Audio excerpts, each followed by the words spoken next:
Hey, hey, hey, hey! Good afternoon. Good afternoon, people. Hello, Jay.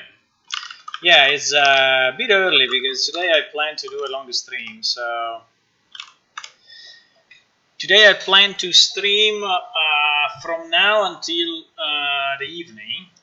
So I think we will have dinner together as well because between now and the evening there is also dinner in between, but I think is possible. And yeah, so you can come and go, and you will find me. You will find me here. You will find me here. Hello, hello. So, didn't have a lot of time, obviously, between the last stream and today because I've been doing some other stuff. So we are exactly where we were yesterday.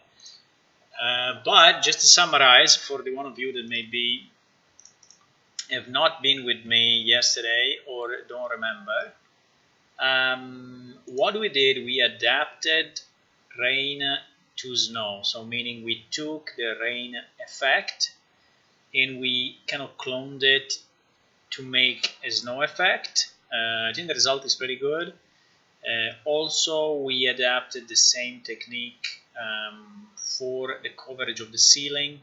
So to detect that there is a ceiling on top of the character so that in that location will not snow. So it's the same technique, and we tested it. It works. It works okay.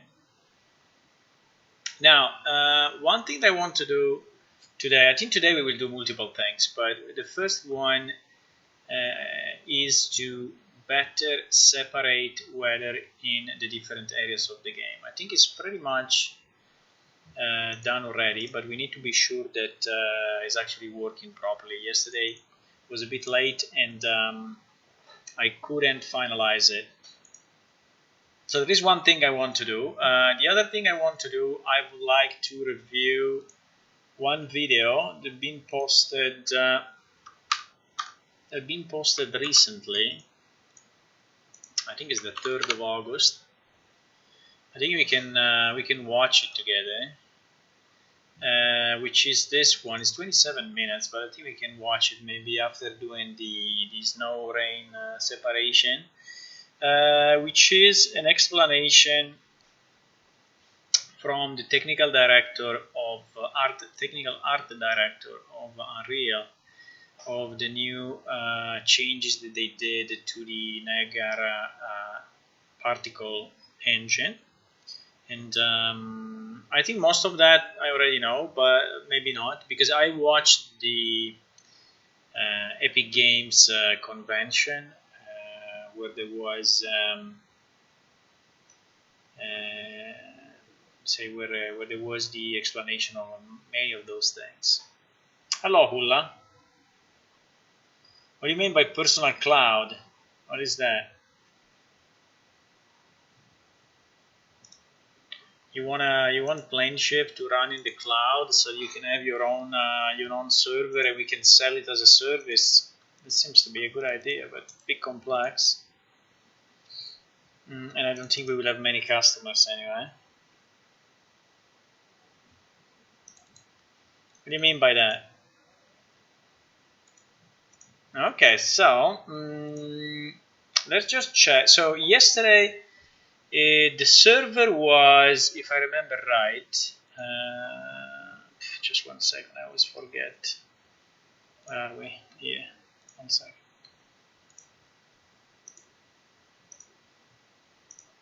Boom. Okay. Bam. I'm back. Easy. Easy. In game, a cloud that follows you. Like a pet.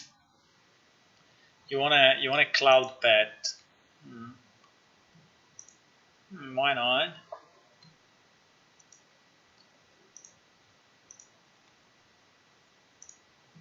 So what I was saying is that yesterday we we checked the server side, and there was, you see, rain in one sector and snow in another sector. So this kind of information is actually properly sent, right? And also the drops were pretty good in terms of numbers. So I think that this was like heavy rain, and the drops was heavy snow. So,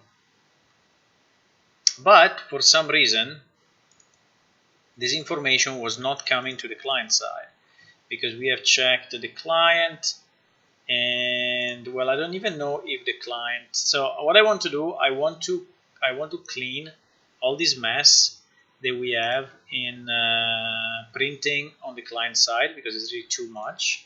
So let's do that first, so we can have a cleaner log. So within the editor, we will go in the vitals area, and we will remove all of these printouts, or anyway we'll comment them out, and I can just skip them in the, because this is not allowing to get, you know, good feedback of what is going on. And then I want to add some printouts to check if the weather system is actually properly working on the client side, right? So this is what we're gonna do.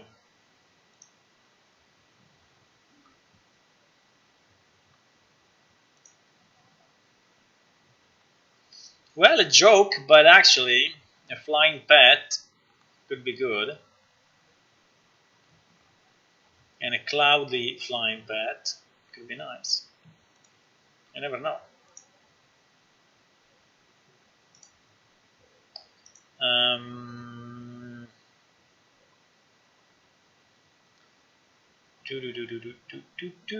So what is that? We said there was so the, I think the vitals is inside PS character, I think. So what we should search for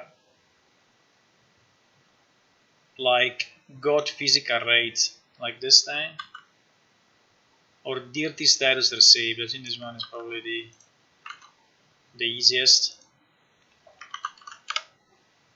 Dirty status received. Okay, here it is. Yeah, exactly. All these printouts. So 1, 2, and 3, and 4, and 5. There are a million printouts. Oh my god! Also here, and 6, and 7. All these printouts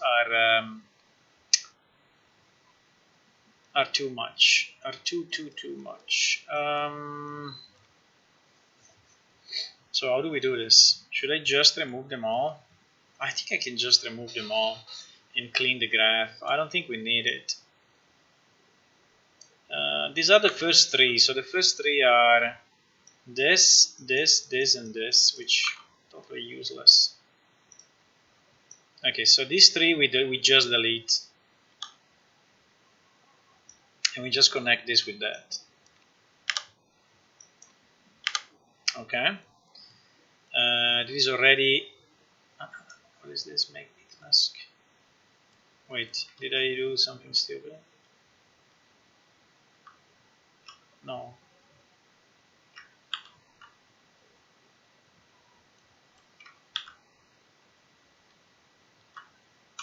No, this one was already disconnected. Why this one was disconnected? I don't know. But so it was not used, it was probably a test. So all of this can go away. It just print out when I was testing the character stats being sent from the server to the client. So all of this we can remove. Okay. Then there is another printout here in the middle, which I don't know what is printing. It's printing the actual value that we receive. Also this one I think we should skip. It's totally not needed. And here there is another printout when you receive no updates. Also this one we can remove. There are so many printouts. Maybe we can, what we can do, we can put just a route node and say comment no update. So it's just a comment, so we'll not mess up with our log, right? Okay. Now here there is another huge set of printouts. This one could be useful in the future, so maybe for now what we can do, we can just skip them. We can just jump from here to here. So maybe I disconnect. Let me do this. First I disconnect all of those, so that we are sure that we are not missing any. Okay. Then we jump from here to here. And so the print are getting skipped.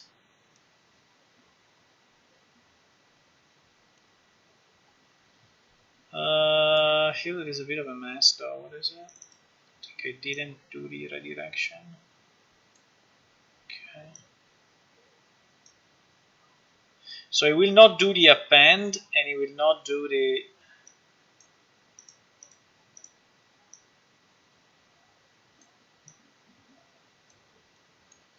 okay, and this will allow us to clean up all these printouts, which are at the moment a bit annoying. Also, they show on the player screen, so okay. So all of that is removed. Nice. And hopefully everything works as before, right? Hopefully. We will check it, but should be okay. Should be fine. Now, the second thing we want to do, we want to add in the weather system. So when we receive, let me search for weather.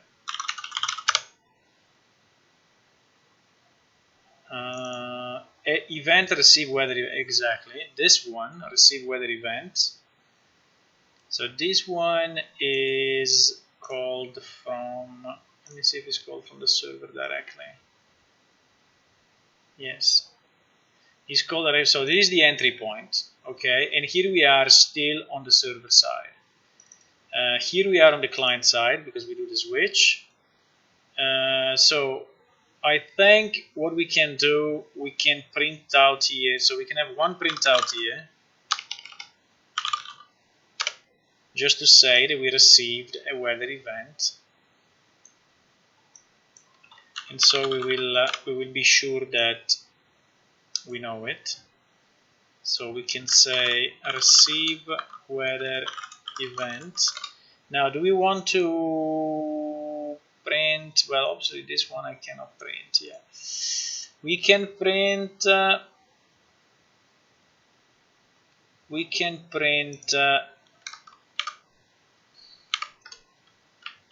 Is snow, okay? Is snow question mark, and then we can print this thing. I mean, it's not the best, but is I think it's okay. Maybe I will give it a bit more space so it looks better. Okay, like this. Okay, so we will see when we receive the event. Now let me just check what is going on right here. Right here we have this condition, which is the has downfall, which should always be true. Then we arrive here, and okay, so snow is not connected. Okay, snow is not connected at all. So that may be one reason, one reason why.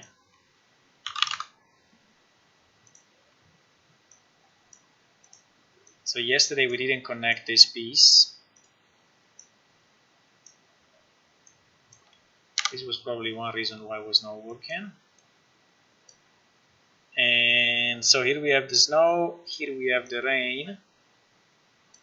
And then we will have to do also fog, lightning, clear sky, and such. I'm just thinking if maybe we should also print out here, you know, just to be sure. Yeah, maybe let's print out here as well, because we want to see if all these checks that we have here, all these branches are properly working. Okay, because then inside snowfall, I think we don't have any printout exactly. So so we can say triggered snow event. Okay, and we can do the same for triggered rain event. Now it should. I think for now we will leave it like this. So we have two new printouts to test, which is very nice. Okay, let's test it.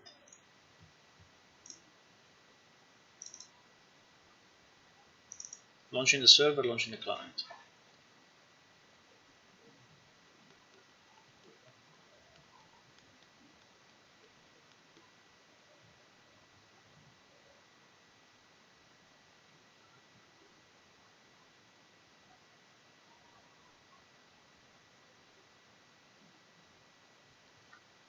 Okay.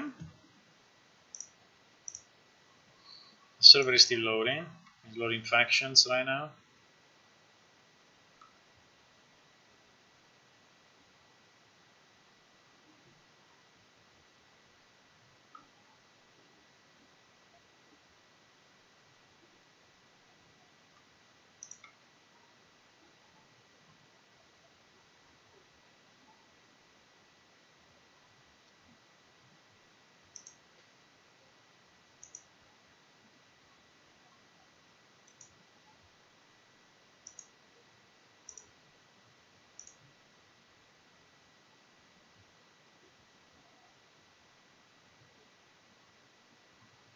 Okay.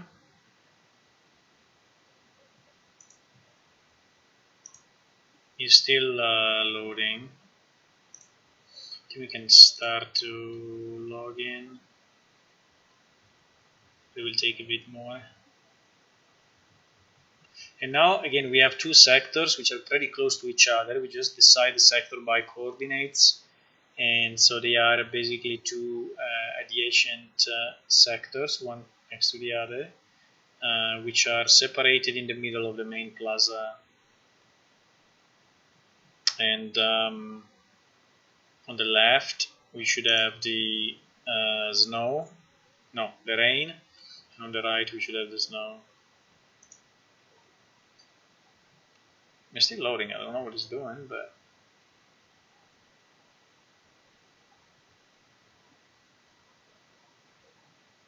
okay.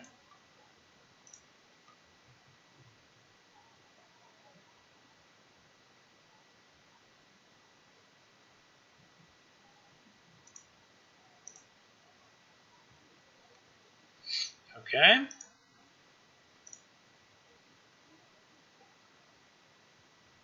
Oh, I didn't change the title on Twitch. I didn't change the title on Twitch. And I should, just to keep things clean.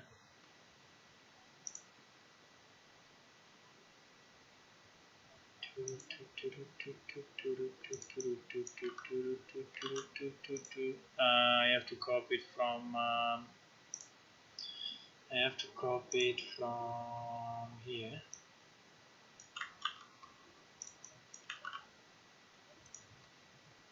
Okay. So we have it properly set also in that engine, in that platform. Okay. So here we are. Now we should get much less spam. In fact, we don't get any, which is nice. And we get, as you can see, we get a triggered receive event where there is no true, triggered snow event. It actually, okay. So the snow event actually triggered already.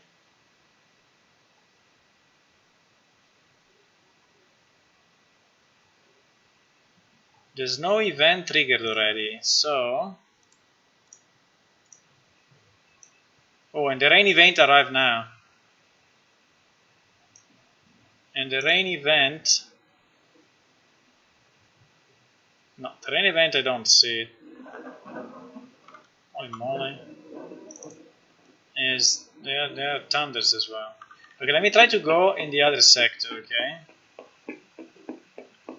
Which is this sector here.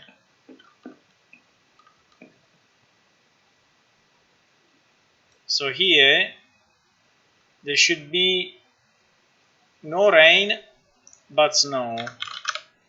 And there should be a transition between the two. So it doesn't do it abruptly, it doesn't do it immediately. I think I need to put more printouts here.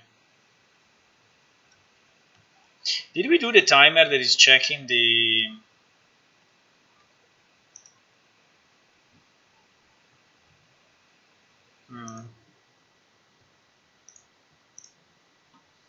Let me just check one thing, because I have a feeling that it didn't restore BP Sky.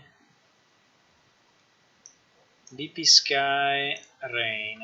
Rain, P, rain. No, this is correct. Snow, P, no, this is correct. I think we need to understand better what the engine is trying to do. Because at the moment, even if we are in the other sector, it seems that it's still raining here. And I didn't see... So what is the timer?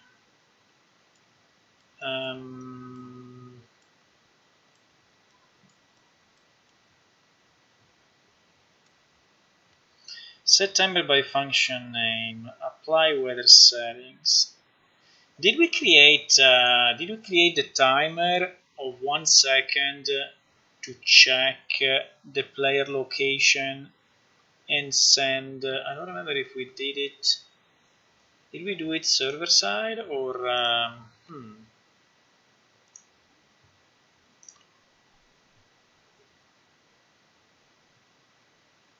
1 second. I have to check.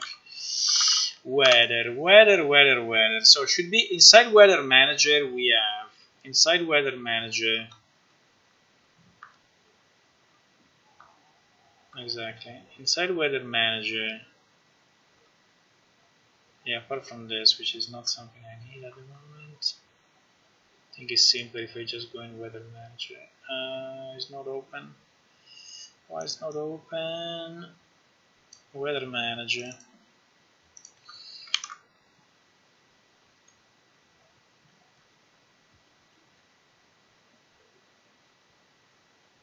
I think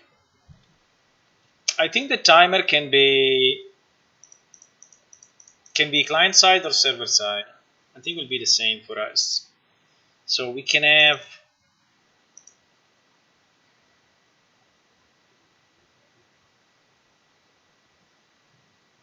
there is under weather event. Yes, there is the one that is called. But I think because instead we have two choices. You know, we have two choices. We have having a timer on the client side,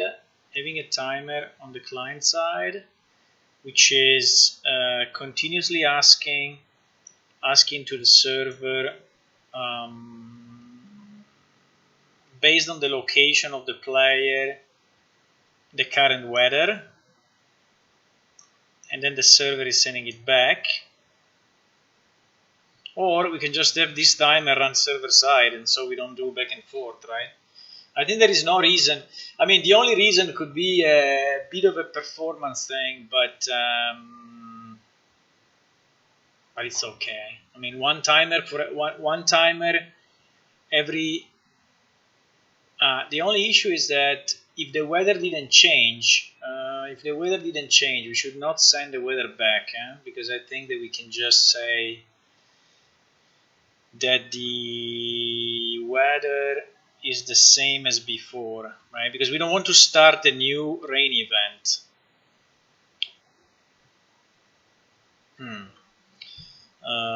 So how do we keep? So how do we know? How does the server know that we already sent this information to the client? Because the client may have been, may have disconnected and reconnected, and but yeah, I think the best will be to do it server side. So let's say there is the line between client and server. So I think it's better to do it directly down here every second. We already have, I don't think we have, do we already have?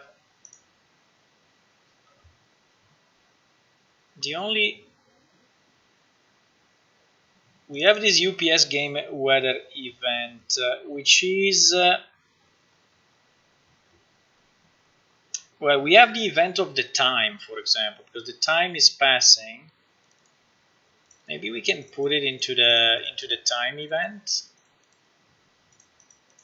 but we may delay the time. No, I don't think it's a good idea. I think we need our own weather tick. I think we need another event, which is kind of a weather tick for the player, which is checking. What if we call it sector tick instead, and so we can check for different things. So we can check, for example, for music, because the music manager I think was working like that already. Let me see 1 second in the old code the music manager, because we were changing music, background music, based on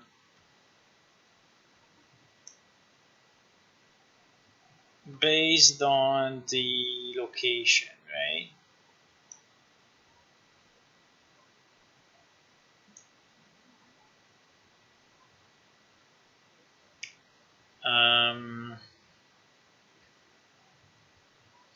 I think it was called something like Sound Manager, but Server Song, here it is, Server Song Manager.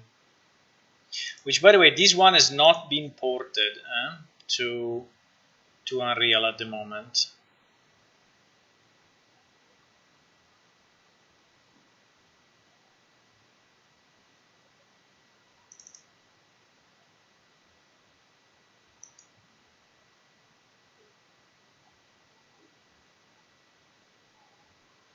Handle play song. No, this one is the one to play instruments. No, there is another one. There is another one. There is the one to play instruments. I was checking there should be a sound.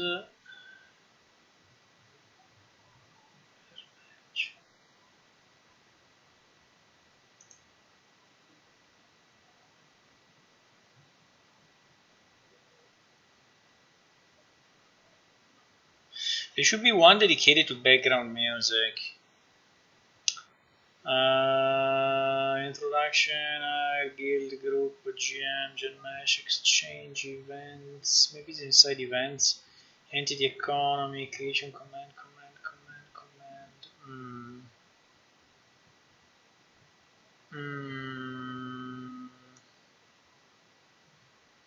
Because I remember there was also a PS Music lib. Okay, let me see this one. PS Music utils. No, but this one is still for playing music. No. I'm not finding the place where we have.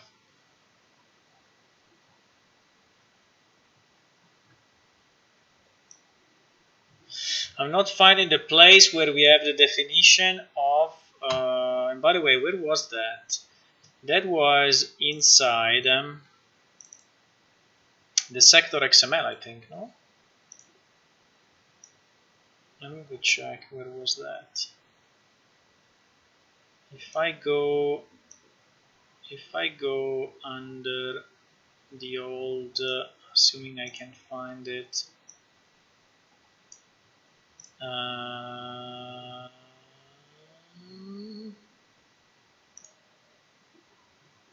Is it here? No, it's not here. It's not.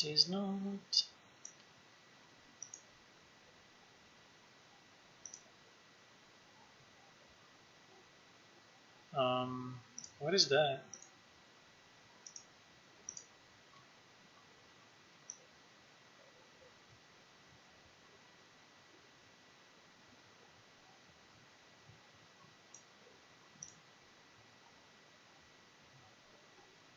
It's not here. Is it on C?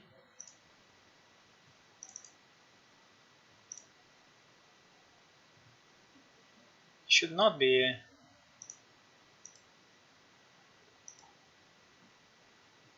Oh my god, I cannot find it anymore. Cannot be D. In theory, should be here.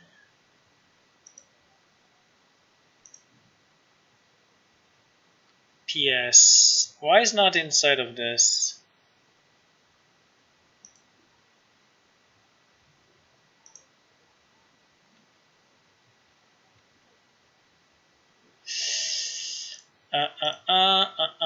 I cannot find. I have too many drives and too many locations. I think it's here. And it's not the best place, huh? But anyway. Okay, so it was inside of this. I think where we have the definition of the sectors, which was a zone info. I think we probably is inside of this.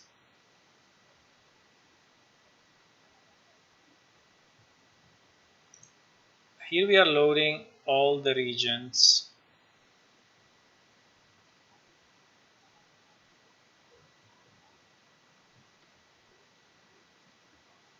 Here is the regions with the loading screens and everything, but there is not the definition of the songs.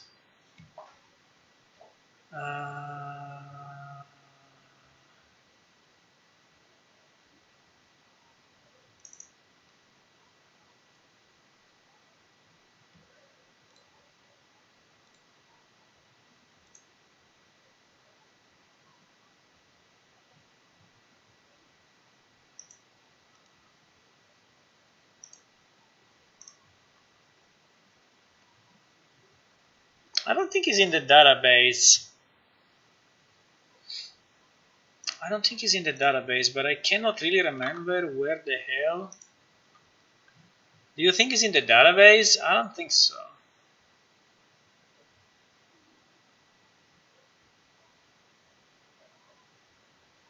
No, it's not in the database. Hello, Maui. It's definitely not in the database. Holy crap. I cannot find it.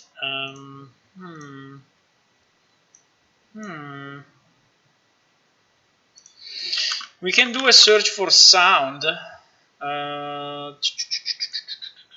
Entire solution. Oh my god, entire solution would be so crazy. But we can do a search for sound in the whole thing. I think we will hit a lot of the the instrument. Maybe we are lucky and we get the right one immediately. PS music, music utils, key time division sound attribute. So this one is about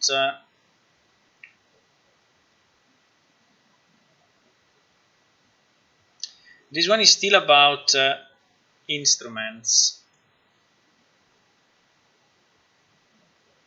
I think this one is all about instruments. Maybe we should search song instead of sound. Server song manager, handle play song message, but it's still musical sheet, so this is still the one that is managing. I mean, why I'm searching this, you may ask. I'm searching this because I want to understand the logic that we have put into the automatic switch of songs by sector, because I think we can do the same with the weather. And unfortunately, I don't remember in our millions of line of code where that is, and so I'm just searching it a bit randomly. Yeah, but all of that is instruments. So all of this is not what we need. Server Song Manager is all instruments.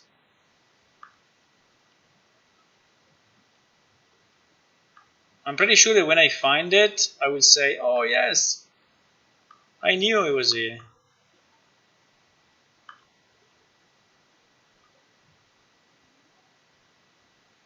Unfortunately, song is kind of a keyword here, so...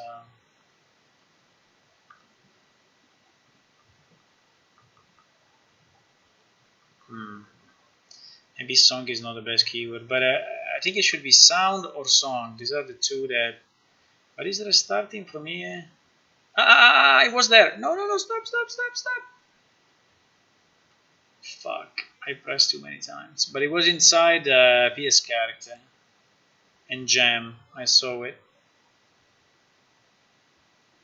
And jam as well. Start song. No. This one is still... This one I think is still when he's playing an instrument. PS char start song, you see?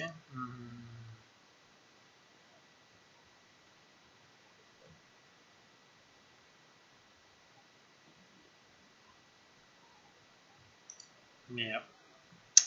No, it's not this one actually. It looked like. We can also do something else. To find it maybe more quickly. So we have... where are all the songs? They are under...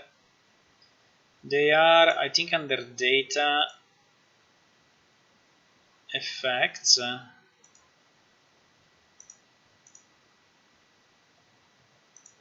No. Where are... Maybe it's under art. Art sounds. Okay. Art sound leaves areas. There is this XML. Let me see. Maybe we found it.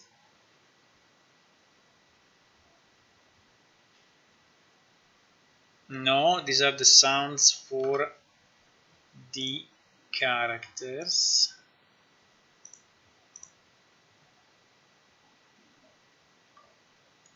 Sound XML.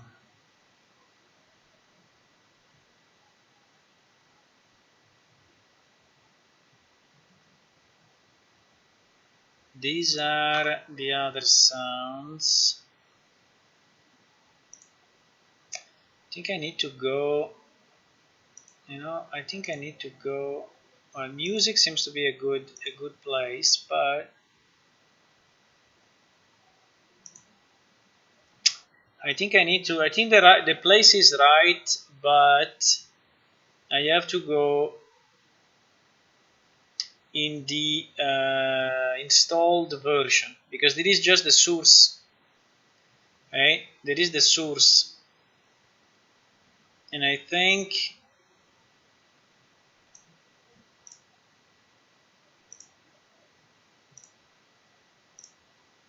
in the source we don't have everything.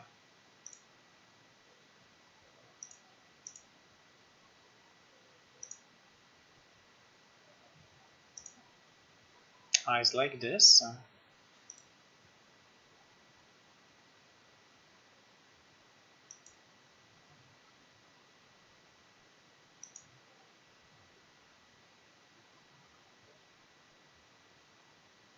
But I don't understand if these ones are songs.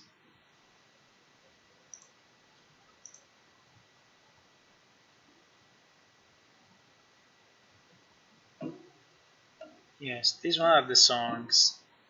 Okay. So these one are the songs. These one are the songs. So it should load it from music area. So maybe it's just going by name. Even if when you have something like travel,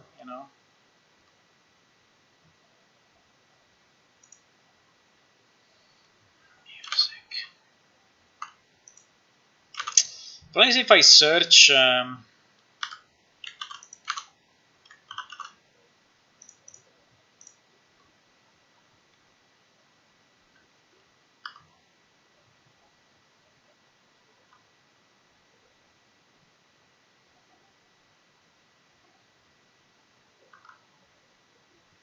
You may say you should know, right? I should know, but I don't.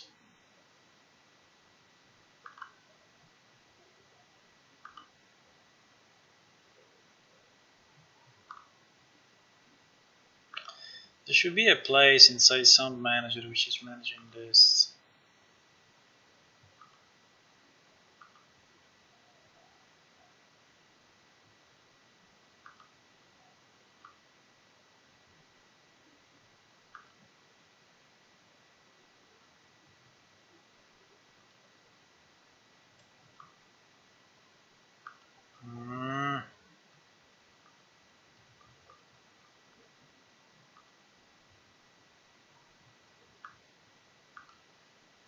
All this stuff has no meaning.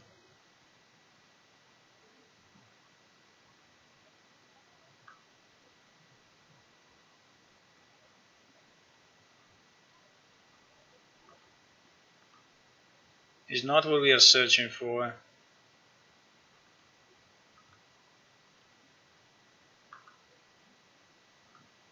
seems to be harder to find than what I was thinking.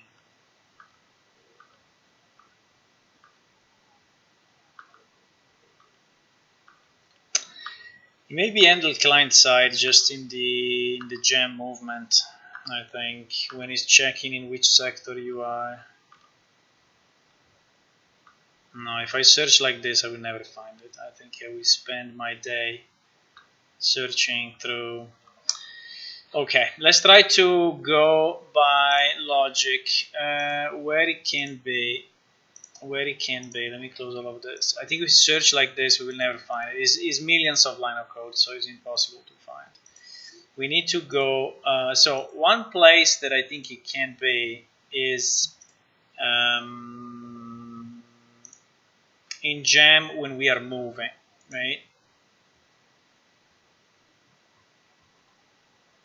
When we are moving, which is connected to the set position or get position. So let me search here, maybe only in this document. Music, no. Song.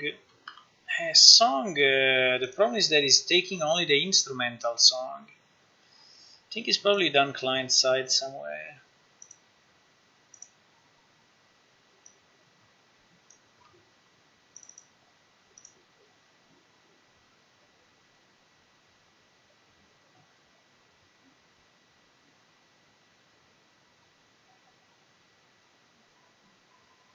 Checked sector crossing. So this is when we check that we have crossed a specific sector.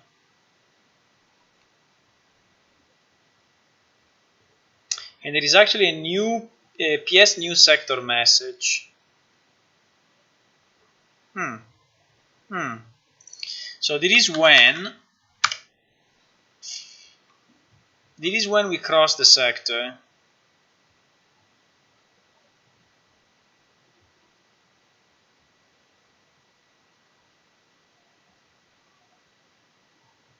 Handle delayed and animation and load zone. So this is actually, well, this is actually the loading. Maybe it's done in the loading. Maybe it's done in the loading of the zone. Zone handler, because zone handler, I remember it. Zone handler is the one that is loading all the subzones. Say current movement, move player to loading lower sectors, load target location, background loading world, load the world, load zone, load regions, set the loading screen, find the loading window.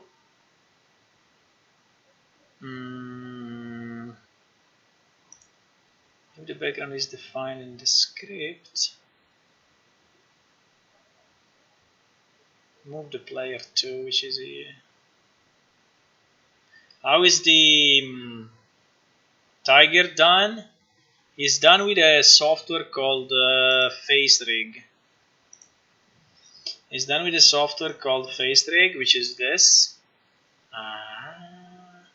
Which is it's not an animation, is tracking my face with a webcam and some software.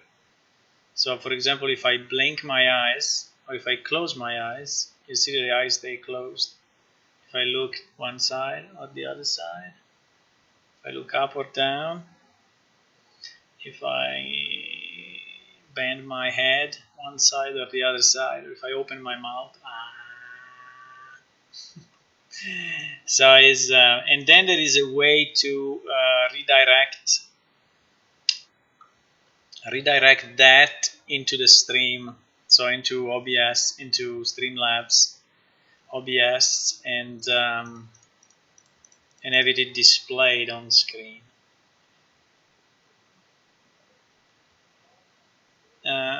Is using a bit of CPU, I have to say. So he's using about 20% of my CPU, and so is you know, but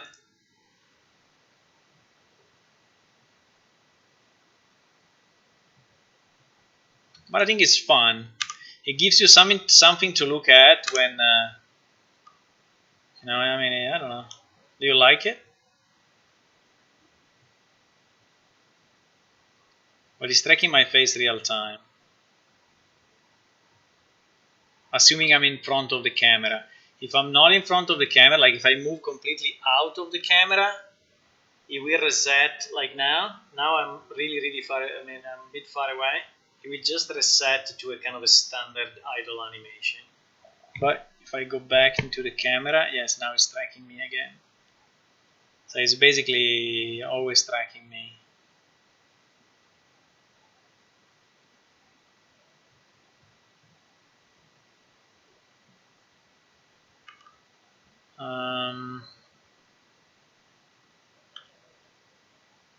So this is the code that is doing the switch.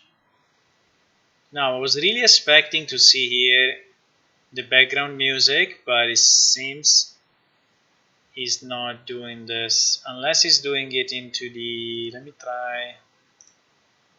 me try these load zones.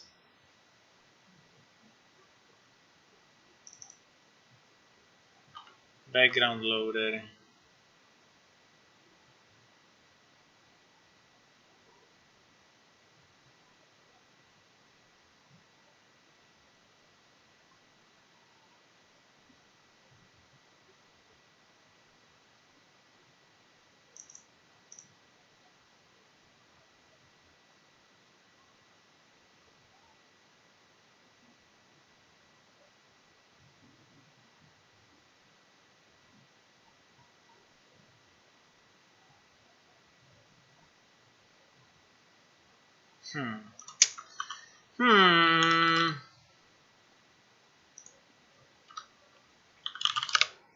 Fuck. Cannot find it, huh? I cannot find it. I cannot find it. Maybe if I remember the, let me try this.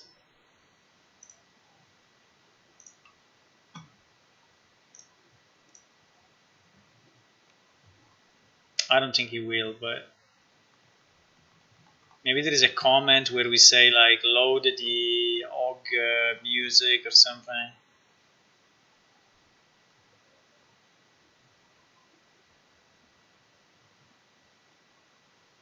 The name is face, like face, and rig, like so face and then RIG. Face RIG is €15 on Steam. I think it's pretty good for €15. It does what you know.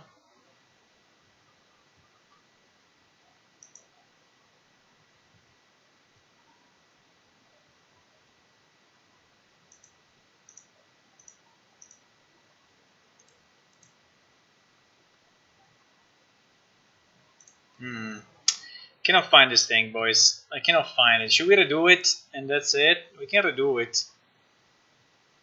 I mean, the idea was to check how it was done previously, but I think I cannot find it in all of these million files. It's probably hidden somewhere. I mean, to me, it should be inside Song Manager, but it's not here. We checked it already, and it's not here because Sound Manager is managing only that. I don't think it's inside Weather Manager. In terms of bulk object, could be inside PS character, but I don't know. There is a lib effects, but effects, this one are the particle effects. We have a PS music, but I think also this one is the XML because it's speaking about songs, notes, and all of that. So it doesn't seems to be the one that we are searching for, fortunately. Server pinger, net profile, this is all the net stuff. These are all the utils, NPC rules. There is a lib sound. Wait. Lib sound.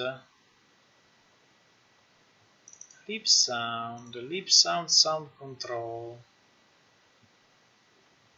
Lib sound control.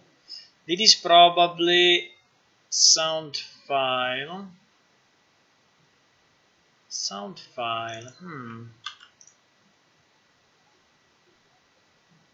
But it is loading sounds. I don't think it's loading songs. You know, so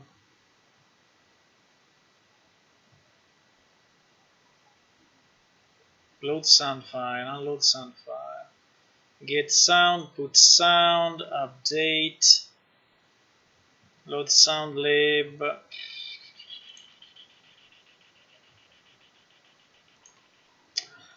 I could search on the client side.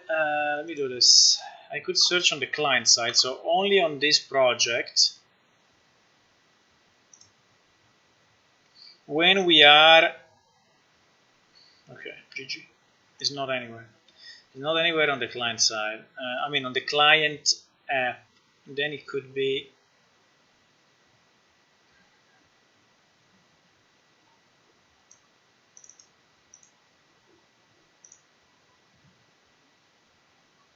Wow.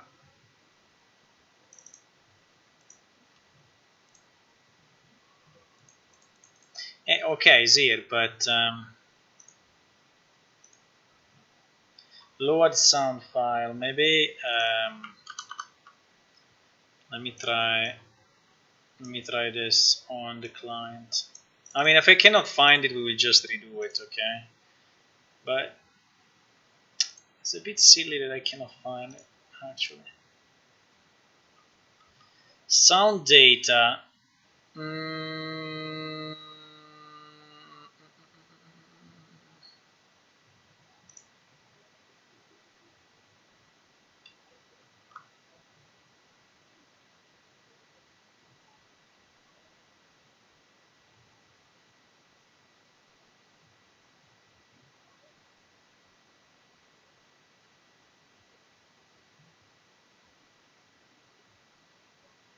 Get sound data.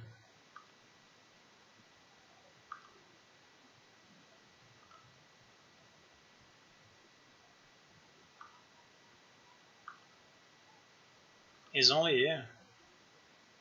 I think it's only here. Not easy, boys.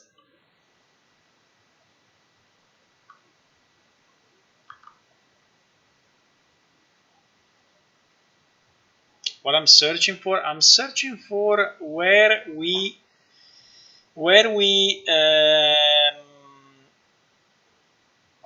switch between one song and the other in the background when the character is changing sector.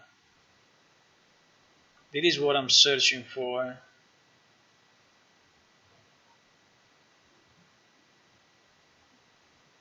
Because I want to see when we are moving between sectors how we were doing the switch of background song and obviously also background weather. So that's why, because I would like to do it like in a similar way. And I'm trying to understand when that was done in the old code, but for some reason I cannot find it. Hello Gion, by the way. Cannot find it because I don't remember where it is. But I mean, if it's a song, if it's a sound, I mean, the only thing I know is that is properly. The only thing I know is that is inside. All the songs are inside music areas, and I think this music areas probably has also a mapping. Let me see if he has a mapping. Music. Fuck, it doesn't have a mapping. It doesn't have a mapping.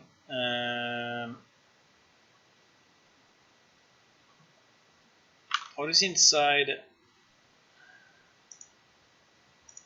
These are really open files, you know. Main.org. So where is the mapping between the songs and the areas? That is what I'm searching for.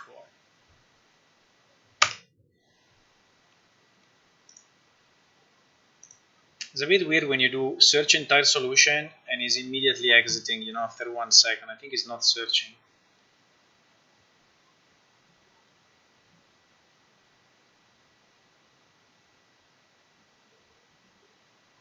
Sound sector manager.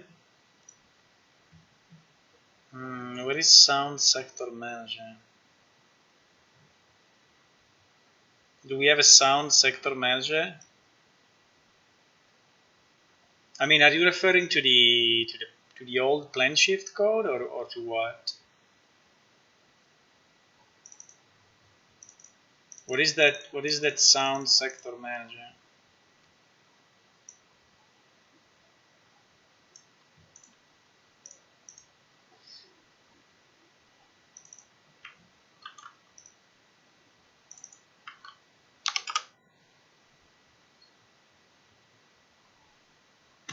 Do we have a sound sector manager? Are you searching through the old code somewhere online?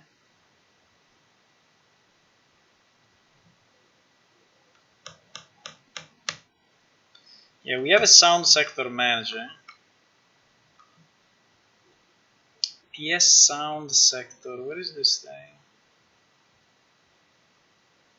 It's a separate plugin. It's a separate plugin which is called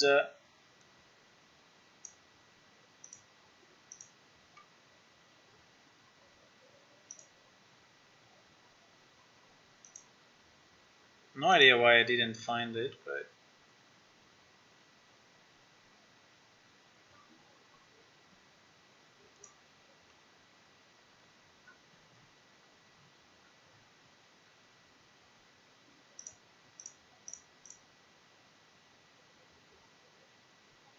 so it should be here somewhere, right?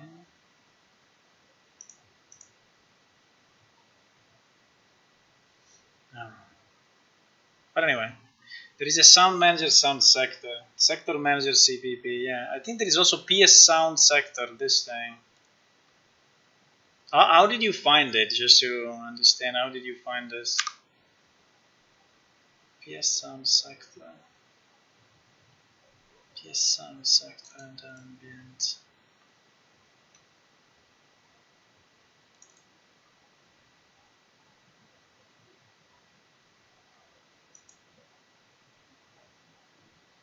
Seems that you know the code better than me, so it's pretty good. So how did you find it? Sound sector add music.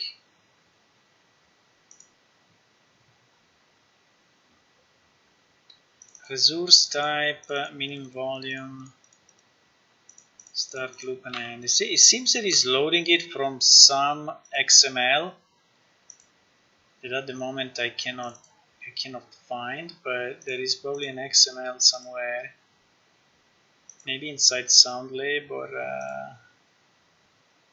here it is. It's inside SoundLib XML. Okay, so this was the file that I was searching before. Okay, there is the mapping between the area and the music. Okay, so there is actually the mapping between the two.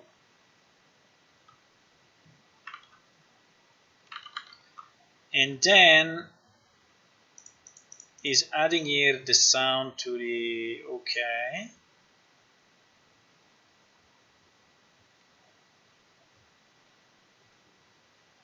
Now this PS sound sector,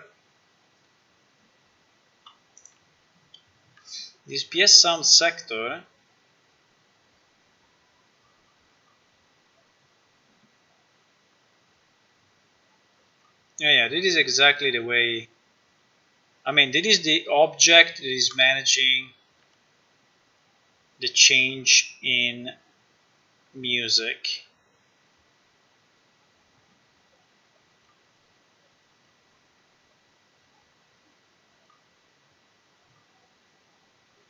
Okay, which is good. I mean, this is the thing that is loading, that is probably loading this XML, which is read from here. Okay, which is reading all the sound, which is music dash something. So all of this,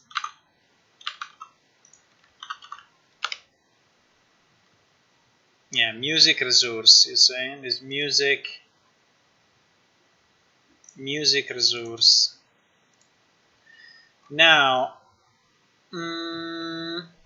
now there is also a sound sector manager. You said, huh? But sorry, sound sector manager should be inside the PS server.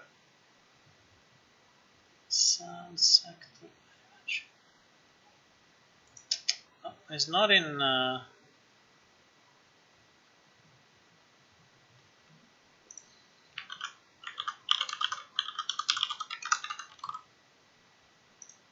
Sound sector manager. Okay, so here. Sound sector manager is in the same plugin. Okay, so it's still in a separate plugin under common.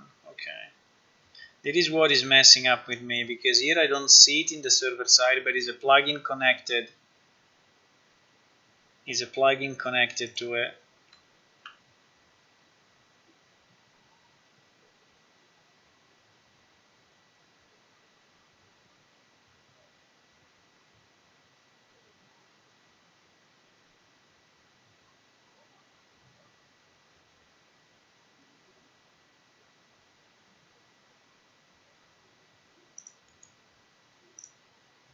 So I think this set active sector is the one that is actually doing the job.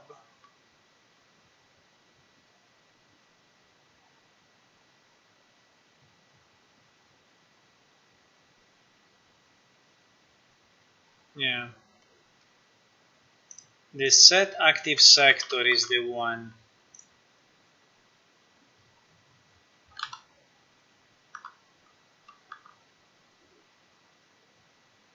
Now the question is,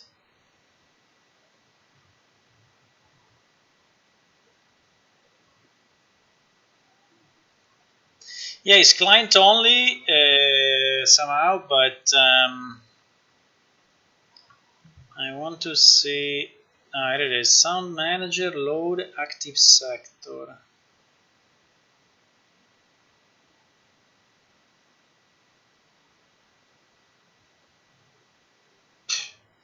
It's not very easy to understand where it's coming from.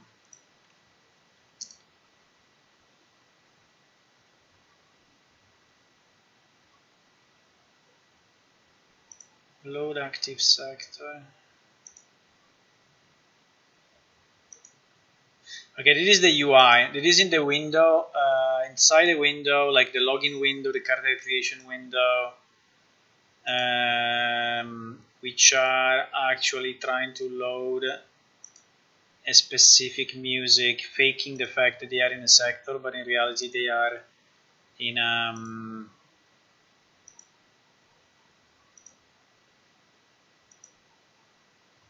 I hate when the search doesn't work. It's so annoying when the search doesn't work. Like now it's looping, I have entire solution and it's looping between the same two files over and over.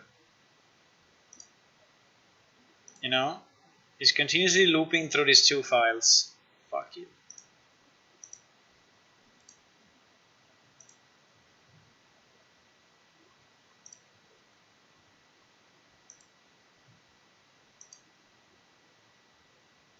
I wanted to find the place to see if he's connected to see if he's connected to the movement of the character or not.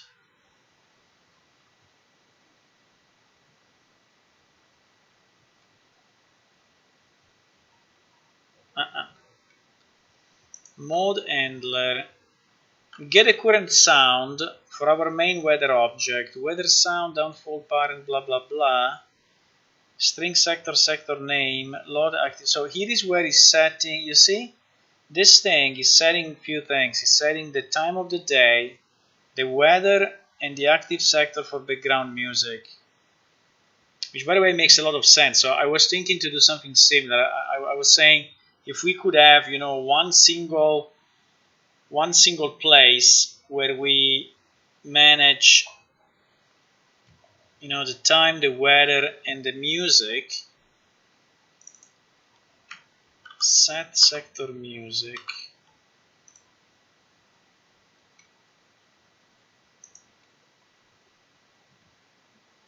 Handle new sector message. Okay.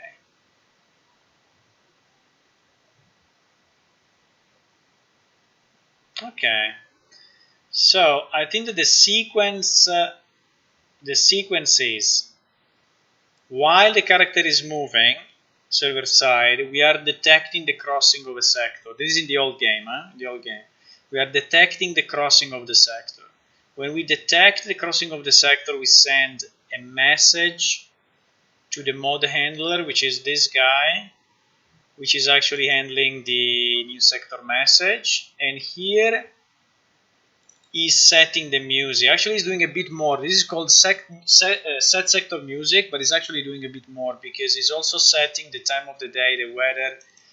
Probably because the weather may have sounds associated. Like if it's raining, it rains. You know, there is a rain music, rain sounds, and such. So it's definitely done. It's definitely done through the movement of the character, and then inside his mod handler. Now, this mod handler, I don't think we have. I don't think we have in Unreal. Do we?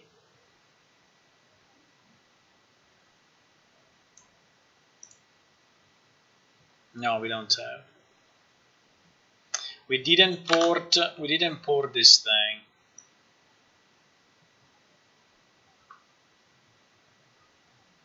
Maybe we should.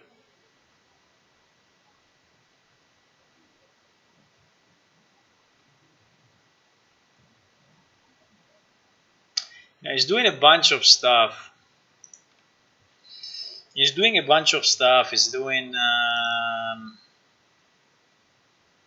process line name, process downfall, process fog, process day and night. The problem is that we do it differently now, and we do it in blueprints. We do it in blueprints, and we do it yes client side.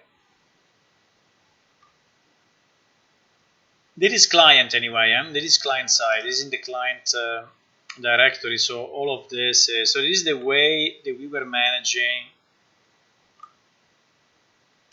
process lightning, process fog, but all of this we already kind of have in the blueprint. So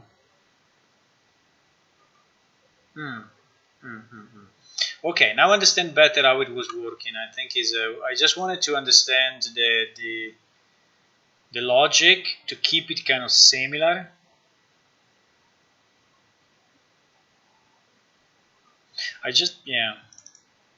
No, it's okay. It's okay because the update weather is client side is answering to the weather manager command.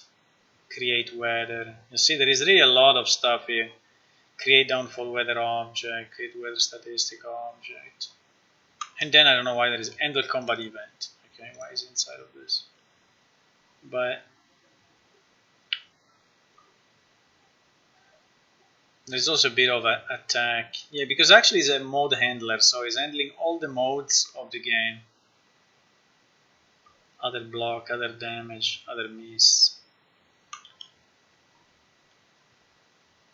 Is handling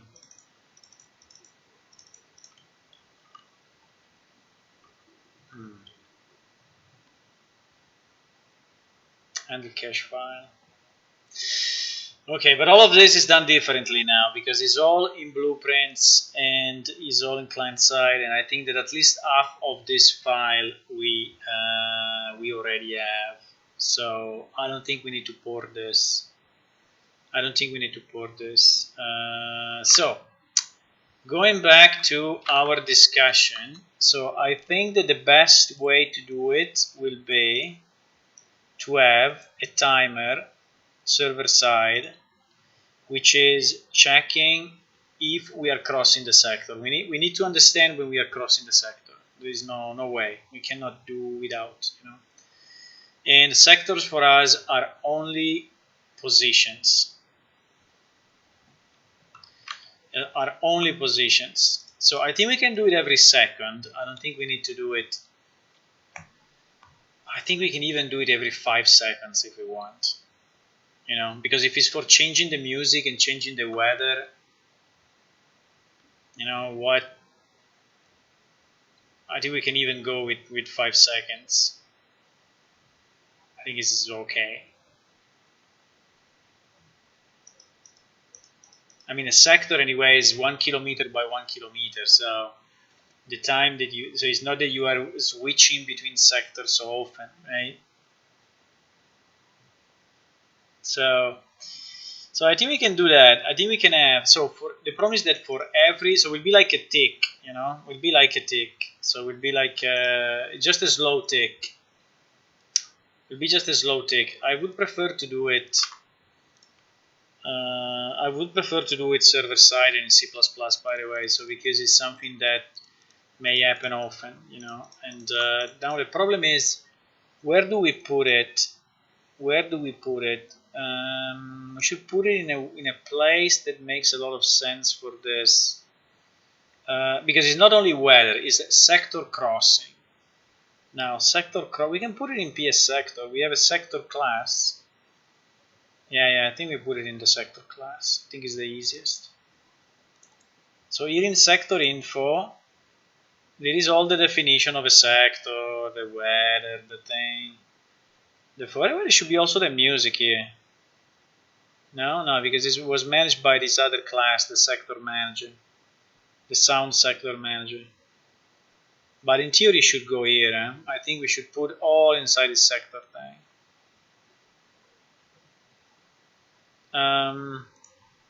So I think inside of this class, not inside of this class, inside of this file, we can define another class which is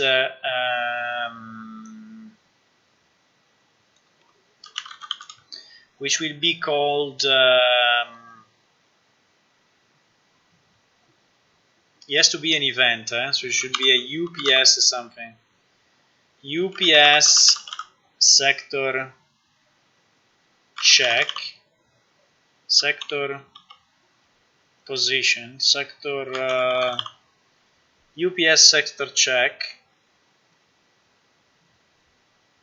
UPS sector check event.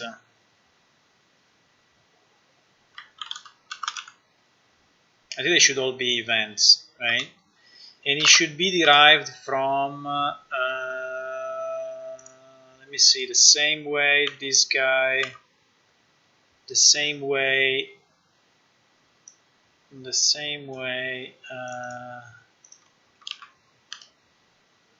from UPS game event. Should be derived from UPS game event, right? And I mean, I think we can call it. Should be, yes, it should be a U class. I mean, it's anyway an Unreal thing. We can just put a bit of documentation just to be sure that we are, you know. And this will be this timer is running every seconds every, I don't know, I think we can put a global variable for this, which we will call it sector check every sector check seconds to see if the player has crossed, has switched between, has moved to a new sector, right?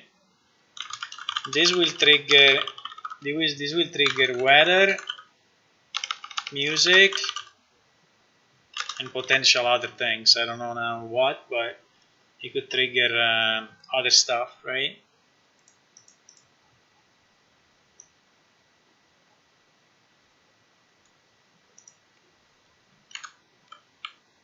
Okay, so what else we need? We need the generate body, yes. We need this for sure. We need, I think the set parameters, I will keep it exactly the same. Because we need to create, as usual, we need to create an empty object and then we need to set these parameters, right? So we create a function. Now, which parameters we will have on this one? Nothing. We will have no parameters because this one will be only a check. So every time the player, so every 5 seconds is doing a check. Is checking the position.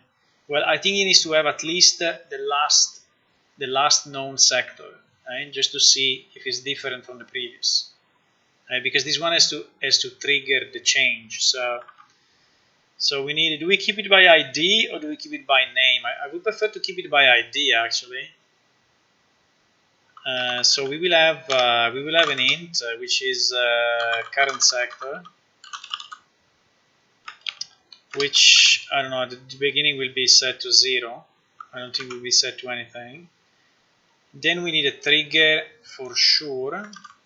Type, I don't know, type was required by the, I don't think so. And then yes, we also add this just because it's useful when we are printing out the type of event. So I don't think we need much more than this.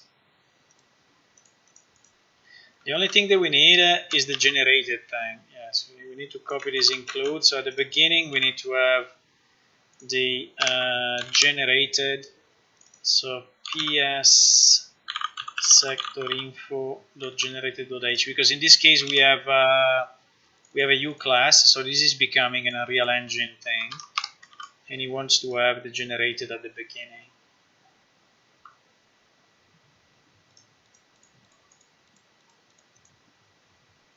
I don't remember if I said hello, Tony, but yes, hello anyway. How are you today? So I think that's what we need for this new event, and then we just need the implementation, which will be in our sector info CPP, and we can easily copy. So we just need the trigger actually. We just need a trigger, which is the one that we are going to generate.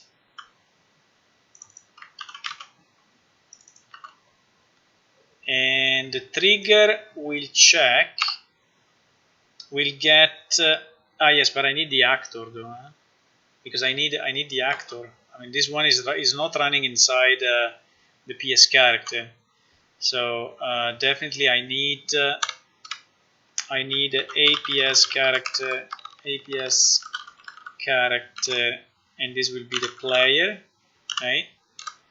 And so yes, so we need a set parameter actually. Set, what was the name? Set parameters. Set parameters. Set parameters. So we need a set parameters, which will take which will take APS character in player, and it will just set player equal to in player, and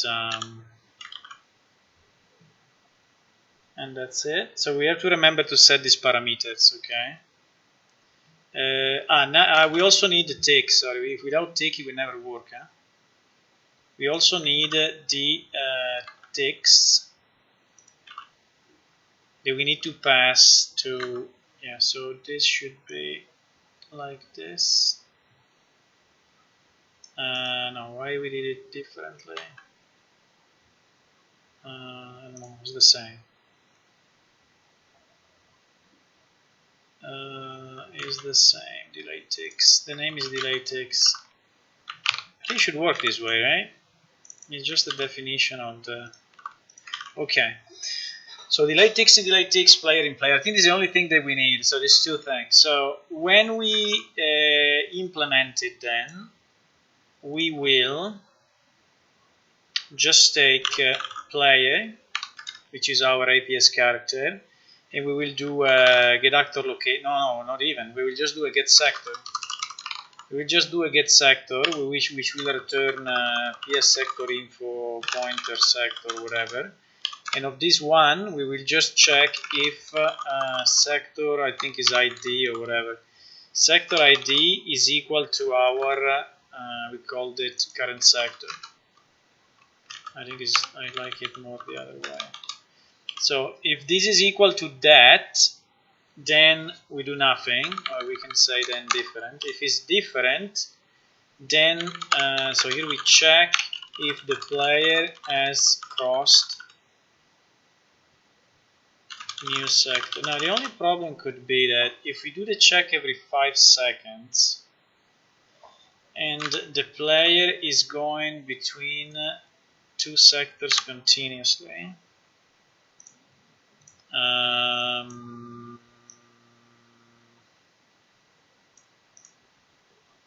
so let's imagine that our player is here and he goes like in zigzag, okay, for whatever reason.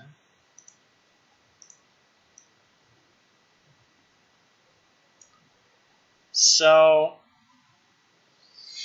what will happen is that every 5 seconds we are going to check this. So if we are lucky, let's say we are going to check exactly when he's moving in the same sector, but if not, we will check a bit randomly across this path every 5 seconds. Yeah, but I think it's okay. So we will get, you know, the weather of, I think it's fine. Being weather and music, I think makes no difference. The timing of this. Hello, Nordl. World stands for world. Actually, the world is there with an N in addition. So your name is an acronym of N world. So the multiple world that you may imagine. I typed event instead of event.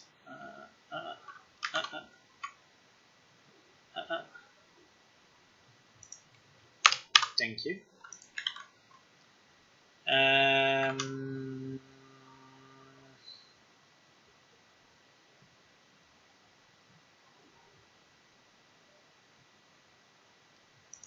Sector, I think it's called UID maybe. You can do it, Visual Studio. You can do it. Maybe it's UID. Maybe it's UID. So you started to parse this thing, huh? It doesn't like it. Can be done only on constructors and not on functions. Maybe. I was already excited it could be done, but probably not. It's fine.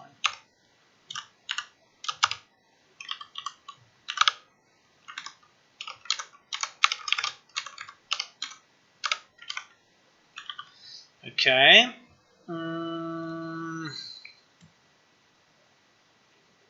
Or maybe just needed an open close at the end.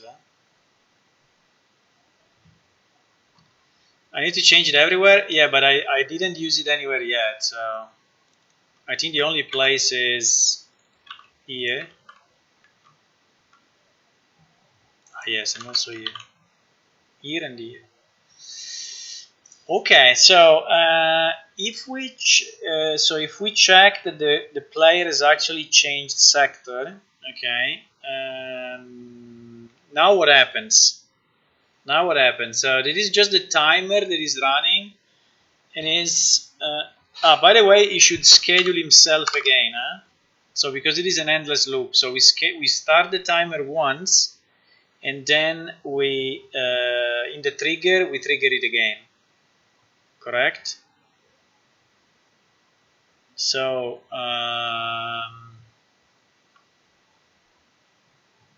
how do we trigger it again? Let me just copy paste because I'm very good at copy paste. How do we trigger it again? I'm pro at copy pasting.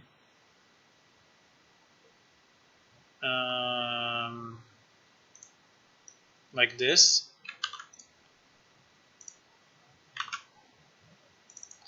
So yeah, we do delayed ticks. I think we will use it in second directly, and we said that our sector, our variable. Wait.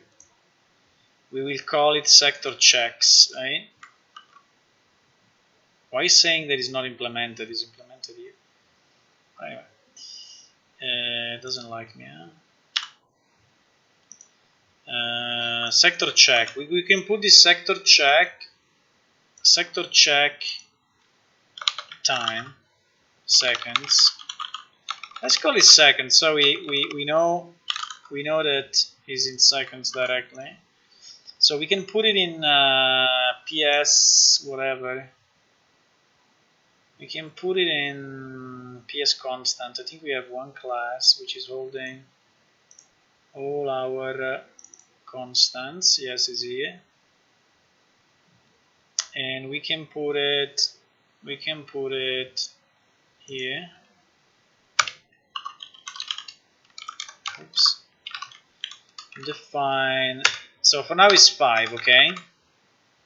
So number of seconds, or let's say interval in seconds to check for the player position.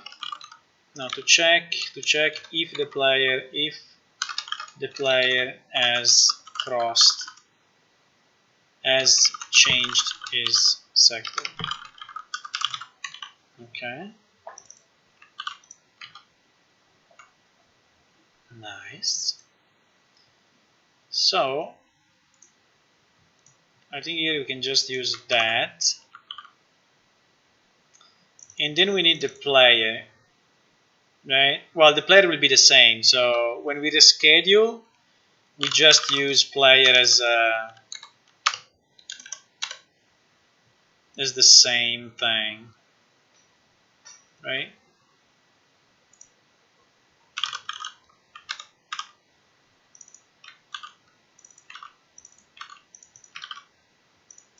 Okay. Okay, so this is just the mechanism to say schedule an event and continue to schedule it every 5 seconds. Okay, and then we need to initiate it at a certain point. I think we can initiate it when the character is fully ready. We have to think when to schedule the first one. Huh? When to schedule the first one.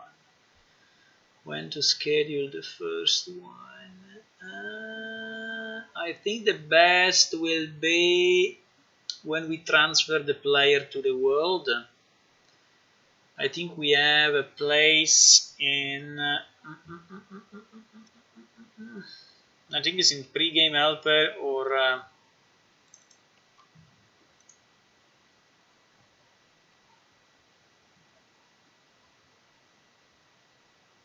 the problem is that yeah, I think it's here.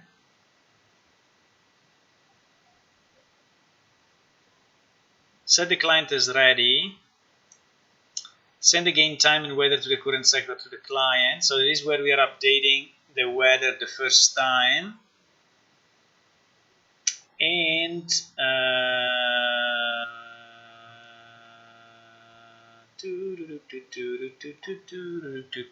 and here we can do it here, no? Start sector crossing timer. Then we can do it here.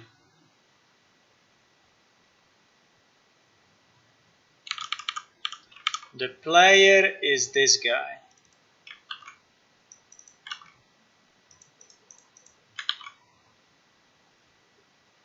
All the rest should exist already.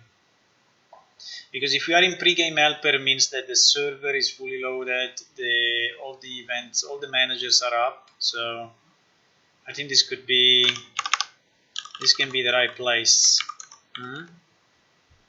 Now we need a bit of includes because obviously we complain that all of this stuff doesn't exist, but I think it's okay. So we start it here. Maybe we can say, wait a second, let me make a copy of this. And put it as an information. This timer is running every and we can also say the first instance of this timer is started in. Okay, so otherwise we will search it forever. I still have a event here.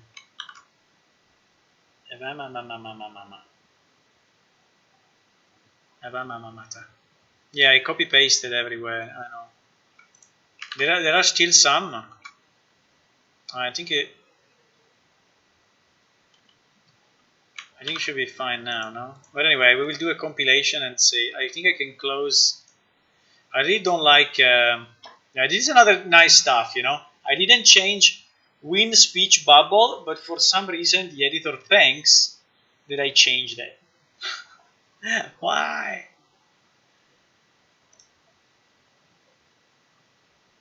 I think it's due to the. Sorry. I think it's due to the parent-child relationship that some of the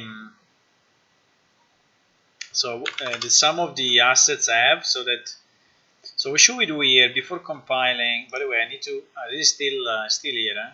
The rain never stopped. The rain never stopped because we never sent a stop to the rain. Oh no, we have to test the fact that the stop works.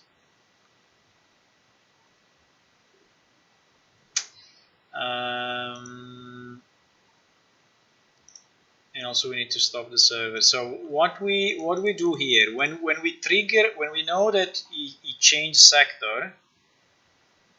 When we know that he changed sector, we need to send new weather information, send new background music information,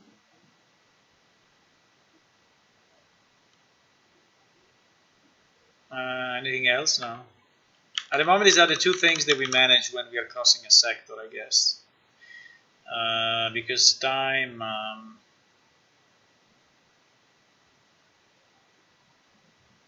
Yeah, I think it's fine. These two things.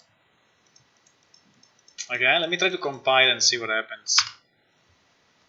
Let me see what happens if I compile. When my character is looking like that, it means I'm reading the chat. Because the chat is actually in this direction, in the bottom right in my screen. By the way, thanks for joining. It's nice to see people keeping some company to me.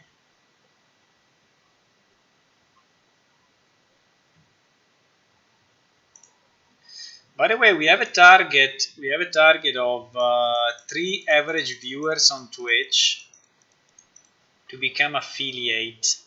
There is a thing. There is a thing Twitch. There is a thing.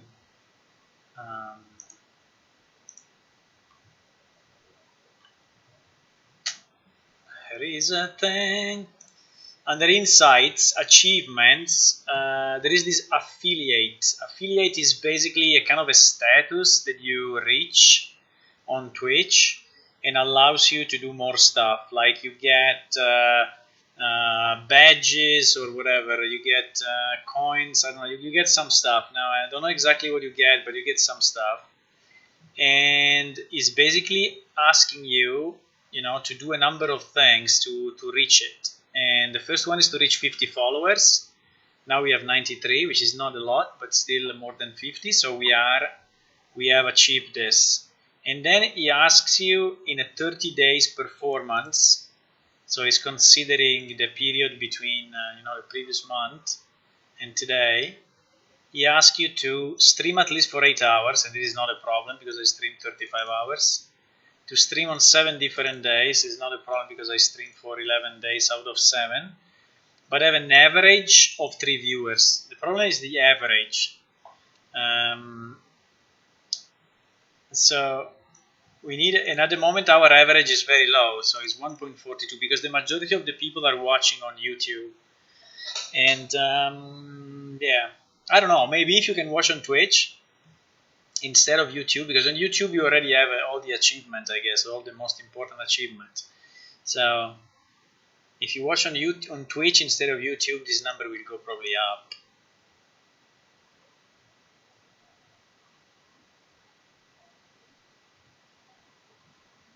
If I become affiliate, you cannot stream on YouTube at the same time? Really?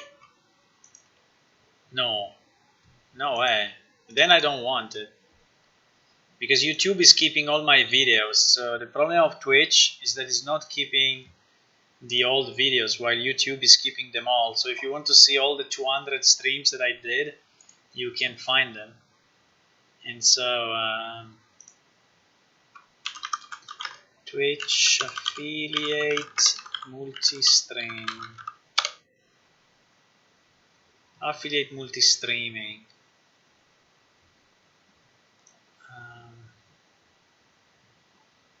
That would be a problem. Multi-stream. YouTube. I will have to read all of this.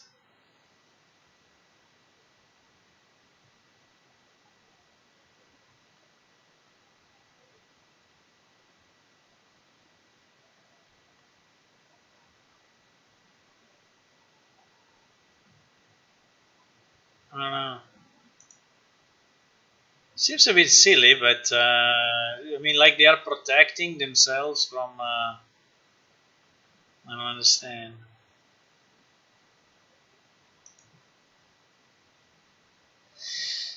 Twitch affiliate agreement. I will have to read all of this. Oh my god. Maybe it's here. Live content exclusivity.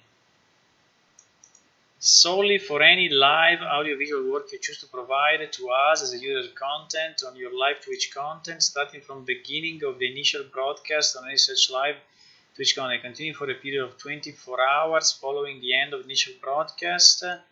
Such live Twitch content is exclusive to Twitch. During this period of any live Twitch content, you will not permit authorizing a third party to broadcast, stream, distribute, exhibit anyone.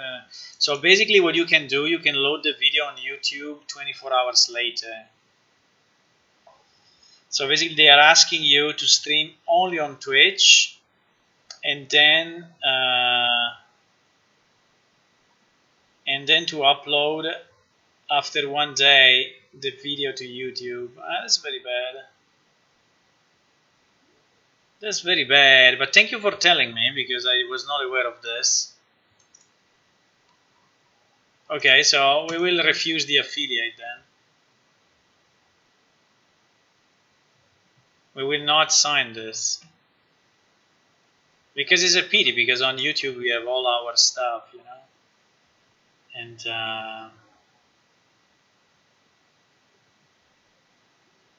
Yeah, 24 hours. It says 24 hours.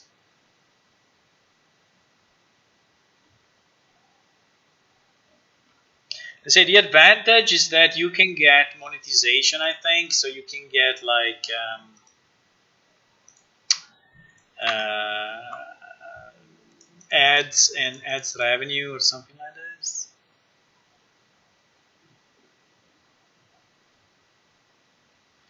If he saves my stream, yeah, because at the moment he's not saving anything. So at the moment, all my streams are getting deleted after I think 6 days or 4 or 5 days, while YouTube is recording them all. So if you go, which is insane by the way, I don't know how they do it, but if you go to Plane Shift Official and you just go video and you scroll down, I mean, is an infinite list, you know. So you will find them all, which is very nice. So there are all the 220 videos, and it's done automatically in the sense that I don't have to manually upload, you know, because manually uploading will be tough. I don't know why it stops at 59, but I think it just stops in this list. But then if you search for 58 or number 50, yeah, you see, you will find it. Yeah, so it's just maybe this list is just maximum 100, but they are all there. They are all there, and it is done automatically, so which is very nice. I don't know. I like Twitch. I think Twitch is cool. I like it. I like the, but at the same time, if they prevent me from streaming on YouTube,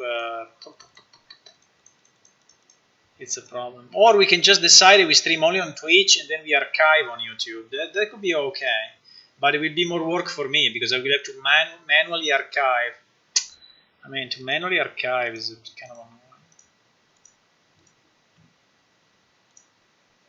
Or not. Yes or not? What do you think? What should we do?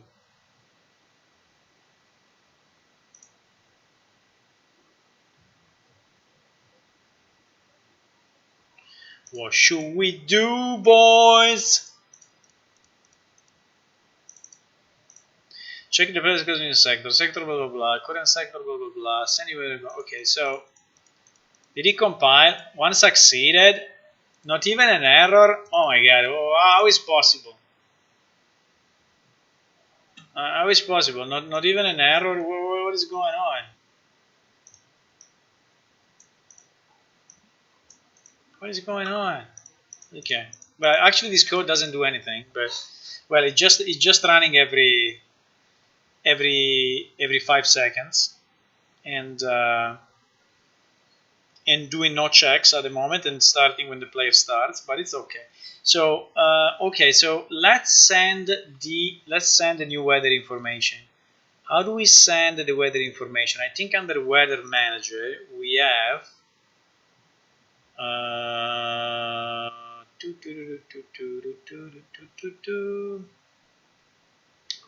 I think we have, what is it?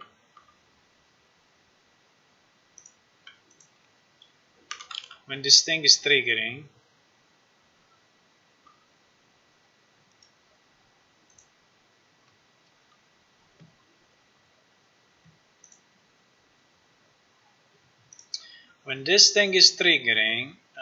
the weather event, snow, rain, broadcast weather. Yes. Now the point is,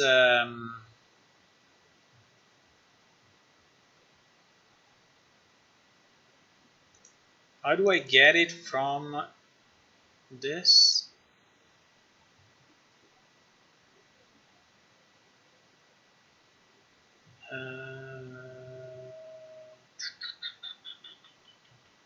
Do I have a method which is already giving me all the information I need to send the current weather?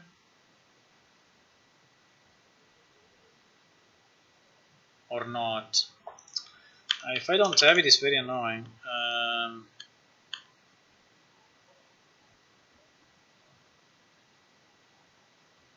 Yes, we have this one. Broadcast weather. No, but broadcast weather is requiring the weather info. But the weather info, I think we have it in the sector. Yeah. I think...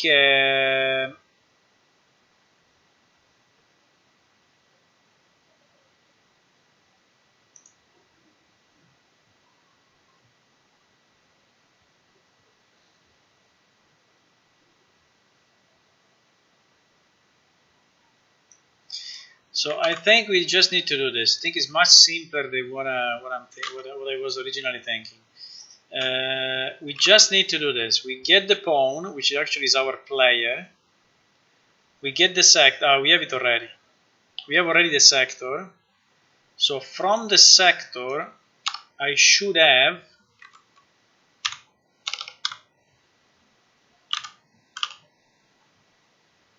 No? I should have weather data. Weather data...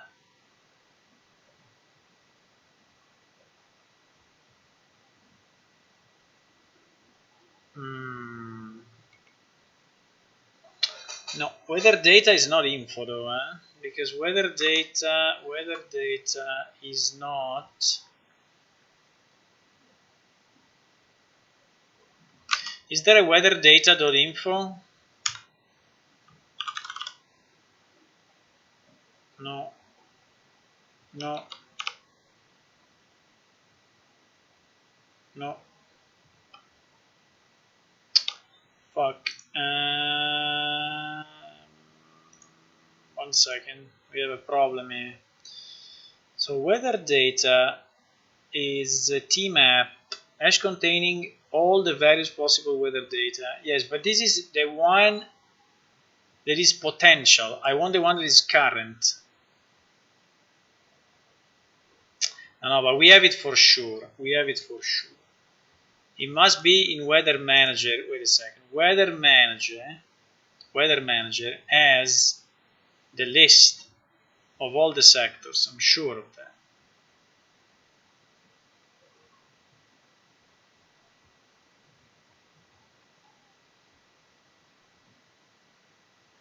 No?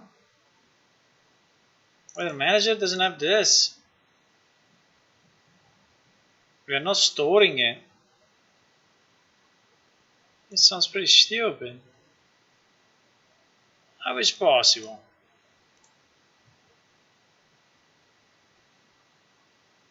Event. SI. Because here we are basically recreating this, right? So we are recreating it based on the event.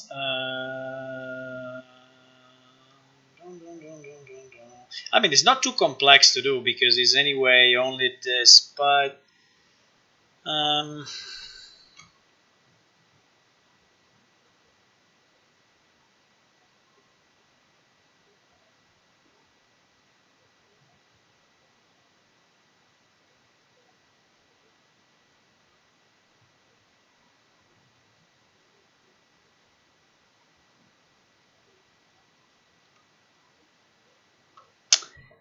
I'm pretty sure.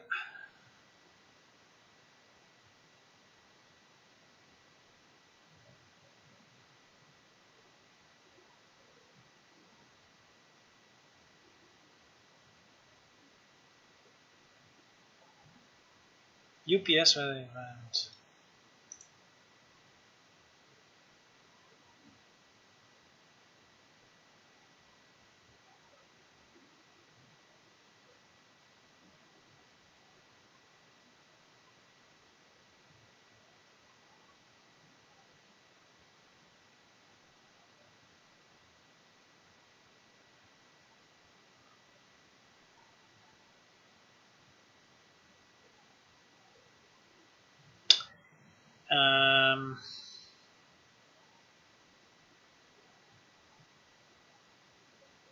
How many active devs are on the Unreal PS team?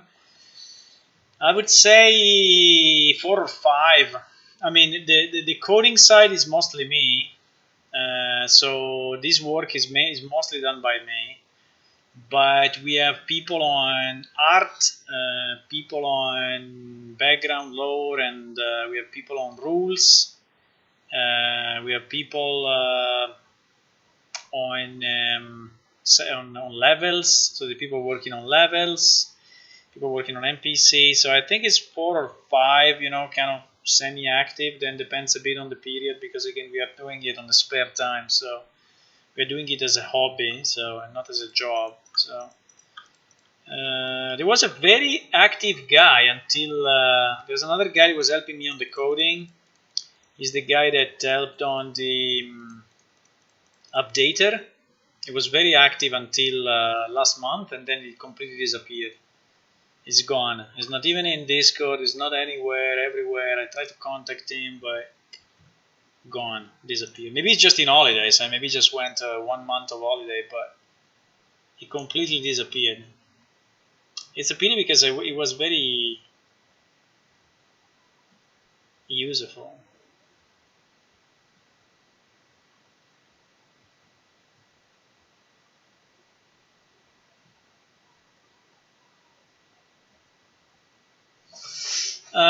No, I'm a bit surprised that our weather manager is not keeping stored the thing.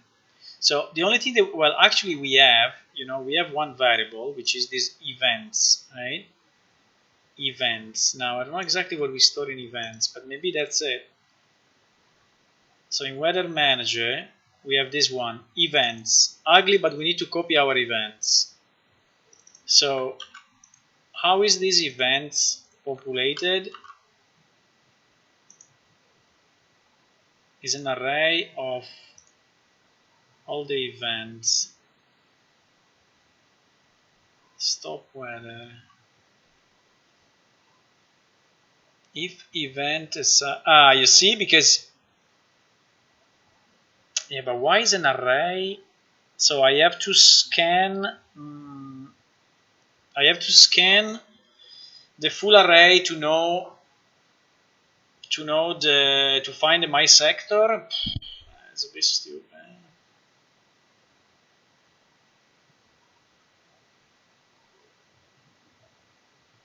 You see what it's doing?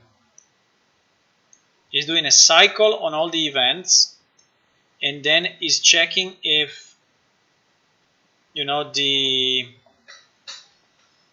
the sector is the same. So he has to scan all the active weather events in the game. I mean, which at the end will not be too many.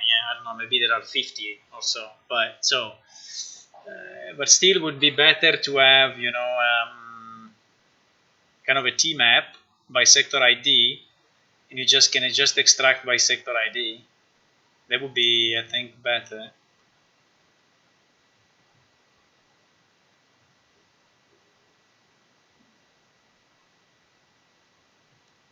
So I think we need to do something like this. What if there are multiple events in the same sector? Is it possible?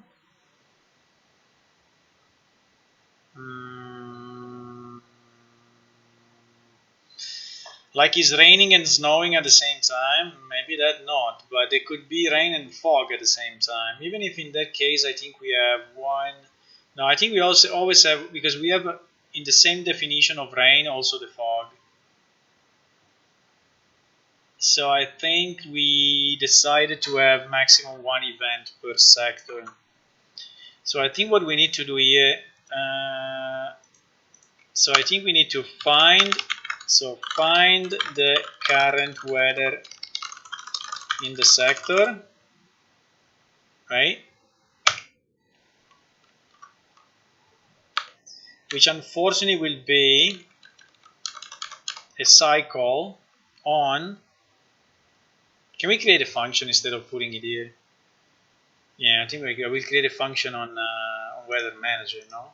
Which is something like get sector weather. which I think we don't have at the moment. We have start weather, stop, end weather events, send client game time, broadcast game time, broadcast weather, update client. Well, we have this update client. Wait a second. Update client. What is this?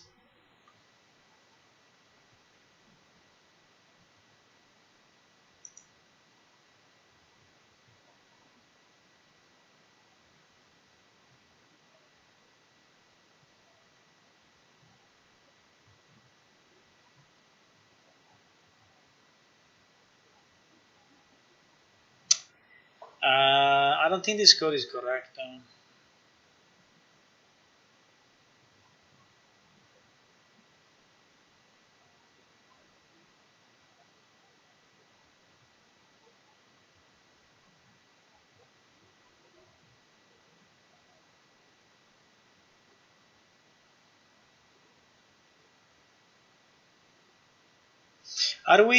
Are we keeping the sector information in the client up to date based on the events that are happening, or not? But the problem is that in our case we just crossed the sector, right? So the information that the client has is outdated. So that's the point.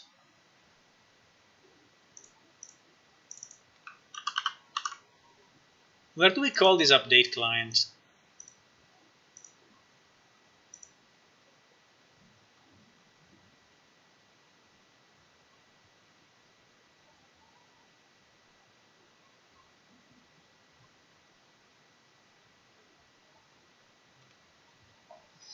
Set a game time and weather of the current sector to the client. I don't think this thing is working as I'm expecting it to work.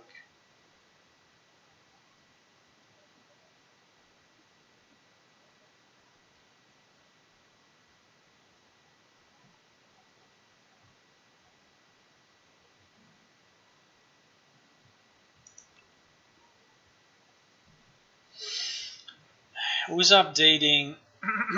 Who is updating?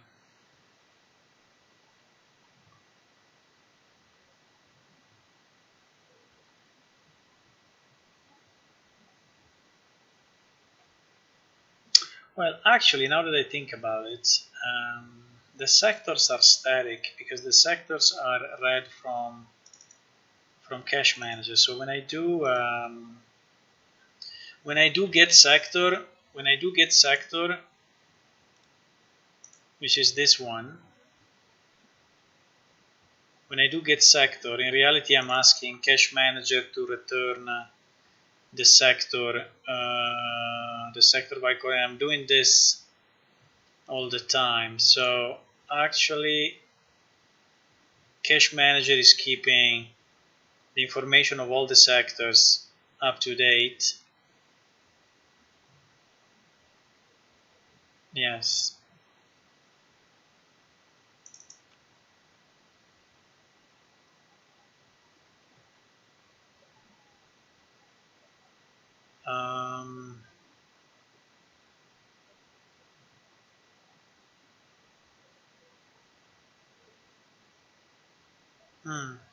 So I think may already be okay.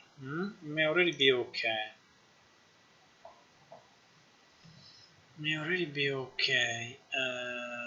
Because we are so if this is true, it means that when I am updating with weather manager, so when a new event starts,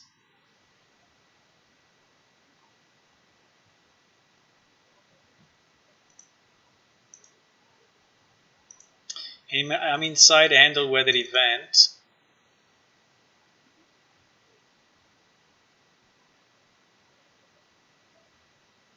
and we set event SI current train event value.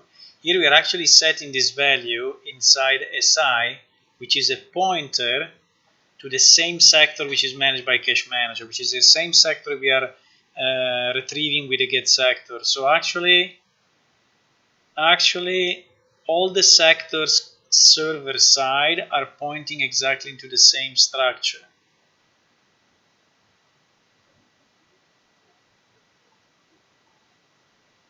So in theory, as soon as the weather changes, my sector gets updated with the right information, server side. And so I think that here what I can do, I think that here I don't need to do this. I think that this sector is already updated, but we will have to check this because I'm not 100% sure. But I think that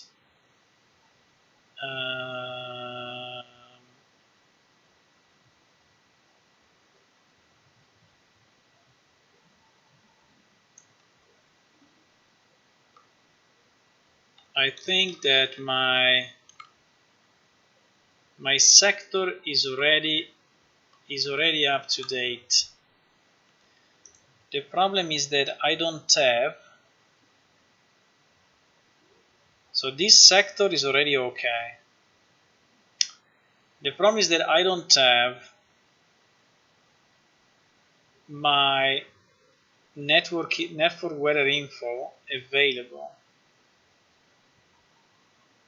because what is expecting here,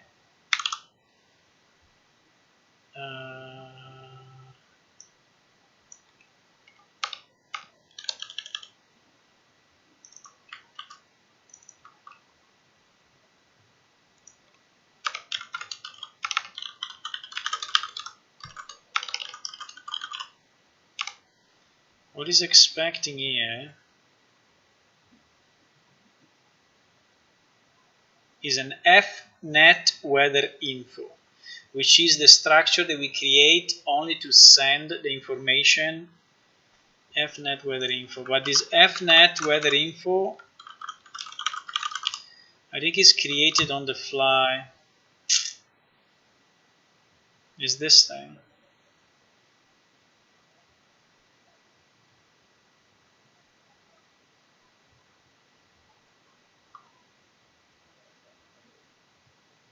Is not put into the sector information.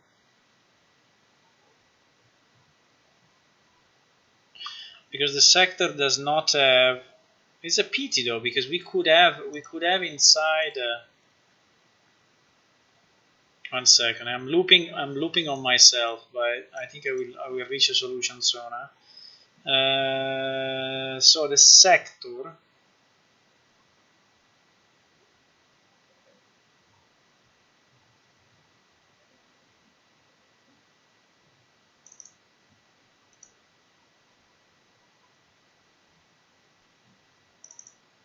Yeah, he has the information. He has current raindrops. He has is raining, is snowing, is colliding. So he has all the definition for sure, and the definition of the possible weather, which is this thing, right? Which is this thing. But he also has the current one. So I'm expecting that when we are generating a raining event inside Weather Manager, we are setting, where is it? Where is the rain? Rain. Here we should set is raining on the sector. Please tell me that you do it. Current block is raining. Yes, you see? Is raining equal to true? So we actually do it. Okay, so the sector has the definition of all the possible weather that may happen, plus the current weather in the sector. And this is maintained by Cache Manager, which is one of the managers we can call at any time, which is maintaining pointers to those sectors. And these pointers to those sectors are the same pointers that are used on the character, on the NPC, on everywhere. So it's one sector maintained for everything, right? So it's only one instance of that sector for all the objects, for all the players and NPC and everything else. So, which I think is very good. I think the design is good. It's exactly what we need. Is the PS Unreal source available to public download? Well, no, it's not, but it's available. It's available if you become a developer at the moment. And to become a developer, you just need to help us a bit, let's say. So say I give access to SVN, like the guy that I was saying before, which is the guy that helped me a lot on the updater. He basically built the updater. He got access to the source code, but he got access after some time, let's say. So I'm not just getting the request from anyone and giving them access to the source code. I'm giving them access after they significantly helped us with something. And to significantly help us without access to the source code is still possible, because there are a lot of things that can be done just in Unreal by itself, and then ported to PlaneShift later on. So what I do, I give them some tasks. I give them some tasks that they can help us, and they can complete.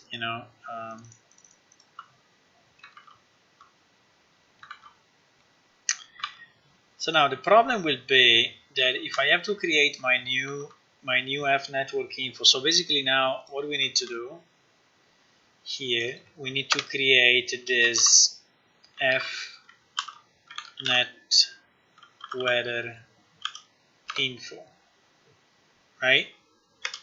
So we need to create this thing, and to create this thing,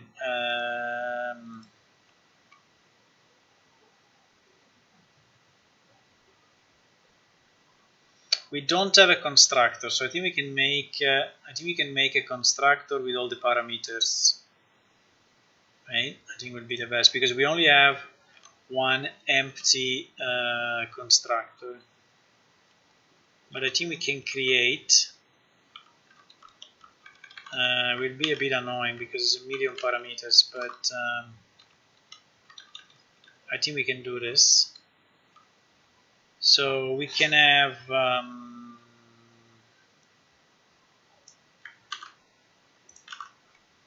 this. It's just annoying to create, but then it will be easy to use.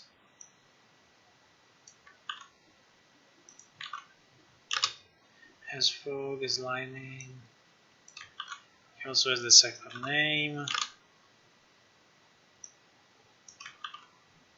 By the way, this structure I think we will have to expand it in the future, because we are not taking into account other stuff like wind.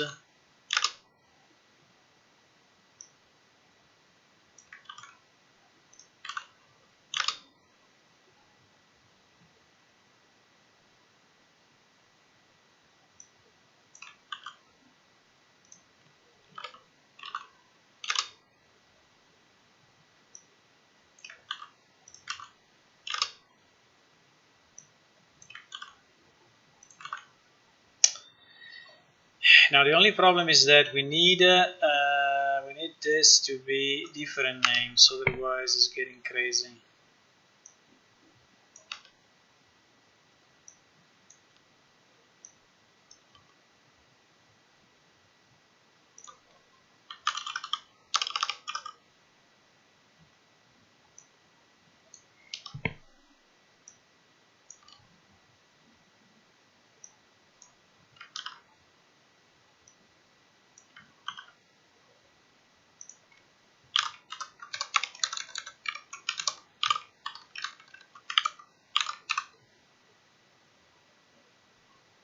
Did he answer the question, Jay?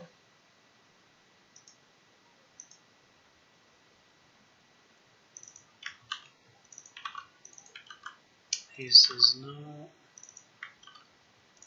S5 line name. I skipped sector name. Why I skipped sector name? I don't know.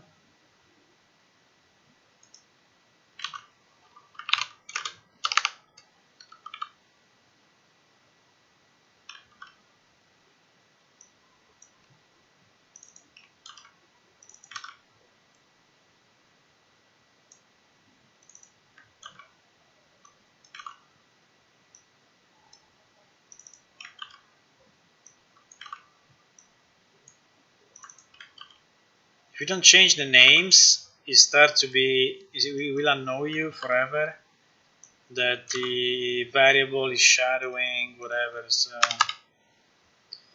I think that's the only way.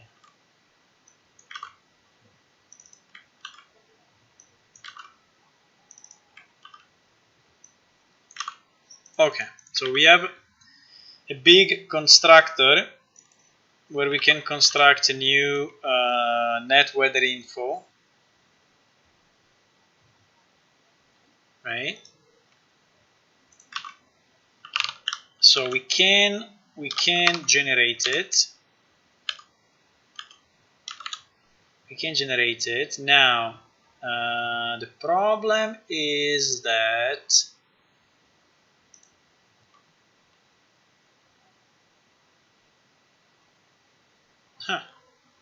the problem is now how to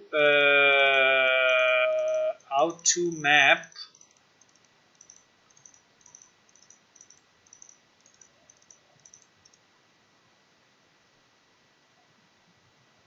I think I can create a method on sector to return me the structure. I think would be the easiest. Based on the values that he has, he will return me a net weather info. Let's do it because I think is the best encapsulation. You know.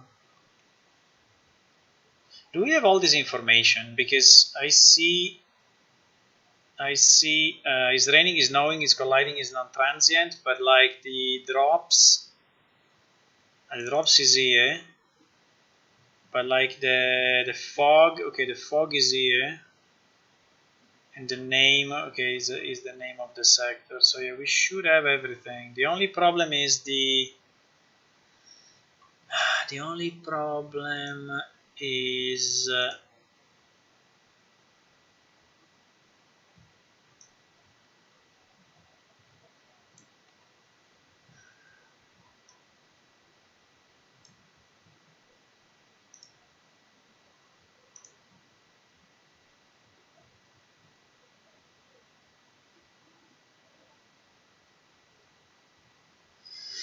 so you're working on so you're studying programming.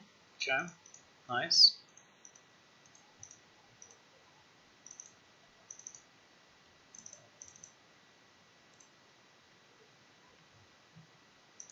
I think it's still a very promising sector, you know, a promising domain, the one of programming. There is so much, you know, that you can do, mobile phone apps or appliances, or I mean, there's so much. There's still so much. It will be more and more and more and more and more. So I think we'll never be short of work if you are a programmer. There is always the demand is still insane. I think also for artists anyway, because now with all this YouTube and Twitch and you know these kind of platforms, people need more and more to have art created for them to power their channel.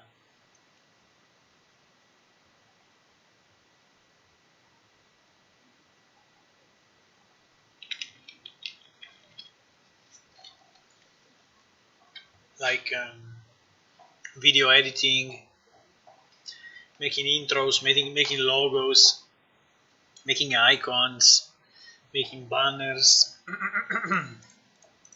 So there is really a lot there as well.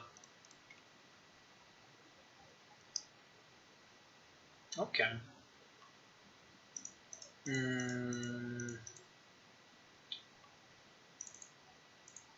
Yeah, so the idea is that inside sector, I think we can create a new method, and this method will extract an app network weather information for us, right? Now, I see that there is a bit of a logic to that. So, for example,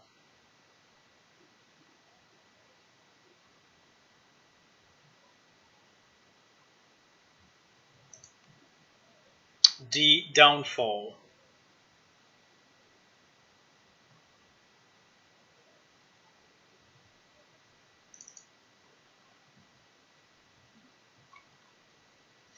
You see, the downfall depends on the event. So if it's snowing or if it's raining, so in both cases, so if it's snowing or raining, downfall is true.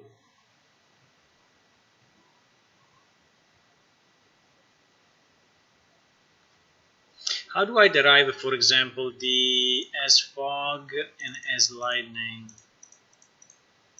As fog is true.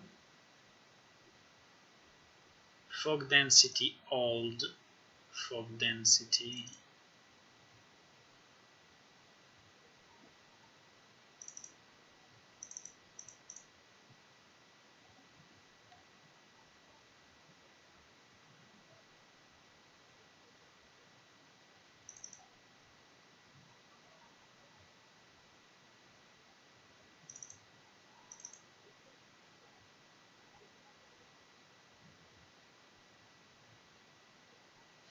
We can do if fog density is greater than 0, I guess.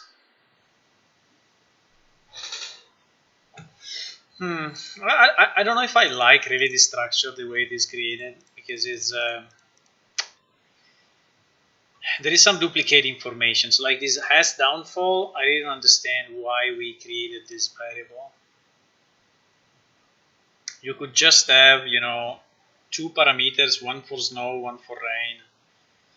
That's it. So now basically I have to recreate the logic of this like if it was a new event. I mean, probably the easiest would be if I could enter this function without generating an event, but just generating the weather info.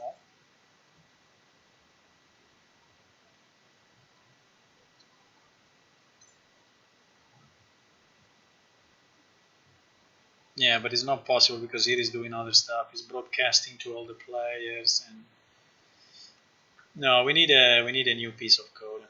I'm trying to think if I can make it simpler, and not create another function, but I think at the moment it's not possible. So let me try. So we will create a new function which will return an fnet weather whatever info, yes, and it will be called get net weather info,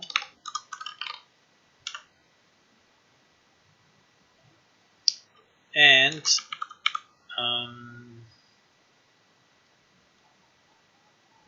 depending on the temperature, that's the physics explanation, right? But I think in the code we could just have add two parameters, one for rain, one for snow. Instead now we have one that is saying has downfall, yes or no, and then if it's yes, there is another variable that is saying if it's snow or rain. So which is very counterintuitive, It's very counterintuitive. So I think in theory yes, but in practice I think it's been written a bit weird. Do we need the sector? No, because we are already inside the sector. So I think this function will take no parameters. Will just be like this.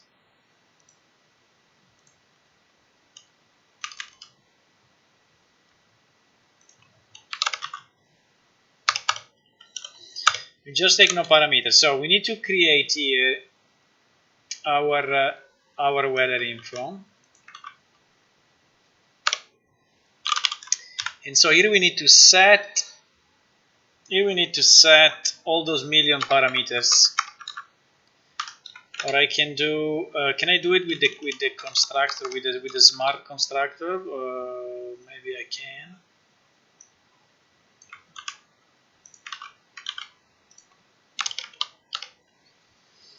So as downfall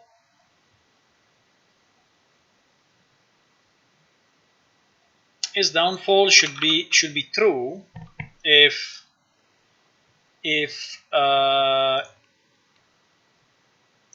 snowing or is raining.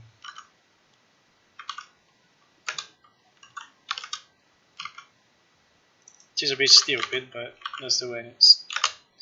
Then the second one, which is knowing, is actually corresponding to is knowing, which is good. Why is not giving me the is parsing the solution? Huh?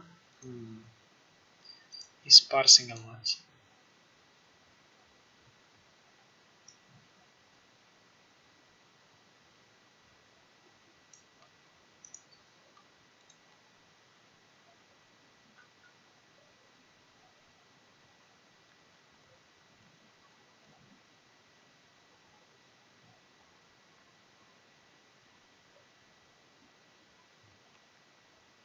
I lost my. There it is. Where is this defined? Under messages or under messages? So the first one is the downfall. The second one is this: if the downfall is snow. The third one is if it has fog. Look at this as well. There is a S fog, and then there is a fog density. And fog density, if it's 0, has no fog. So what is the value of having this variable? There is, so downfall drops is 0 if there is no downfall. So what is the value of having as downfall? I mean, it's totally duplicated. And it's just, so I don't know if I want to remove it now, probably not, because the system is working like this, but it's a bit stupid, you know. We should not have this kind of duplications. There is no reason for those duplications. No reasons. So here I do fog density greater than 0, and then is, you know, as fog. Then there is lightning. Lightning, I think, unfortunately, lightning, I don't know how to check it.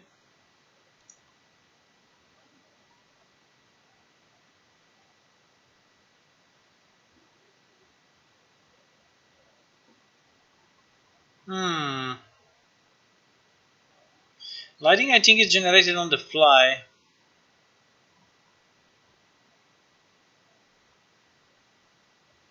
Because I think it's an event, you know? It's a single event. So I think that by default is no. And then only when there is an event. Yeah, in fact, by default is no.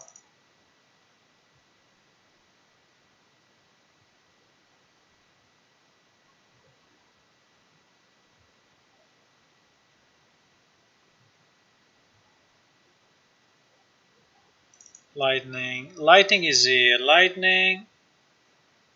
Let me see if we set anything on the sector. No, we don't, you say. Yeah, because it's a single event. I think the lightning is a single event. That's strange though.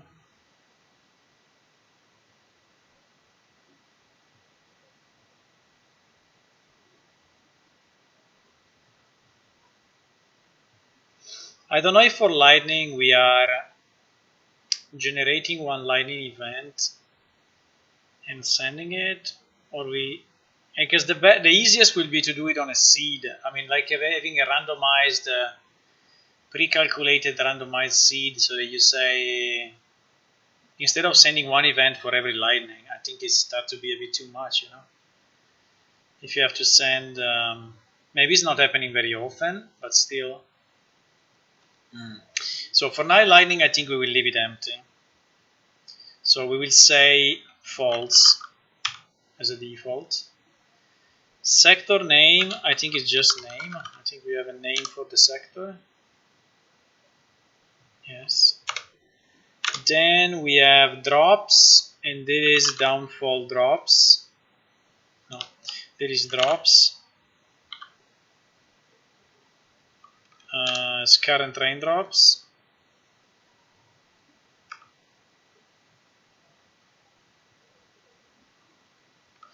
Well, current raindrops, but for snow, then how it works? For snow, do we set Ah, yes, we said the same, huh?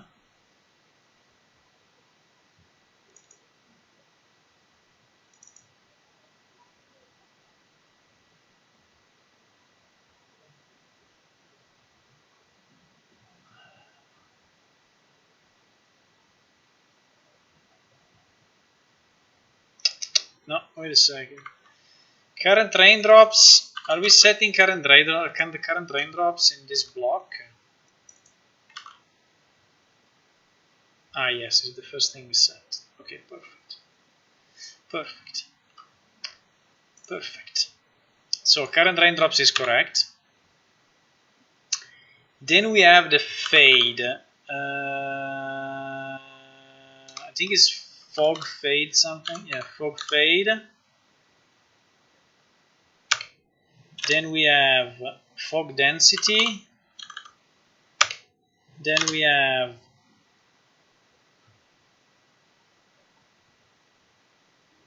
fog fade. No. Fog fade is twice one. I think this one was rain fade then. No. What is this?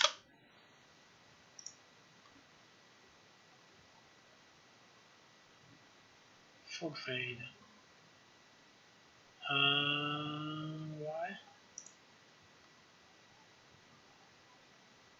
We have downfall fade and fog fade, which are two different things, huh? Which are two different things. So I think I need to rename this, otherwise it's confusing.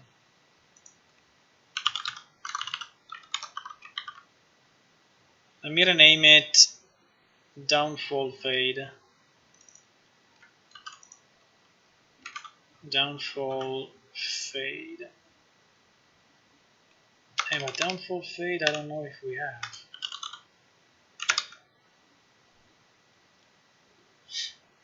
Now I was thinking.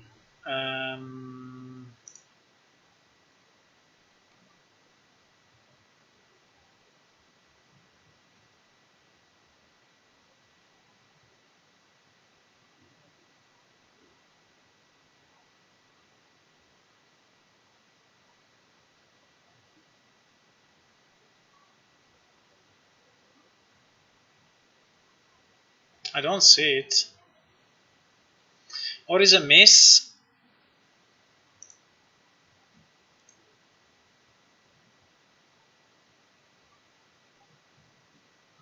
As downfall. Inside of that there should be fog density, fog drops, downfall drops, fog density,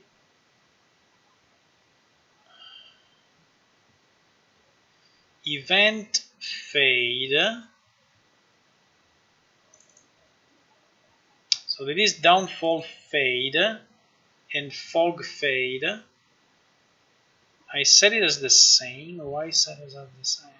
Is setting these two parameters as the same?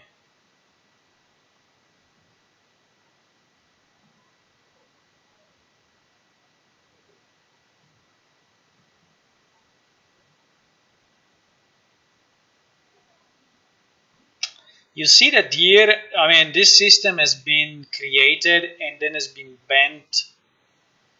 bent to something else because there are too many duplications and things that are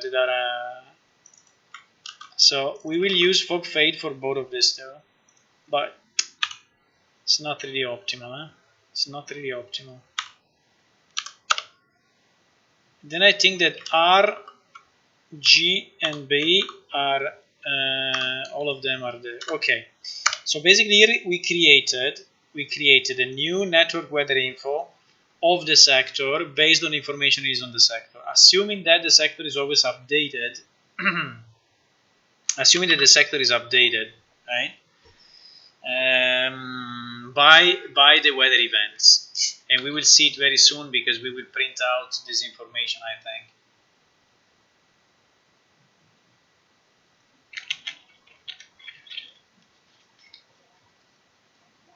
So, oh, by the way, time is flying.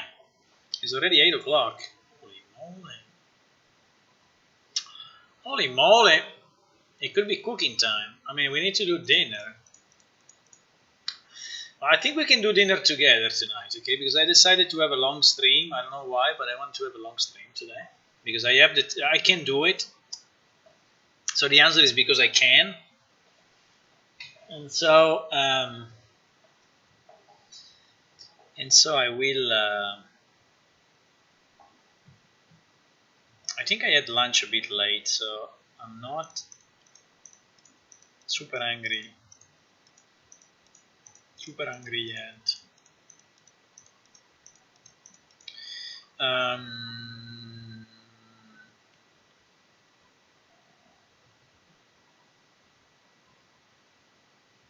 But let's finish. Let's arrive to a point. Okay, let's arrive to at least to a point where we can say that we reached something meaningful. Okay. Now I see we have exactly 3 people connected on Twitch, which is the perfect for the affiliate thing. Exactly 3. But I don't know if now we want it, but maybe we can do what I was saying. So we stream on Twitch and we upload on. But I've seen that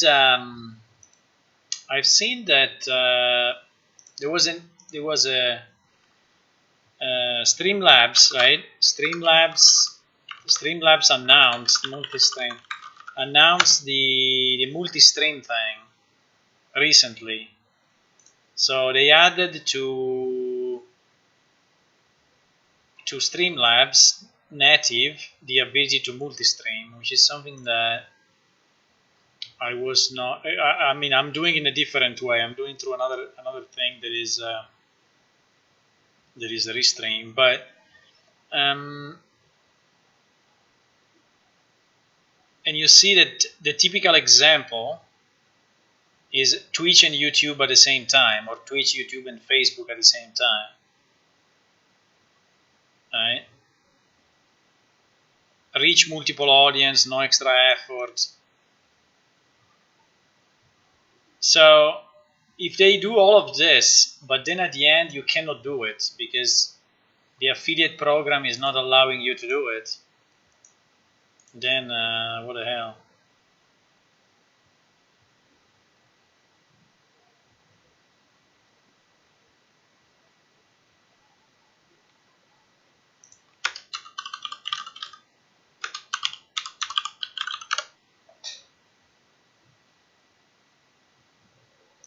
Yeah.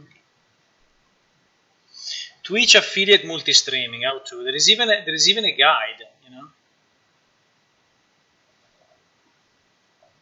I know there is a question. It's the same question that I asked now. Good day. I saw that you guys added multi-streaming here the other day. I was wondering if multi-streaming is breaking Twitch TOS for affiliate. Hello. This is typically part of the affiliate contract you sign, but I would recommend that you review it to be sure if it's there or not. What the fuck? What a stupid answer is this? What a stupid answer is this? Streamlabs staff. How can he answer like this? I mean, his job is making software for streamers, and Twitch is the largest streamer platform existing, and he doesn't know. He asked the guy to check the TOS.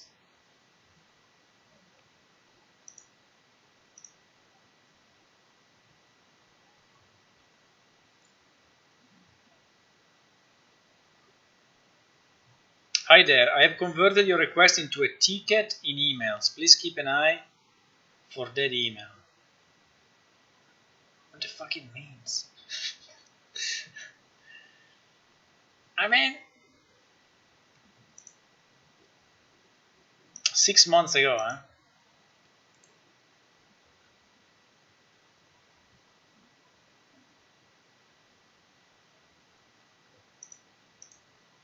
I think the problem is that if you do it and they discover it, they may just decide to close your channel, you know? So, because Twitch is not very friendly, you know, in this kind of thing. So, I think they will just say, fuck it.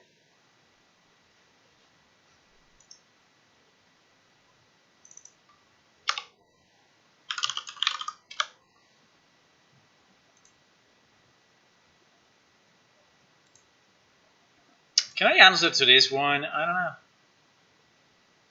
Can I log in? What is this? Is Streamlabs login?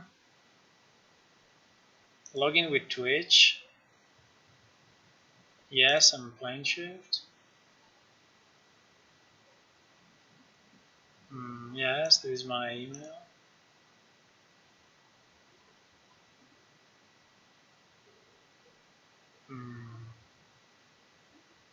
The forums are now closed for new postings.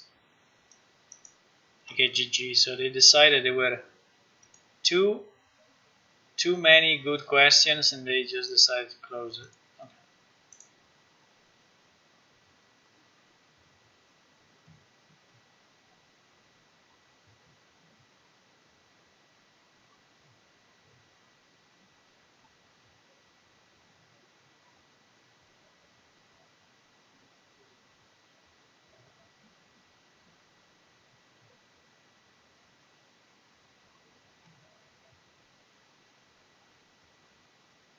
Multi-stream is only available for Twitch, Facebook, and YouTube, Facebook. If you want YouTube and Twitch at the same time, you need to use the stream IO. I don't know, I can just ask the question, but it seems to me that it's not allowed. It's not allowed, my friend. Hello, Sand. Welcome. How are you today? You did your first hour of Unreal Engine tutoring. Nice. So you had a student. They wanted to learn how to create very, very complex blueprints. Very nice. Was it a paid job or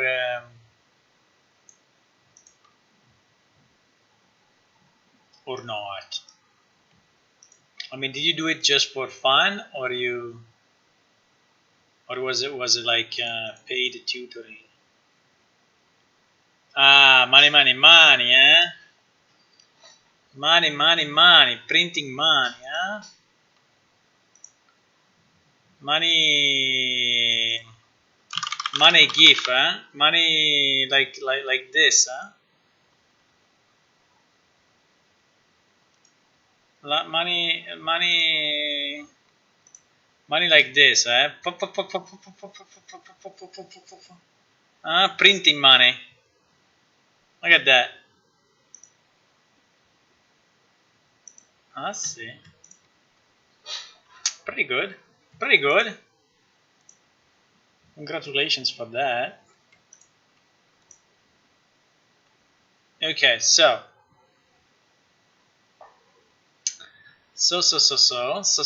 what we were doing, I distracted a bit myself. Ah, yes, we created the function that allows us from a sector to get a properly populated fnet weather info. Okay, so having done that, then we can just do very simply sector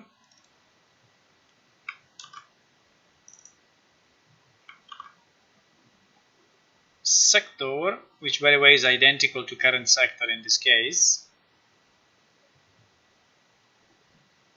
right? Get net weather info.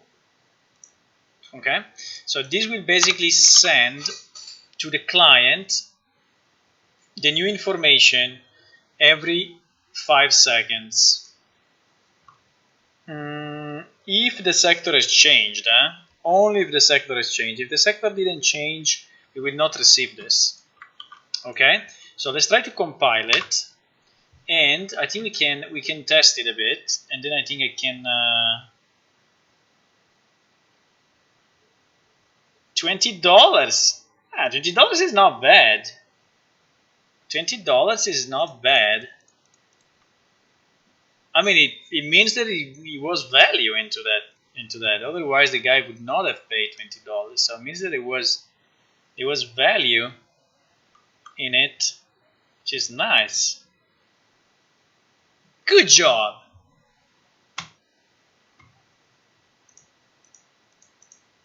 Okay. If you can do 3 or 4 of those per day, will become a job. You know, or 10 per day. I don't know how many you need, but the Unreal Engine tutoring. One failed. What do you mean one failed?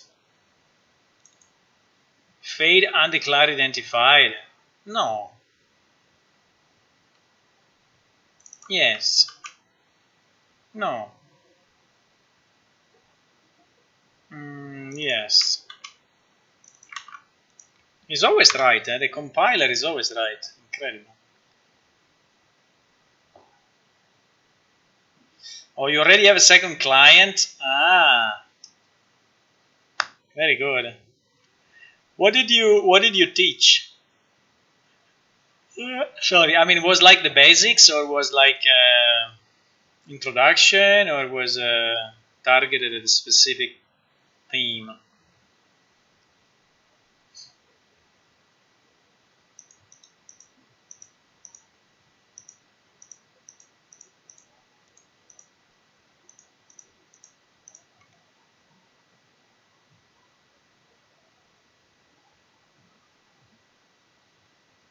Rep notify, okay, a player name, okay, from a save file into a VR project. Okay. Yeah. Good. I would know how to do it as well, but I don't know if I would use a rep notify, but a rep notify I think is anyway a good way. I mean, if he's on a save, maybe you can do it. You can do it just with one call, you know, because you are loading the save files only once. So it's not that the player name is going to change very often, but if you want to do it with rep notify, why not? I mean, usually rep notify are used for stuff that is changing somehow. That is changing kind of often, but one failed. What do you mean one failed? Ah, yes. This motherfucker is always right, huh? He's always right. He's gonna test it on multiple PC with multiple VR. Wow, multiple PC and multiple VR. So it's like a farm of VR people. So he's keeping a group of people in his house, all connected to VR. Or maybe it was also multiplayer on the net. Maybe. Okay, one succeeded. Good job. So we did that. Now let's go back to reality, because Real Engine is. So let's go back to RPS Unreal and let's start the editor. So now what we want to just have one simple print. I think we have it already, no? Because it's receive weather data. Yeah, we have it already. I think we have it already. But let me just check for to be sure. But I think we have in our client. We have this receive event, trigger event, hit actor component. We have all of that. By the way, why the snow didn't freaking show up?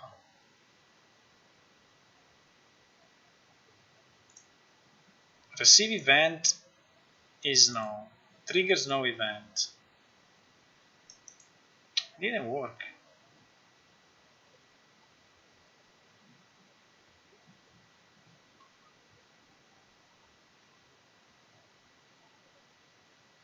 The snow is not working anymore, eh? Something happened.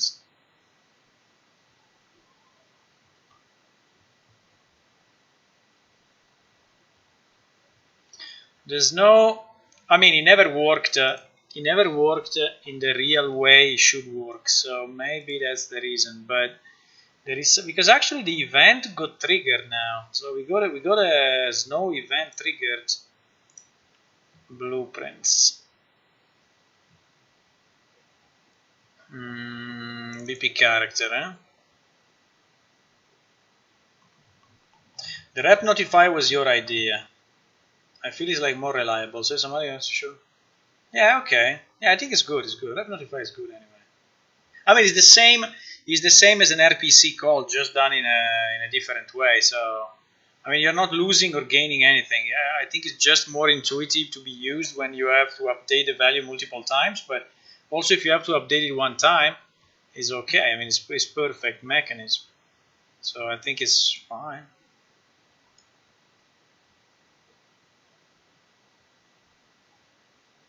He was saving the player name on client save first, so loading it from where the multiplayer uses the NPC to get it and just get an amplifier on the client. Okay, yeah.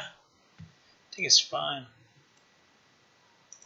I think it's a good mechanism to learn, you know. So I think in the tutoring and teaching, I think it's a good thing that you taught him that, because it can be reused in multiple ways. So I think there are 2 or 3 basic. I mean, not 2 or 3.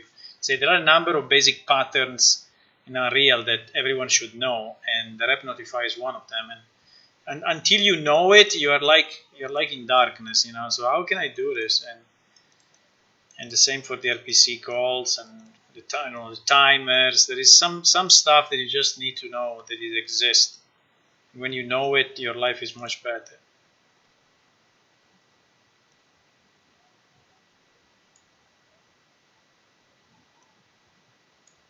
Well, if we don't connect the info, I think it's very hard that it will work, boys.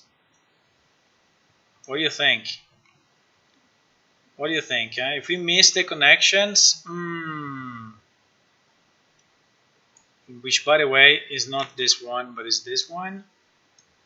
If we don't connect the info, it will never snow.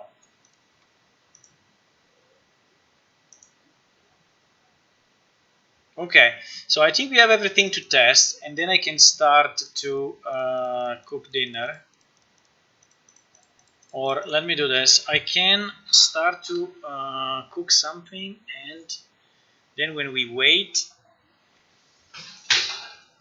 Ouch. Okay, 1 second. So, what should we? What should we? What should we? I think this one is the easiest. We will do the easiest. We will do the easiest possible.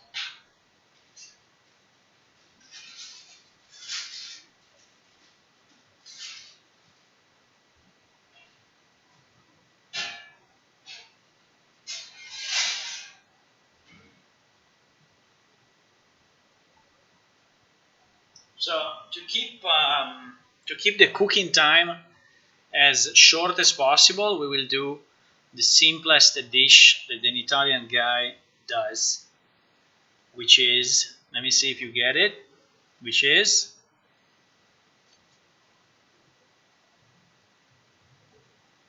what? I'm waiting your answers.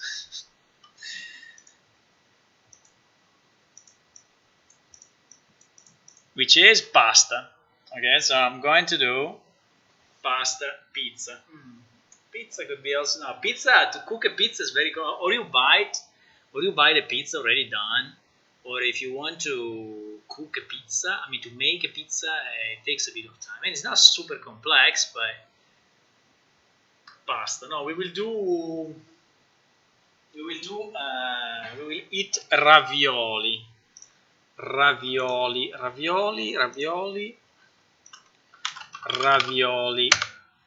No ravioli cinesi, no ravioli cinesi, ravioli. I type ravioli, yes, similar to this.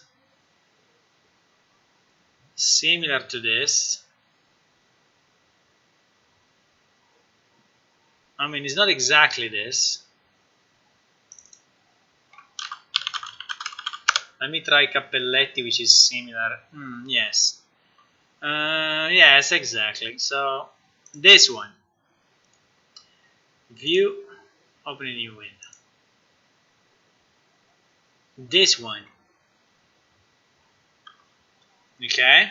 This kind of pasta. So we are eating that, and inside, I mean, it's pasta outside, and inside Inside we have, give me a second so I put the water on. Inside, I mean, if you cut it a bit, inside you have meat. You have a beef, kind of a beef meat, and then on top of it you put some sauce like this. Yes, I think it's similar to this one. My dish would look pretty much like this. So those things plus tomato on top and some small pieces of Parmesan cheese. You know Parmesan cheese? Parmesan cheese. This thing. Right?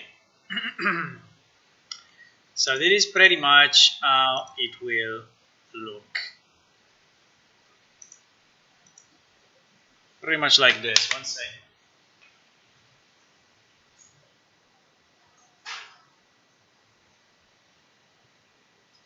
The good thing is that the pasta is very thin, and so it cooks in like 1 minute.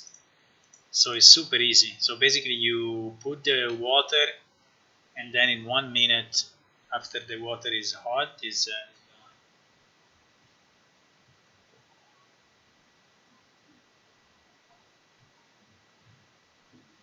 so it's super quick.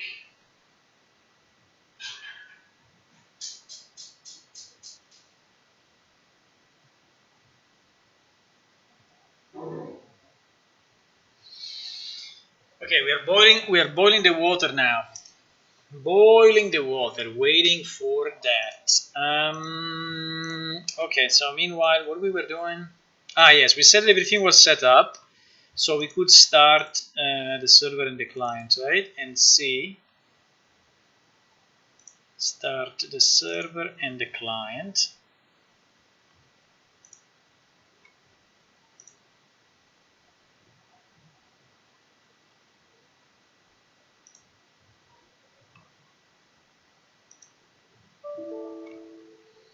Replaying.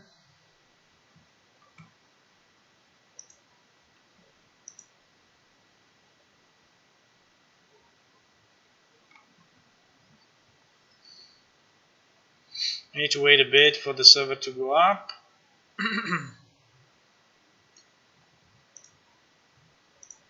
Even if at the moment I think I have disabled everything, yeah, so it's not really loading anything, but we are running with the production database, so there is stuff in it for sure.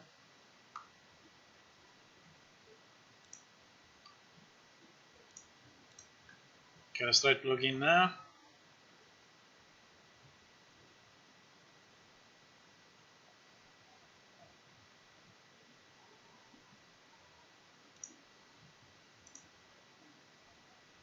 Okay, so what we want to see as soon as we load into the world, we want to see, in theory we should have rain on the left and snow here, okay? But also we should have every 5 seconds, if the thing worked properly,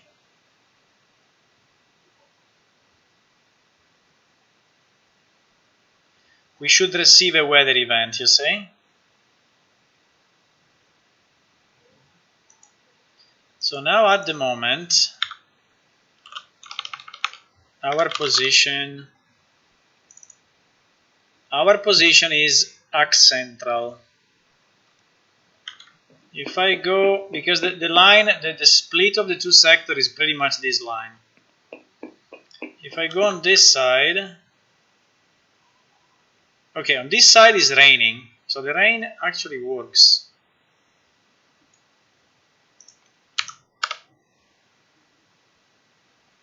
No, why saying that my position is ax central?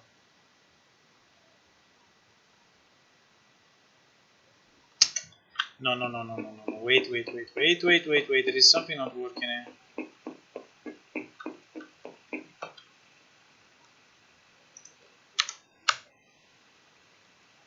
Why am I always in the same sector now?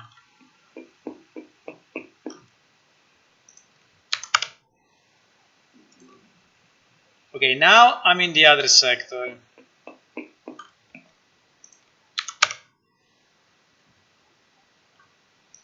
So we should receive a weather event.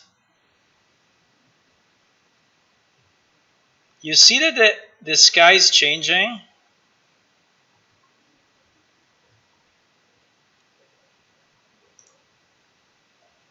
Because it's like if we did a transition. Receive weather event is no false. Raindrops 0.381. Triggered rain event. Okay. But if I go on the other side, it should be here. Right? So here we are in the other sector now. There is still something not working, huh? Receive event snow, true, okay. So he understood that in this side we need snow.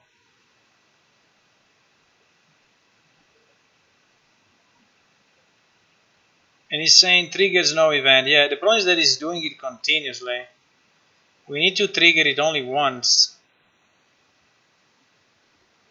And by the way, the rain should stop.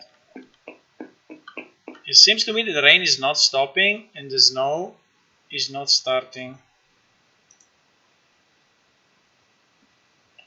Triggers no. There was a lightning. Did you say?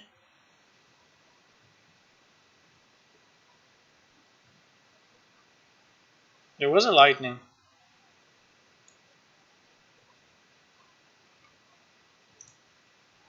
So he knows that here it should snow, but for some reason it's not snowing, it's still raining. So there is some mess in the. There is some. Also, it doesn't tell me the amount.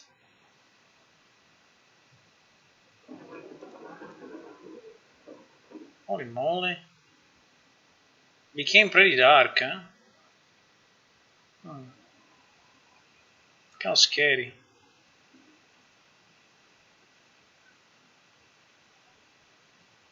Yeah, the movement animation is much better because we have ALS. But I have to change from ALS 3 to ALS 4. I will do it. I will do it soon. One good thing we have for the rain is that it's not raining under the roof. So if you have a roof on your head, it's not raining there. It's just rain. Like if I go here,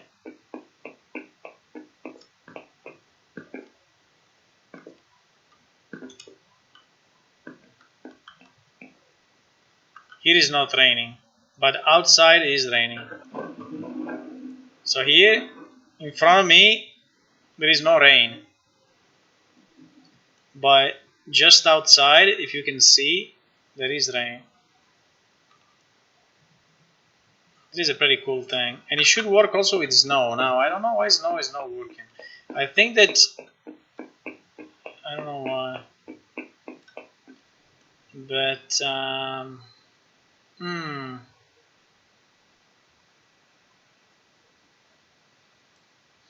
Okay, I think we should check if the snow there is some issue here.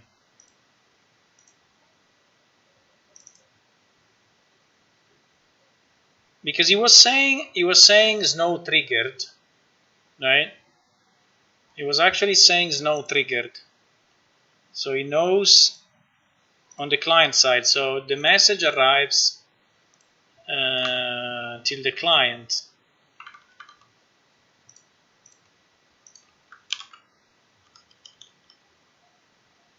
He's saying this. He's saying receive weather event is no true, triggers no event. So this thing is actually happening.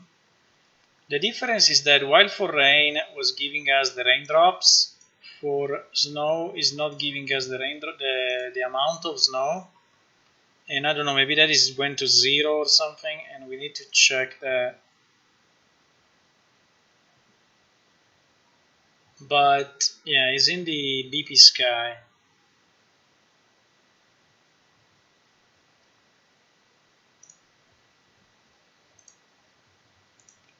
BP sky.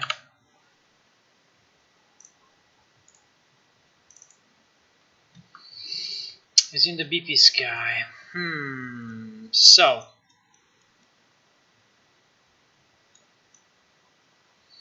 where do we print the rain value?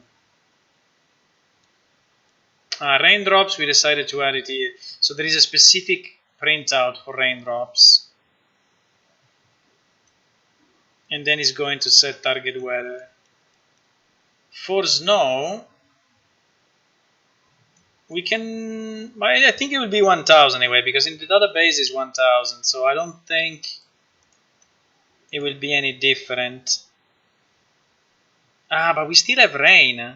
Rain frequency? No.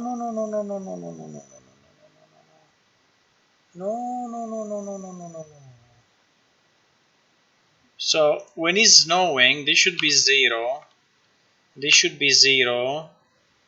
Cloud density, I have no idea. But for now, let's leave it as 0. Rain should be 0. So here we were setting, for some reason we were setting rain again.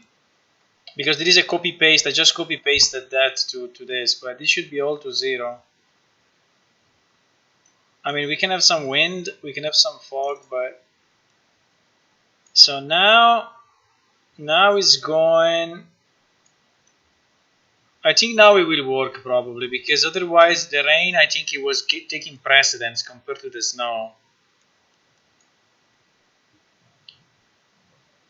Snow frequency is going to this array. And I still don't like this array structure, it's so bad, but anyway. And then we go to apply. So what we can do, we can check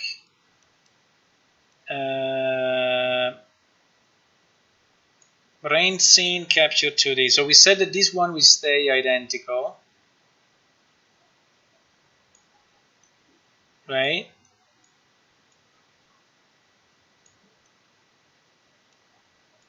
Yes, all of this will stay as it is. Then the magic happens in the apply to. So in the apply to, we are setting the okay, so I need to see if we are actually activating that thing. I think we can put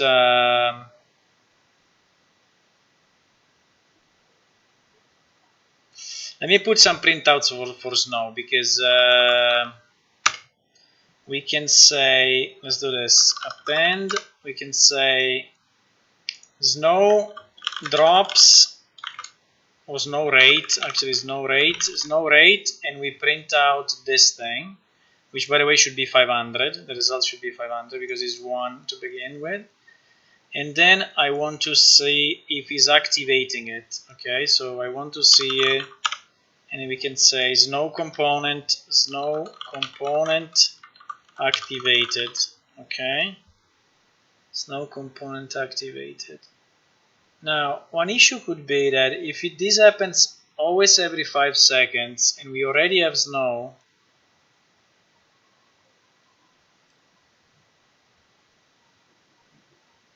this one should stop the rain.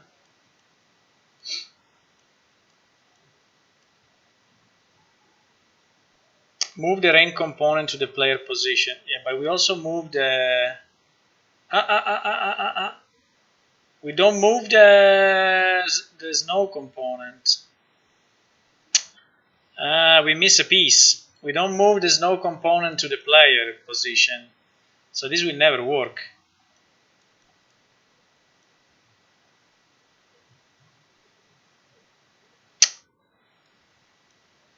Right? Yes. I need to copy this. and put it before rain. That is why it was not snowing.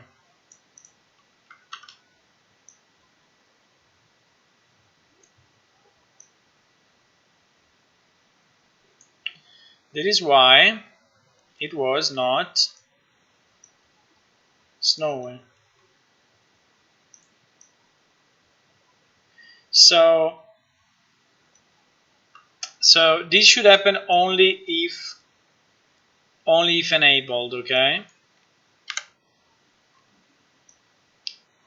So here.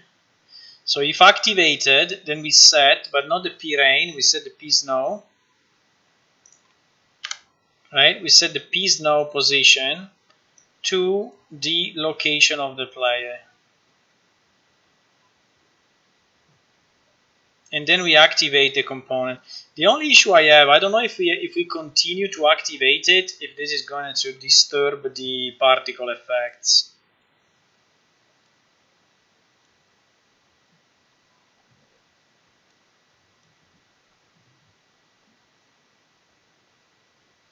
Maybe you know what we can do. We can do it in 2 lines, because like this is a bit hard to read. If I do like this, and the first one is snow and the second one is rain, I think it will make more sense. So all the first run is rain, and then here we can do this to keep it clean. Oops.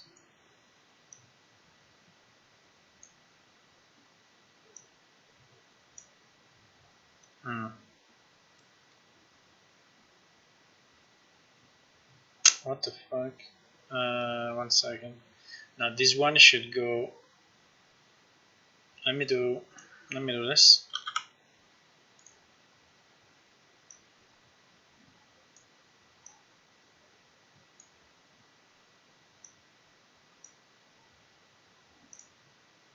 Why is on the opposite?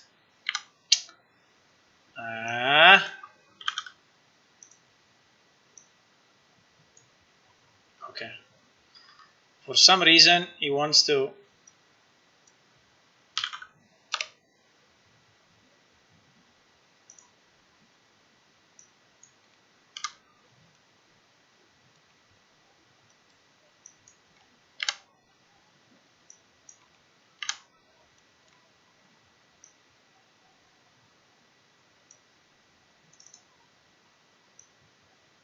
I think we managed now to. Yes, now is correct. Okay. So the first block is. So the only thing I need to do, I need to put this here, otherwise it will not work. Okay. So enable, disable. If he's disabled, he skip everything and he goes there. If he's enabled, he prints and he set the position. Then he goes here and he does the rain part, right? And he does the rain part. And the rain part is pretty much the same. If he's disabled, he goes here to deactivate the rain. And then here we have the audio component for the wind and everything else. Okay.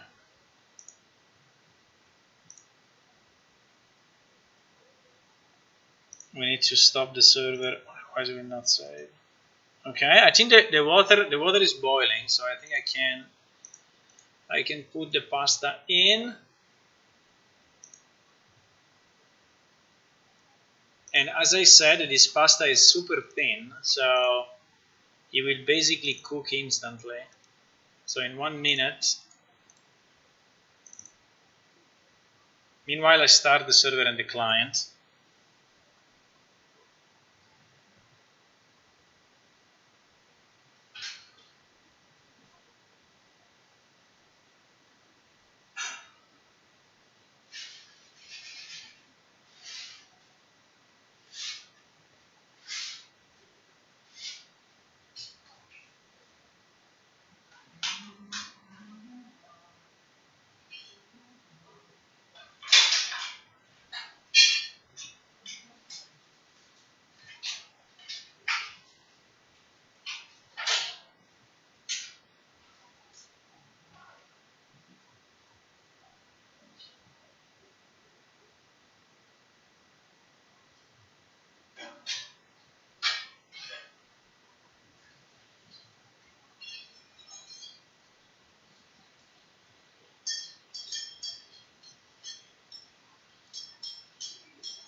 Okay, so in 1 minute, which is basically now, is ready.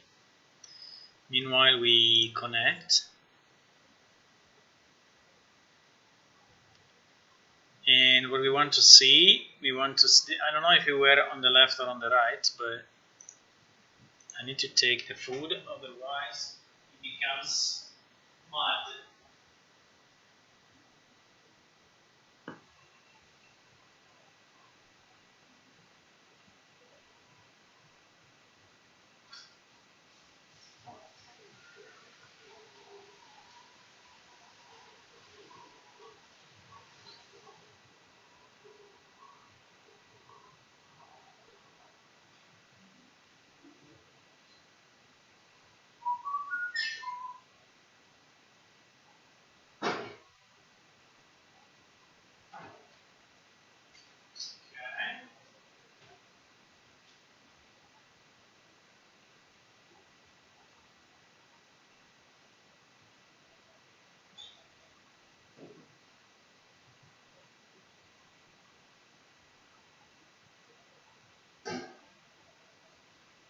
Is it snowing or doing anything? It's not snowing, it's not raining, huh? So this didn't work. Huh?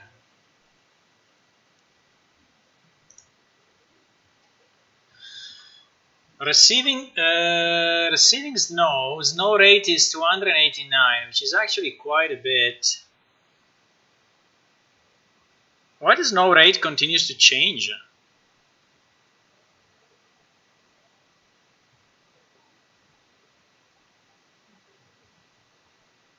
The snow rate is changing, is increasing. What the hell?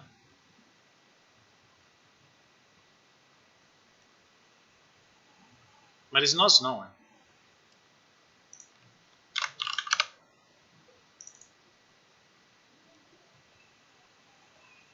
So everything is how it should be, but the snow is not here. And now we reach 500, which is the maximum. The problem is that if I stop the server, my client will disconnect. But I don't know if like the snow is restarting every time. Anyway, I will just eat meanwhile.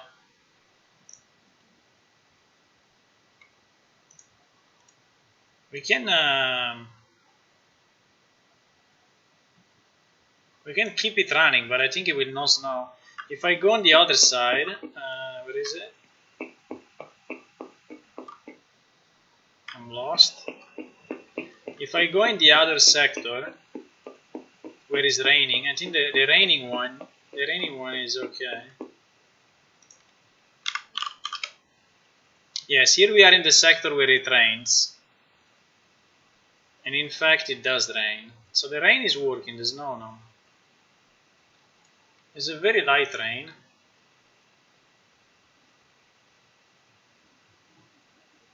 The snow rate is going up and down because it's interpolating between the values. It's doing the same with the snow, with the rains. Also, there isn't some interpolation done. So, but I think it's fucking up on the light because when it's coming back, it becomes super bright. But anyway, the rain works. 1 second, I'm going to eat. I'm going to eat, okay? I think I'm going to eat on the other room, though. I don't want to eat here. So, but it will take very little, like 1-2 minutes.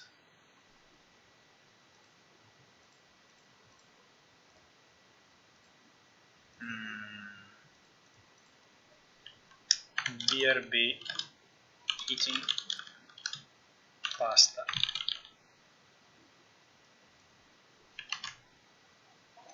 One second.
I think I know why. While I was eating, I had like a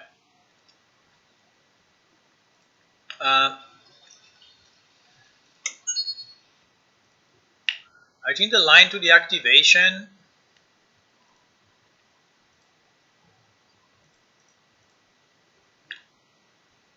or not. No, maybe I did it right.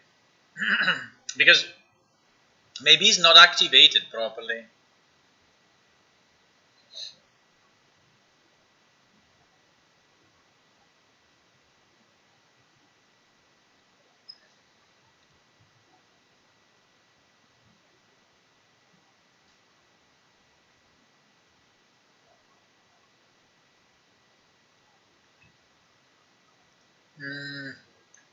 I read what you said, Dakre. I don't know. I mean, programming is you can do a lot of different things. So you can split, your tasks in programming. Maybe do something, then do something else, then do something else. I think you can.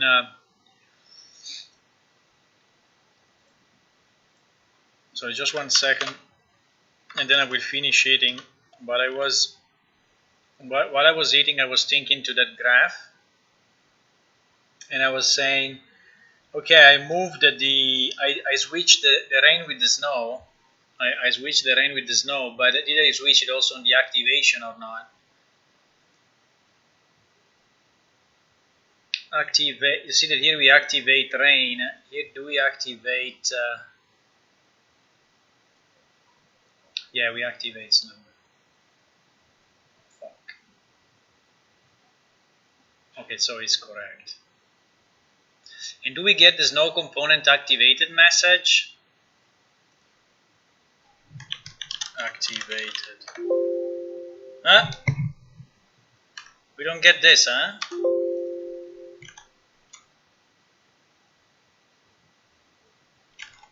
Wait a second. We get the snow rate, but we don't get the activated, so there is something fucked up here.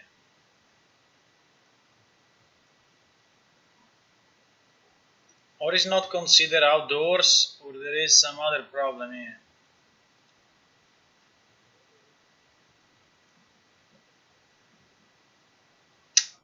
I think this outdoors check is failing.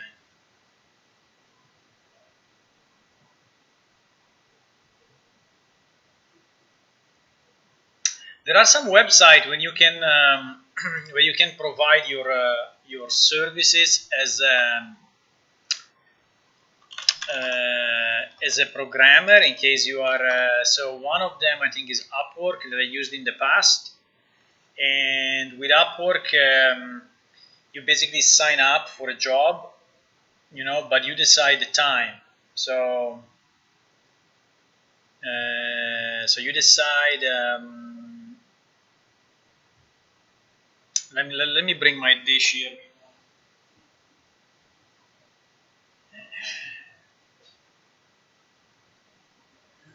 So you decide you take a job, but you decide when to take it. So you decide if you want it if you want a long job or a short job or and Upwork I think is mostly programmers. Or anyway, there are programmers. The other famous one is Fiverr, but I would say the quality of Fiverr is a bit lower. So it tends to be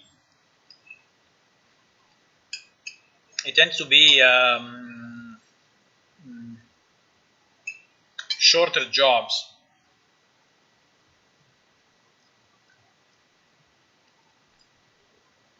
These two are working pretty well. Upwork I actually used. I mean, I used as a buyer, but I bought work from someone, and actually it worked well. And Fiverr, I never used it, but I've seen a lot of people using it. But for what I understand, Fiverr is more for short jobs, and Upwork is more for long-term job. I mean, long meaning, I don't know, a few days, few weeks. But you can try to check that. So something is happening here, boys. I don't know in the outdoors, but now I'm still finishing my dish.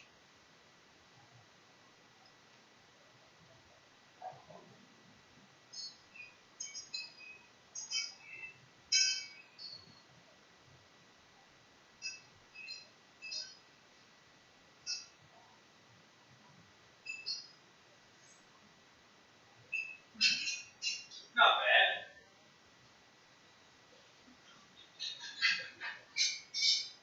Not bad, not bad.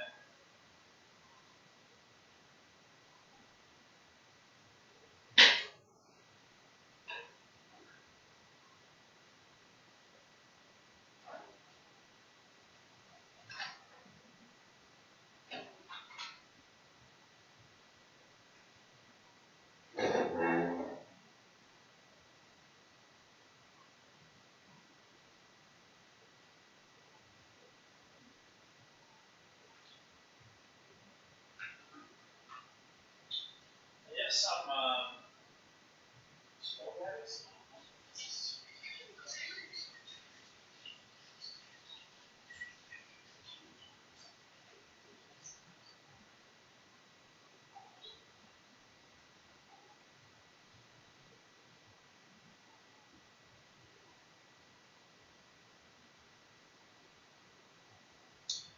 I always confuse. I always confuse the different berries in English. Strawberries are fragole, no? Yes, strawberry are fragole. No, no, no.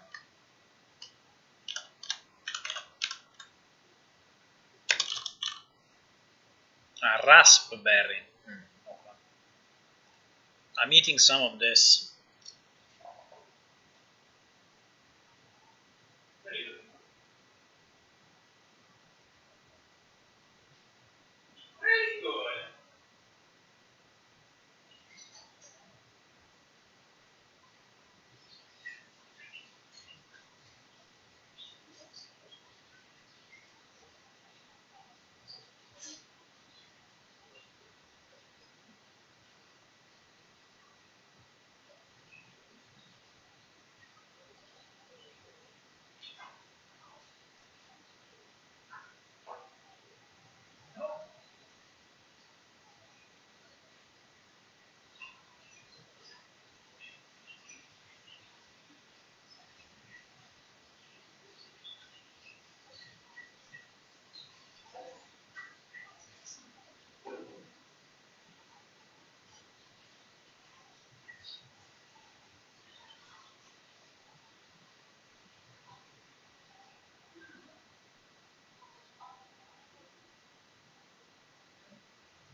Now, now I'm eating. Now I'm eating this.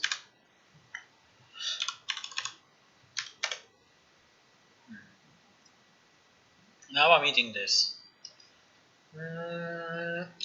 Most of my programming has been hobby personal, so I don't have the experience.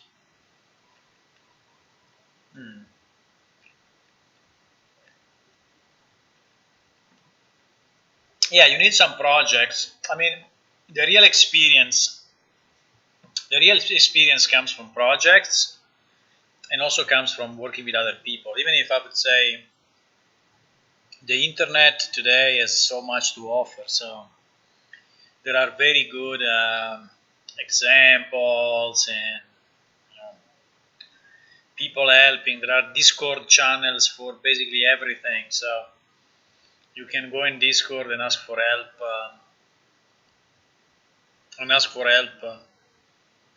For uh, for programming, for whatever you want. So I think you can also do it by yourself, but obviously if you're working in a project, if you're working in a project mainly with other people, it's much better because one, you get more motivated, and second, you learn more from them.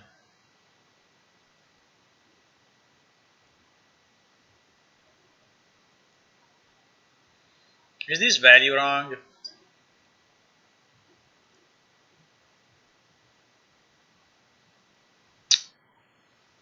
I don't think so, because we are printing it. So this check cannot fail. The one that is failing is this check. Is this outdoor check. Where is this outdoor coming from, by the way?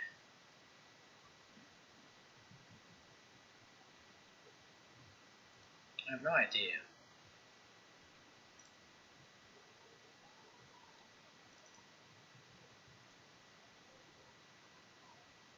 Set outdoors, not outdoors. Indoors. Okay, thank you. So where is this coming from? Set target weather.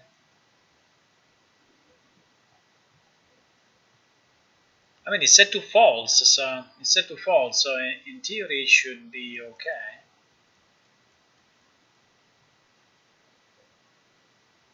Right? But why?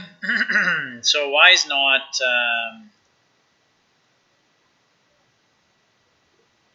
Why is not activating?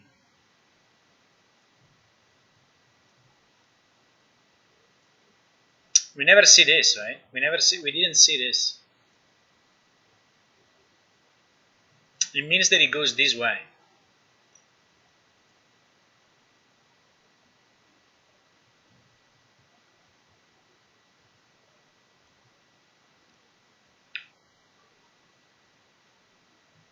If outdoors is false, yes.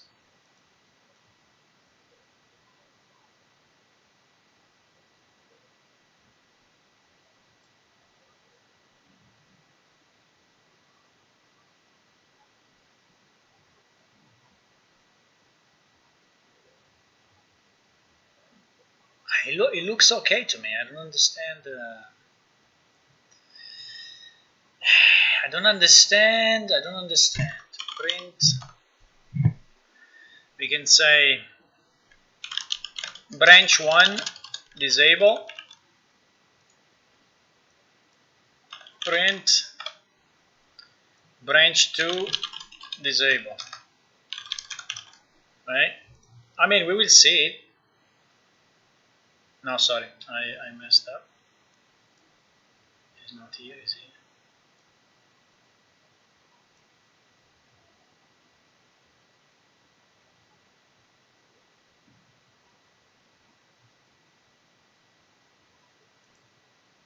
I don't know. We can try like this and see what is printing. But for some reason, it seems that the outdoor variable or the value of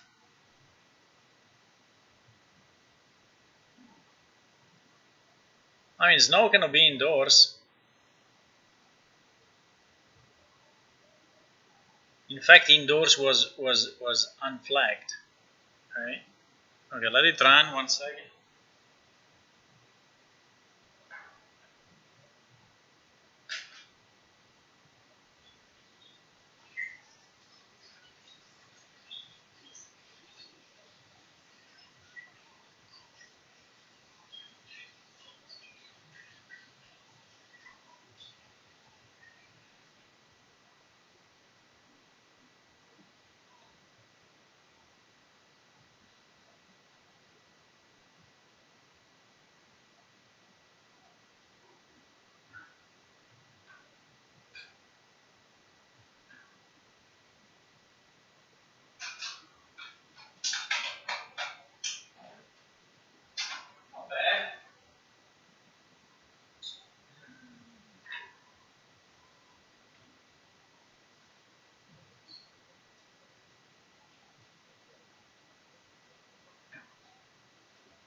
loaded.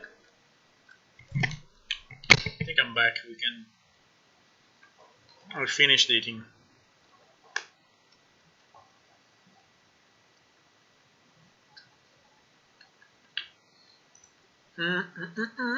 Let's see.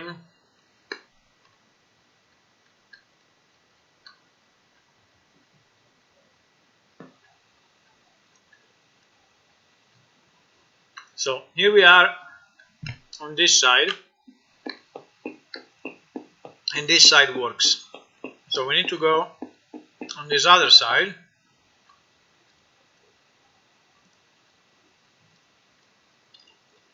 You see, branch to disable. What the fuck? Branch to. What the hell?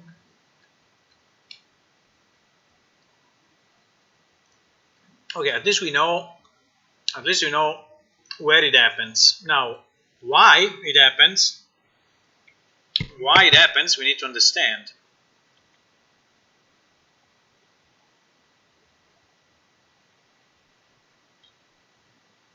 I don't get it. I mean, there is for sure just a stupid switch that is set not correctly, but I cannot see it. Well, yeah, there's no component is not activating.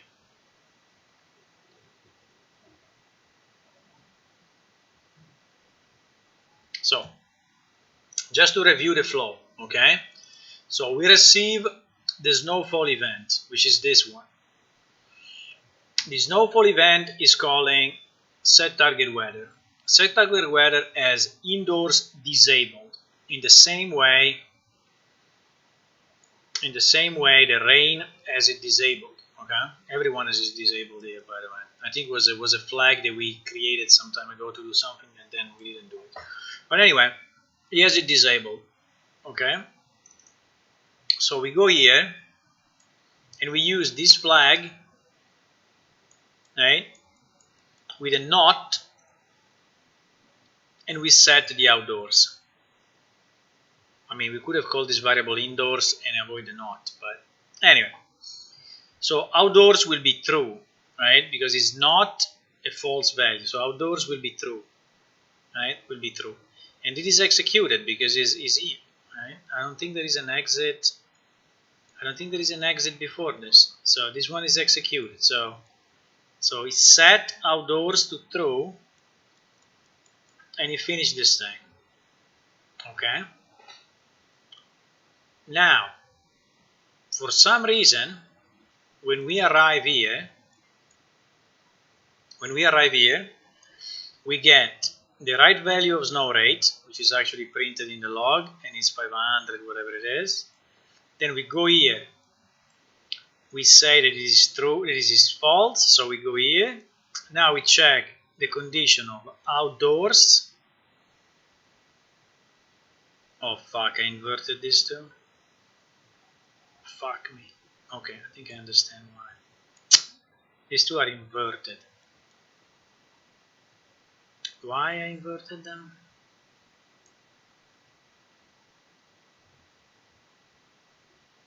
No, wait. Outdoor is true. Outdoor is true. He has to go to activate. Yes, outdoor is true. He has to go to activate. Outdoor is false. He has to go to deactivate. Right? It's how it was, right? Let me go back. Yes.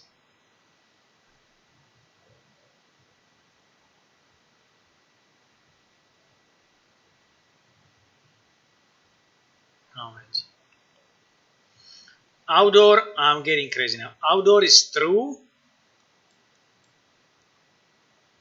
It goes to activate.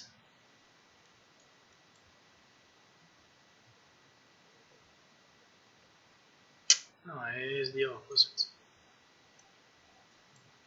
Okay, for some reason I had switched this two. Okay, I don't know why. Maybe I I change the graph. This one is not needed. These two were inverted. I have no idea why it happened, but they were inverted. Maybe when I deleted this, I don't know how it happened really.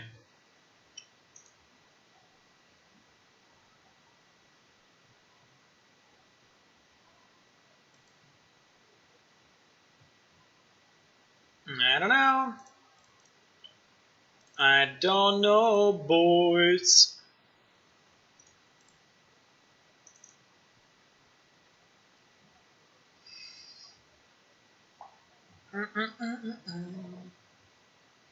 I don't know, boys.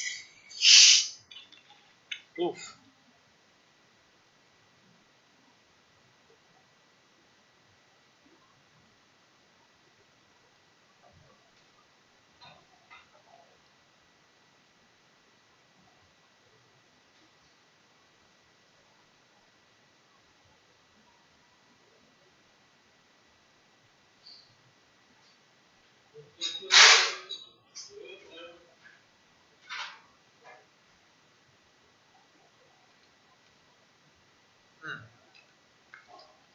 Still loading?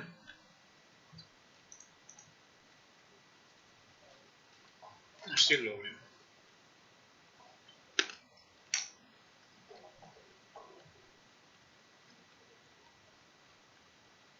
I think it will work now. I think it will work.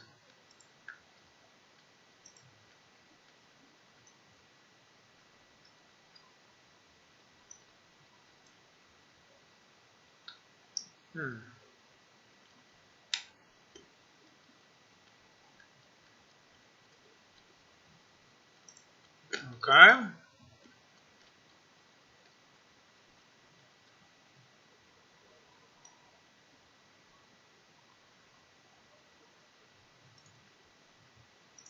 Why I switched it? I have no idea.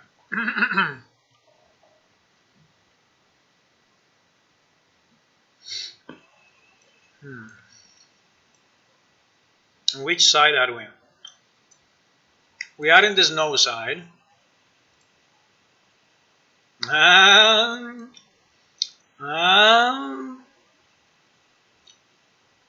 I think the good thing is that it's starting to snow, and then I think it will become stronger, because you see now the snow is 100, 120. Now it's 180, 190. So you will snow more. Also, the sky is getting darker. I don't know if I like really the sky getting that dark with the snow. That one maybe we can tweak.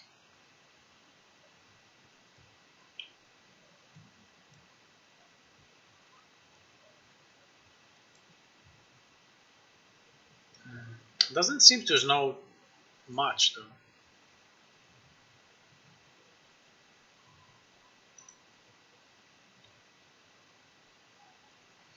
Now we are at 440. We should arrive up to 500, which I think is the maximum.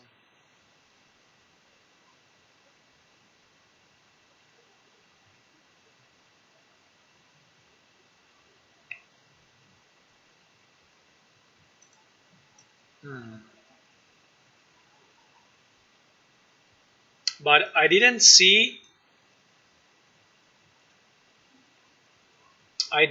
an increase. Okay, let's see what happens if I switch sector now. Okay, so here is snowing.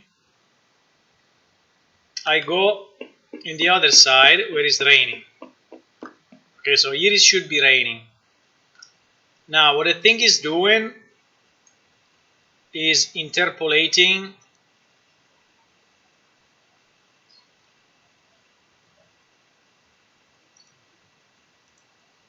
I'm in the other sector. No, I'm still in this sector.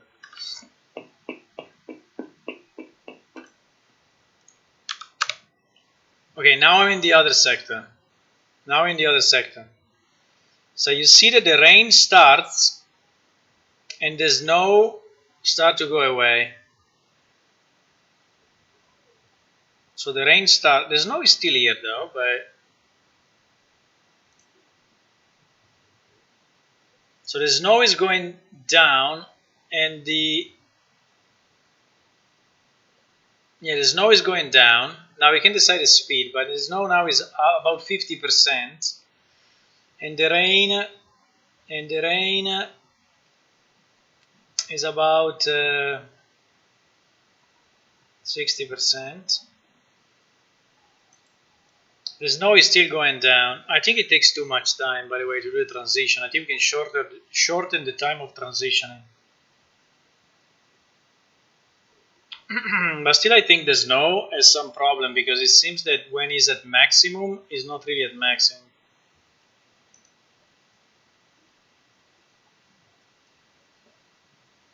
Yeah, and anyway, it takes too much time. Now the snow is basically zero. Yes, in fact, and now is full zero. Okay, so apart from the timing, I think that it works. Okay, I think that apart from the timing, which is not optimal, maybe, so it can be, the transition can be shorter.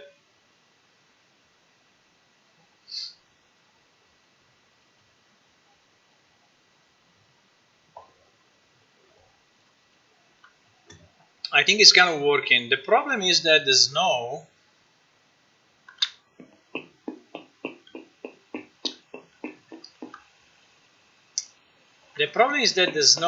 is not, I mean, it's super light. The snow remains super light. So you see here, I have this value, and this is how it's snowing now. Now it's snowing and raining at the same time, but with a value of 184, it looks like this.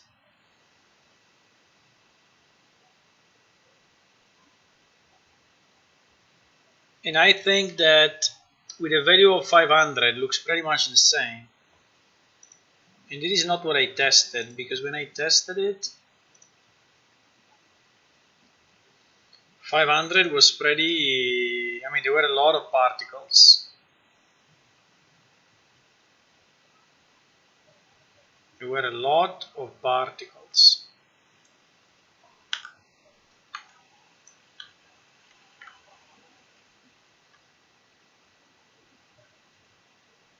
Yeah, absolutely. There is something not working. I think that the parameter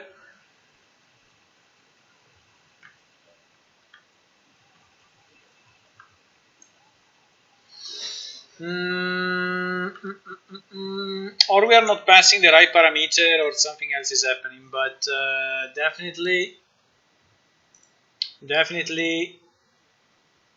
the quantity of snow is not correct. The location in the activation, in the transition, they are all okay. They're working well. But the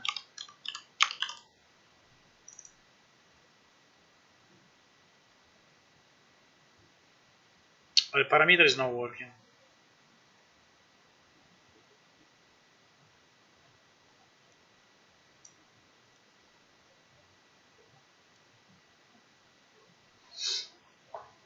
Set float parameter. So this is when we set the parameter, right? And we set the parameter to this thing which is called snow rate. And it's the same value that we display.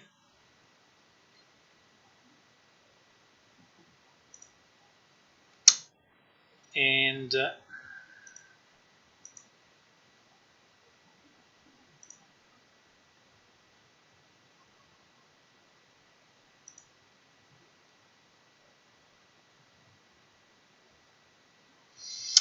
It's getting divided by 8,000, yes, and then multiplied again by 5,000, by 500.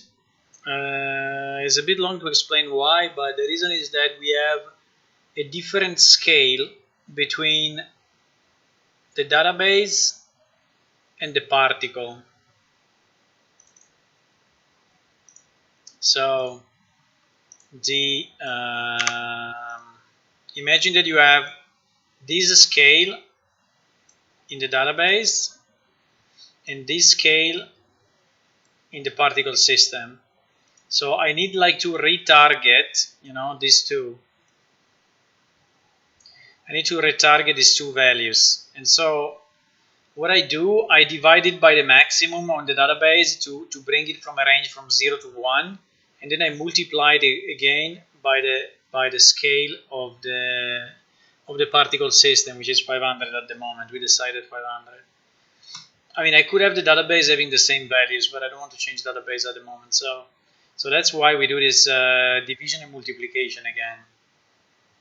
The problem is that this parameter seems to have zero influence on our particle, which is a bit weird.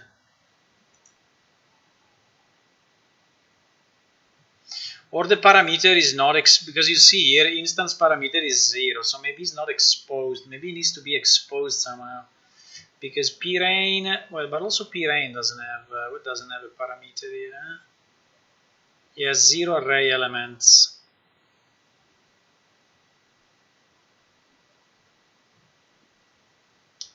Emitter action, expose parameter, copies property from the source particle system into the instanced parameter of this system.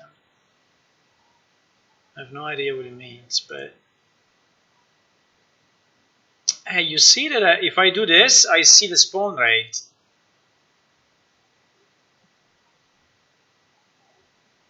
I think this needs to be done.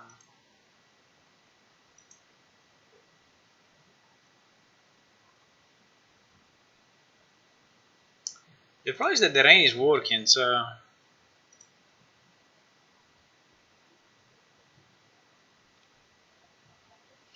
okay, let me try with this change. So I expose the parameters. So this component basically has a parameter which is it should give an error, no? It should not give an error if setting a parameter is not working.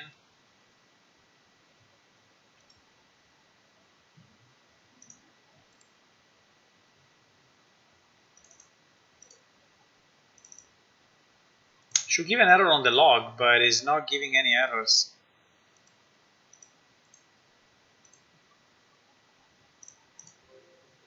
At least I didn't see any error here. Mouse trace and select.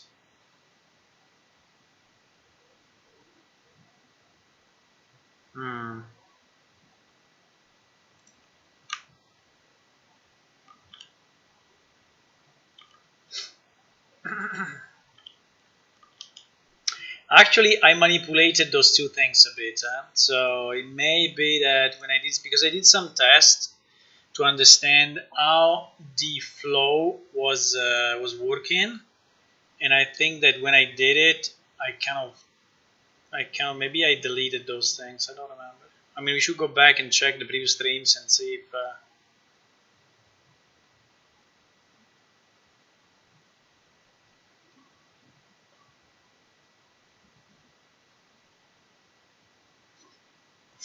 I'm looking at the face of the tiger. Sometimes, like if I look like this, look at the eyes. Like, I don't know. Sometimes when I look at the side, sometimes he has some very funny expressions.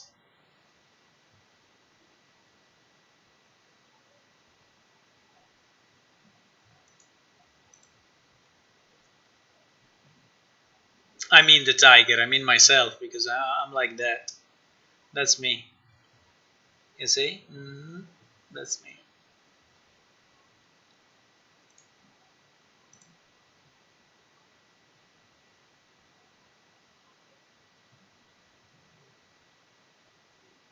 So let's see if exposing this thing makes any difference. We are in the snow area.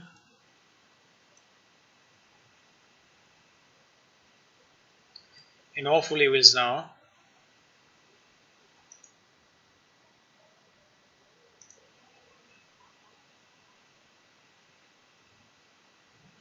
What the fuck? Now snow rate 0.000000000. Ah no, it's coming now. 25, 33. Okay, it's coming now. It just took a bit. Okay, now is like can we go in a place where it's more dark and we can see the snow better? I don't know why it's super bright.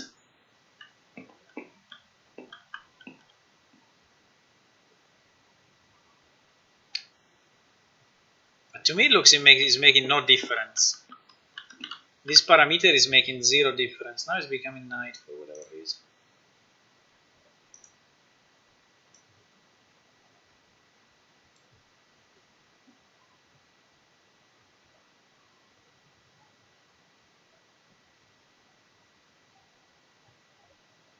It makes no difference.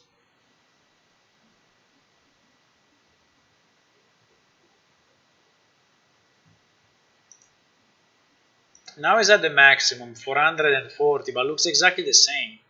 Okay, let me do something just to understand. Okay, so we will set. At the moment, there's no module as 100 as a default. So I will put 500 as a default. So assuming that the parameter makes no difference, it will anyway use 500. Right? And we will see. It is very weird that it's not working.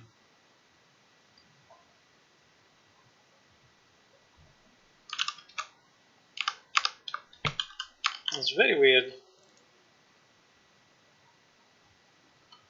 Because I don't know if I have another way to send him that value, you know?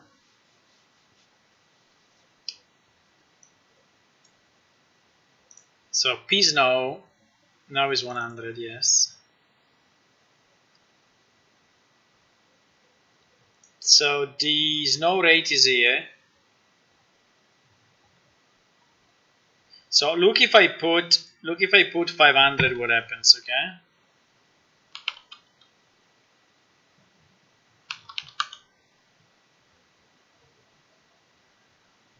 So it should be like this. You see how many more particles we have? Now the problem is that this parameter has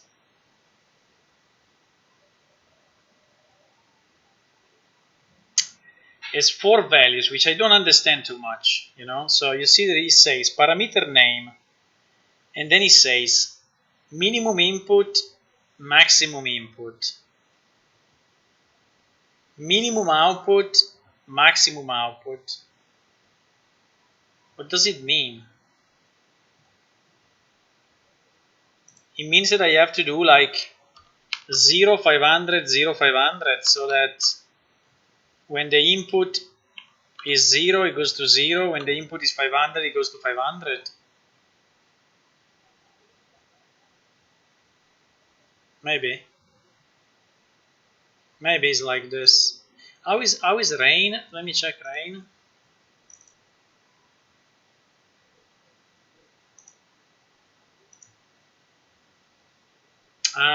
Rain is like this. 0, 40,000, 0, 40,000. So I think that the parameter has another kind of translation, you know. So it's translating the input and the output. I see. Probably it's like this then. It will be interesting to know if is needed or not to get the parameter exposed. But I think now it may work. Huh? I have some good feelings, boys. I have some very good feelings. Good feelings.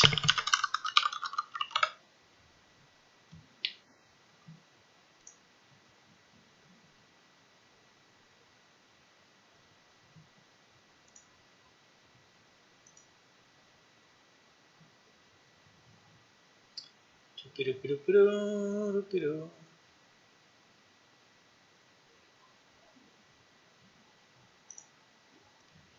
don't know why we worked so much on the weather, but I think it was a kind of a fun system. Also for you to see maybe, and to, I mean, it's more visual maybe than other stuff.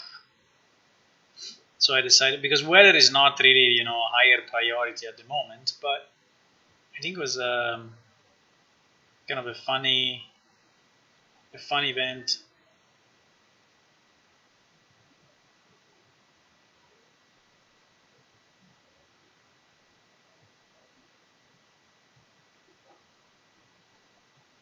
Okay, should be up.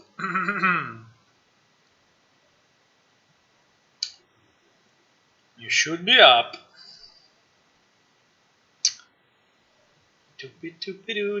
Okay, so let's go. I feel it's very bright now, but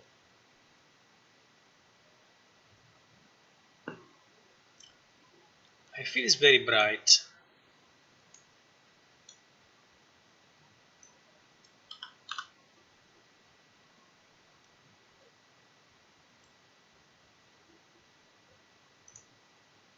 Okay, for now the snow rate is 0.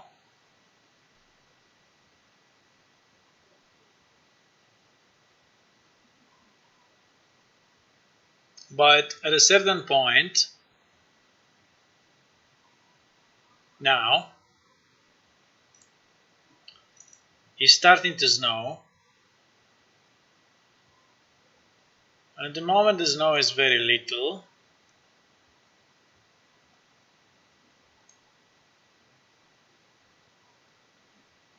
The moment the snow is very little, but it seems to be increasing a bit. What do you think?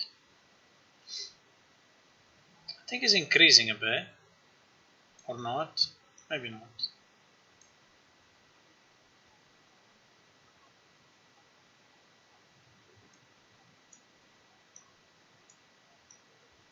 I think it's increasing. Well, it's also the fact that it's becoming darker, but what is the current value? 320? Yeah, it's increasing, boys.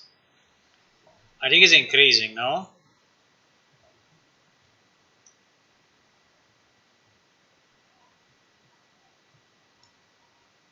And I think now we are at the maximum value.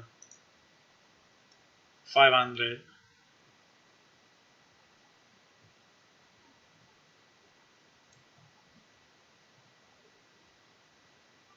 I think it's working. I mean, still is not a lot of snow, but I think is enough snow. I think 500 is a good value, so we don't spam the server, you know, but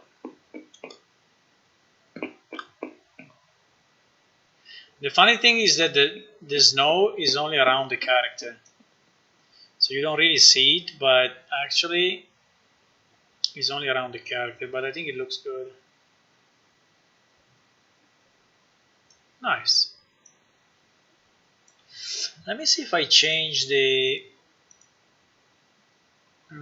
this is this weather slider. Time of the day.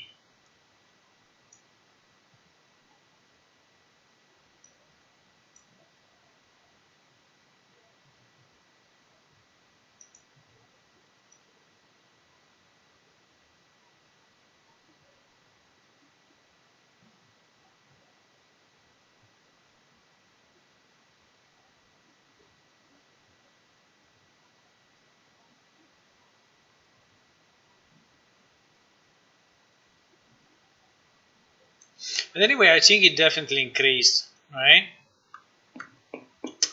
Now, if I move in the other sector,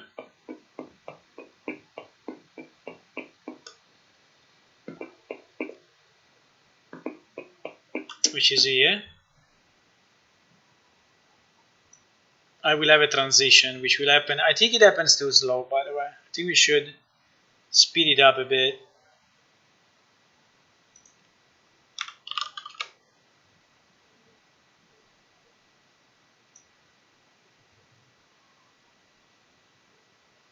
it starts to be a mix of rain and snow.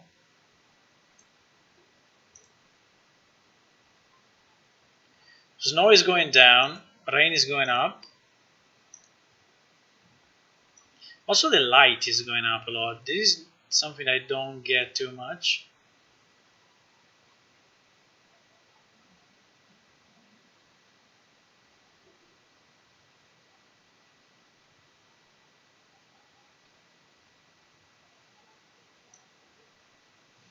Now the snow is at 120.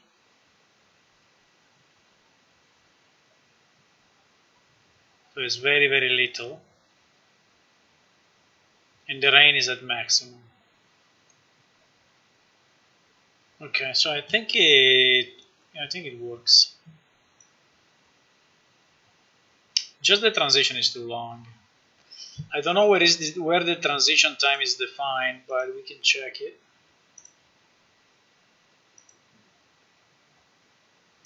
I think the interpolation there is an interpolation time. I'm closing the editor all the time because I don't know if keeping open, the editor, the client, the server, the database, the streaming, the browsers, and everything will break the stream. So I'm closing the editor all the time for that reason. I could keep it open in theory, but.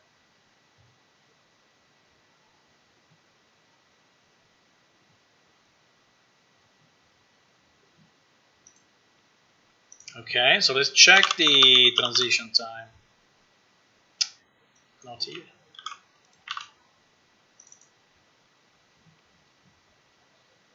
And then I think we will call it done, at least for now. Maybe another time we will work on lightning and wind, but I think we spent enough time on this and it's working okay, so I think we can work on something else. So let me see this A to B. There is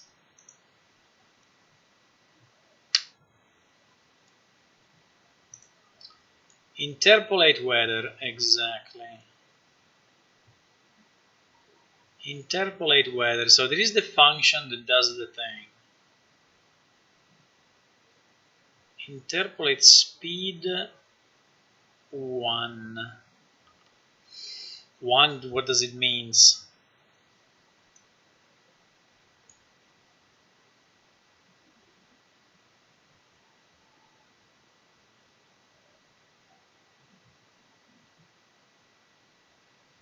Interpolate weather. Yeah, but this is taking the current weather, which is in weather now, and is interpolating it with the weather target, with the future, and is getting the delta. This inter speed 1, I don't know, f inter to constant. F inter to constant.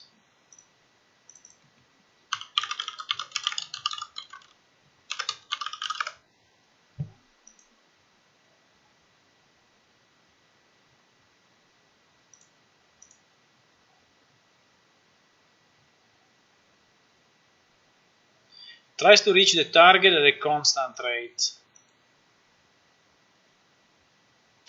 Why the documentation is anyway so stupid, like there is so little information. There is so little information. Maybe there is somewhere else, but in this page there should be, because this is just an extract of the source code, I think. So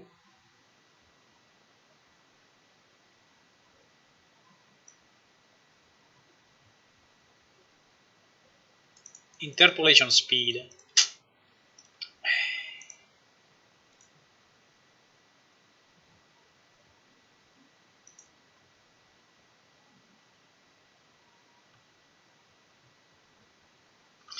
Try to reach the current position.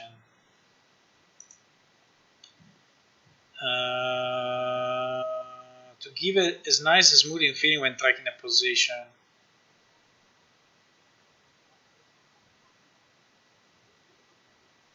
Okay, but tell me, at least there is an example here.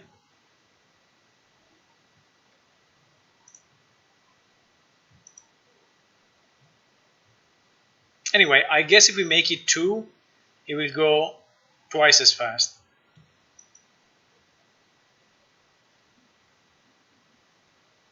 Right? So I think we can change it. The problem is that if we change it, I think we change it for everything. So I think that the interpolation speed should be different for snow, rain, and time of the day. Because I think that the fact that it's trying to reach the time of the day at a slow speed, I think is good, because it doesn't make you feel, how long in seconds take to enter? I don't think so. Because I don't think it's 1 second.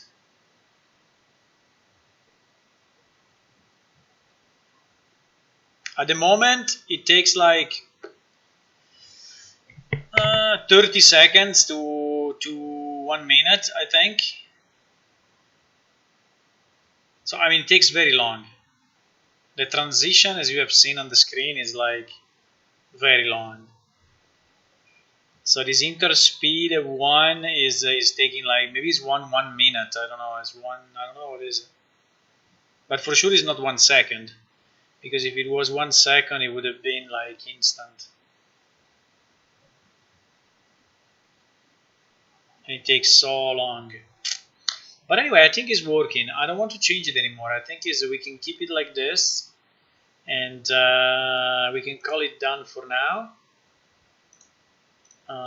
We can call it done for now. I mean, we have rain, we have snow, we have lightning, which is working so-so. But anyway, I think that's something we could fix. But now the only job that we will have to do it proper will be not for me, but it will be for the setting people, the rules and setting people, to decide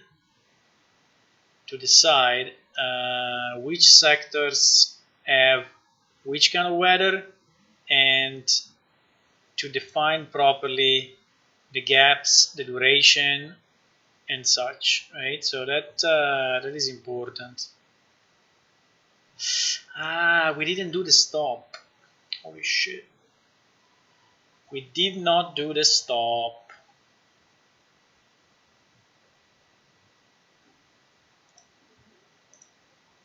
Do we want to do the stop? Because actually at the moment I think it goes on forever until a new event happens. So it will basically always rain or snow. While in theory, in our code, there is already the scheduling of the, Q event to stop the rain and snow. It is based on the duration, is scheduling the event, duration, event type, 00 fade,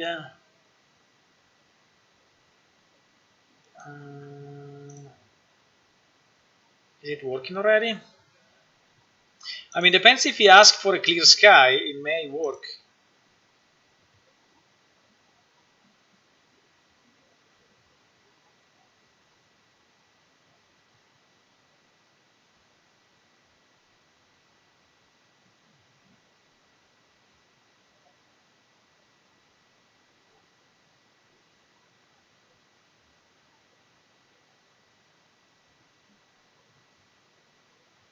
No, I don't understand.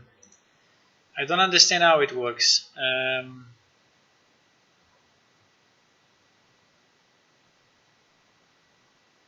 Yes, it puts the rain to 0. The main value is set to 0. Yeah. It puts the rain to 0.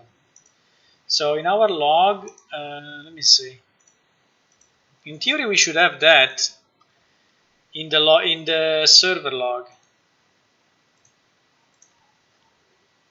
in the server log there should be 2 events.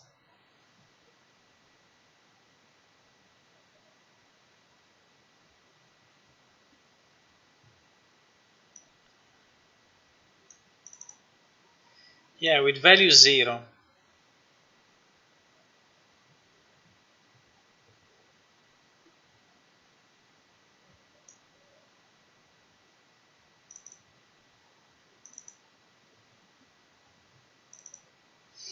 Q next event. In theory, it should work already. The problem is that the number of seconds, like for the snow to finish, we had at 3000 or whatever, 1 hour, you know. But I think it's working already. You see this value 0?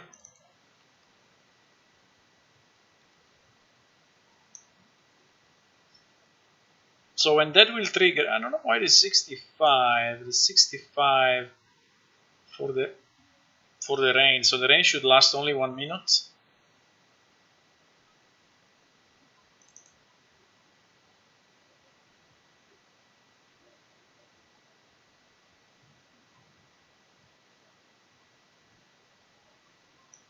No, 851.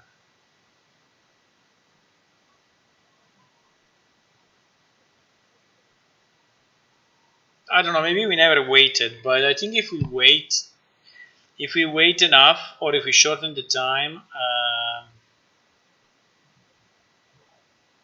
you got some pizza? Pizza is very good. If we, which kind of pizza? I mean, which flavor?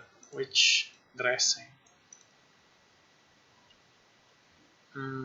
Okay, so I don't know. For now, I think we spent a lot of time on weather, and to me, it's done. We can have some tweaks here and there, but it's pretty much working. So let me check in. Let me check in what we did, okay? Because I feel, yeah, the transition is a bit slow, but these are all, you know, small tweaks that anyone can do. It doesn't mean that it should be me. It's more the fun part of testing, you know, so someone can go there and test the different weather and see how they want it. So,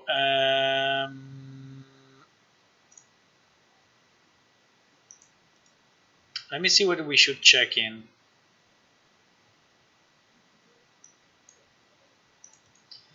So this thing, no, by the way, I don't know why it's always like that. And this thing, no.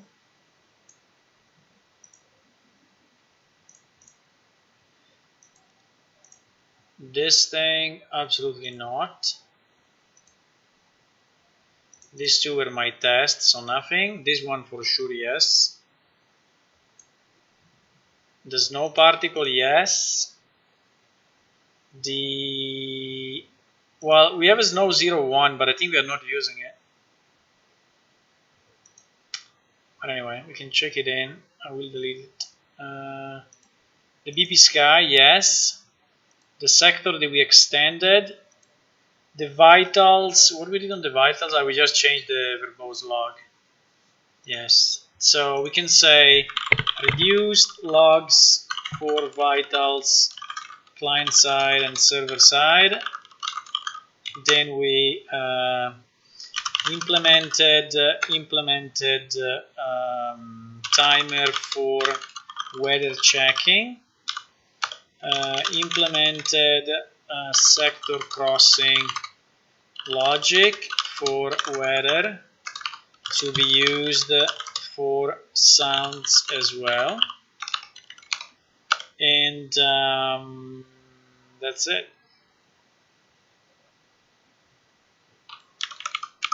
We can say at the moment 5 seconds.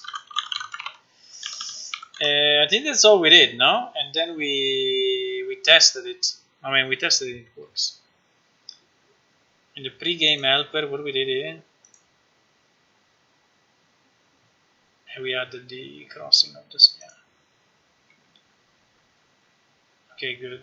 And I think the timer will never stop, because the timer, even if you die, you know, if you get teleported or whatever, should always stay on, and always check if the sector is the right one, and so on.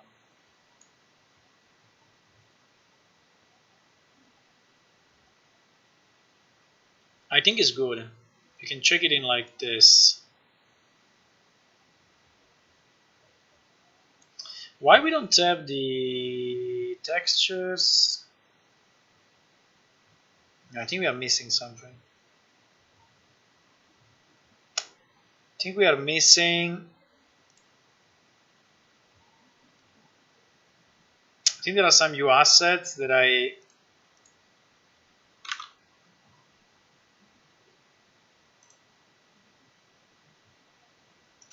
the problem is that if I do show unversioned, is a mess.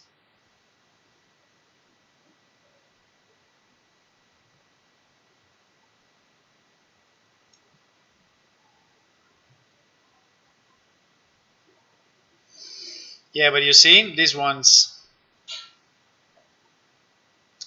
snowflake, velocity,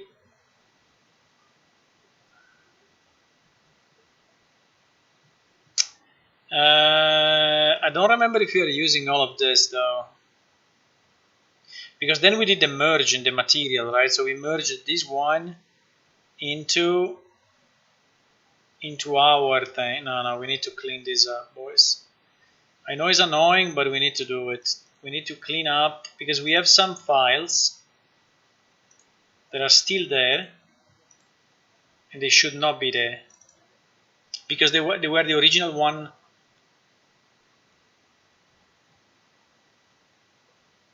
Supreme pizza, pepperoni. Ah, pepperoni pizza. Pepperoni, which you think is meat and in reality is a vegetable. That's a big issue. That's a big issue that US has, thinking that pepperoni is actually meat. But pepperoni is not meat. At least the word doesn't indicate meat. It indicates a vegetable in Italian. But the US guys took it and changed the meaning of it. And actually they are associating it to meat. Like they are associating salami to something that is not a salami in Italian, which is pretty fun. That is fine. Don't worry.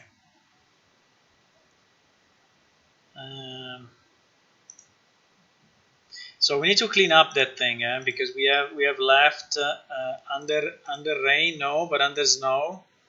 I have all this shit, and I think this one is not referenced anymore. Let me see. Reference viewer. Yes, exactly. This one is not referenced. It has no fathers. What the fuck? I closed it.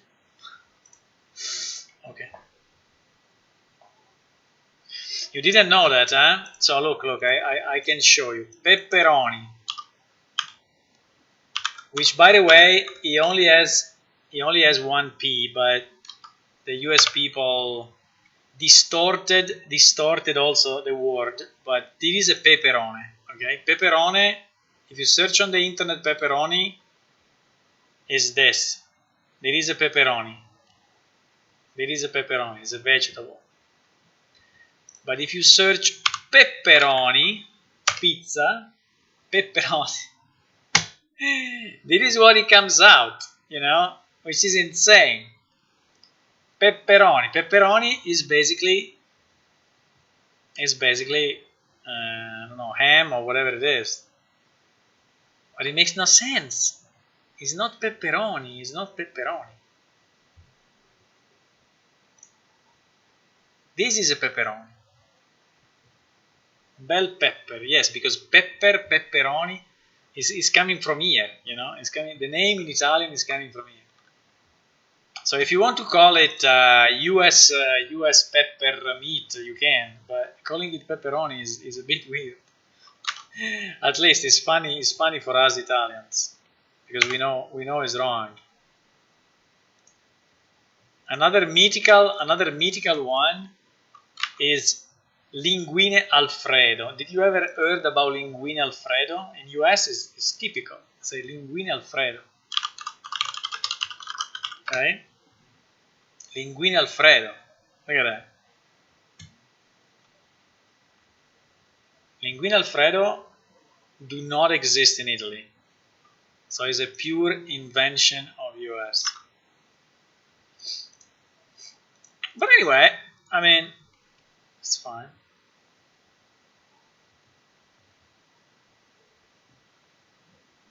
So it's like names that have been created, but Snow 1, Snow 2. So we have, so that one we deleted. Why I closed it again? Like if it's a window. You learn this when you move to Germany? Yeah. The pepperoni one or the linguine?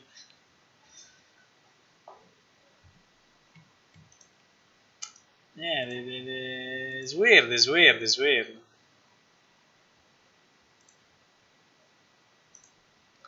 PSnow02. So PSnow02 is used, yes. Don't click on that button. PSnow01 should not be used anywhere, so I think we can delete it. Exactly. So PSnow01, we can delete it. PSnow02 is already added to the repository. Okay. And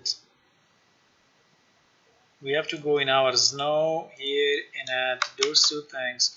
This one is a bit too big. I don't know. It's 4 megabytes. Should we reduce it? I mean, this thing is 4 megabyte texture to give some variety to the snowflakes. Who's Alfredo? Alfredo doesn't exist.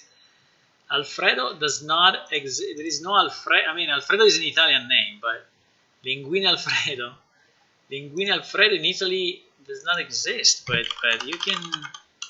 But they are very famous in US. It's like, oh yes, fettuccine. Oh yes. They do not really exist.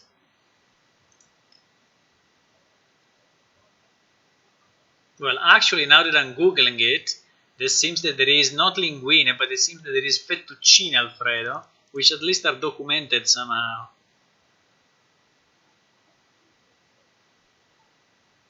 But I never found it in a restaurant in Italy. This is what I'm saying. Yeah, in fact, you see, origin. I can show it in English.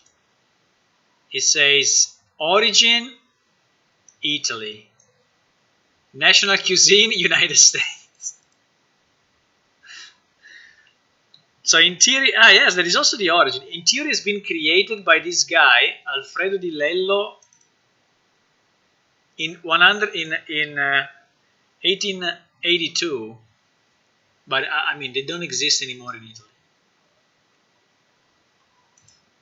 Is a dish that does not exist. Yeah, in the early 20th century. The dish became widespread and eventually spread to the United States, where it remains popular. So, in Italy, we were eating that 100 years ago. Or 80 years ago. No, 100. So in the United States, is super popular. It's like the best. It's like wonderful. But it's okay. So what do we do with this like 4 megabyte texture? Just to pump up the rain. It seems a bit too much. Can we reduce it from here? This is a 2048 by 2048 map. I cannot stand this. It's too much. I mean, it's nice noise, but we use it inside MP Snow. We use it here somewhere in the noise. Texture sample. So it's taking, based on the particle position, it's doing a trillion calculations, and then it's getting a piece of this thing, you know. But I mean, in my point of view, if we have like a 512 by 512 is more than enough just to apply noise inside a single snowflake.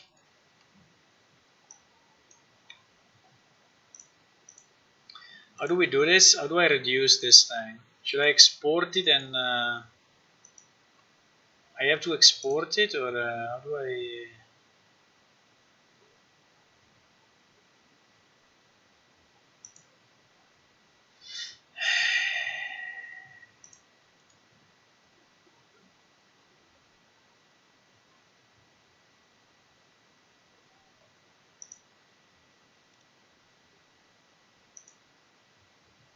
Export. It's exported in TGA, okay. So I think we can put it in the same place, so content particles and snow01. We will call it the same, but we will reduce it. It's 12 megabyte. This monster is 12 megabyte. No way. No way I'm gonna do that. No way. Pepperoni. Pepperoni.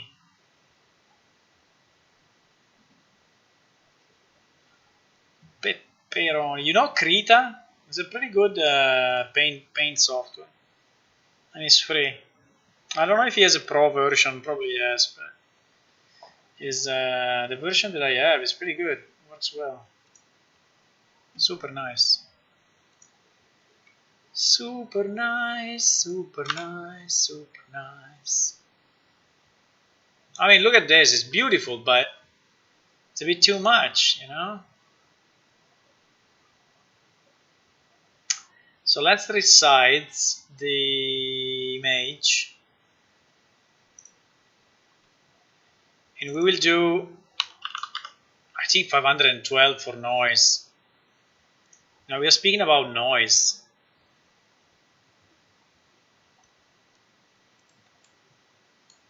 Right? Speaking about noise. Come on.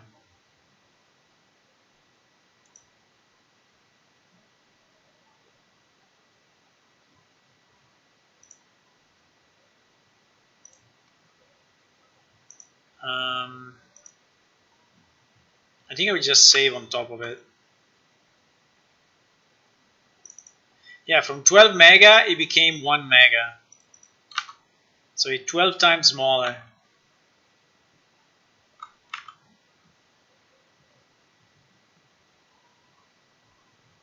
Now I don't know if I have to rescale, probably yes, but because I think that this calculation is assuming.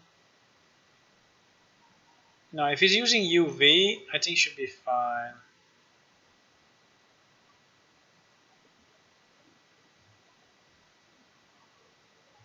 But you never know, huh? You never know. Let me try to re-import it. I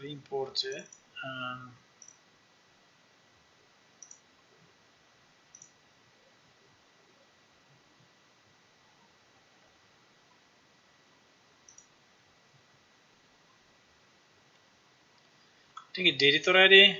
No.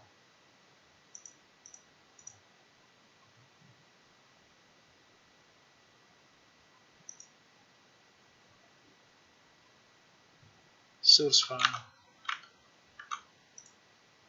What?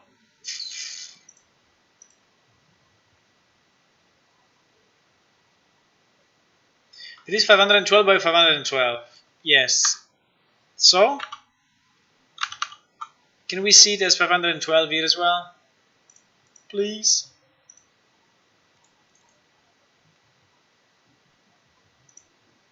What the fuck? Okay, now we did it. Now we did it. Now we did it. So let me see if our snow is very different. Hopefully not. But just to check.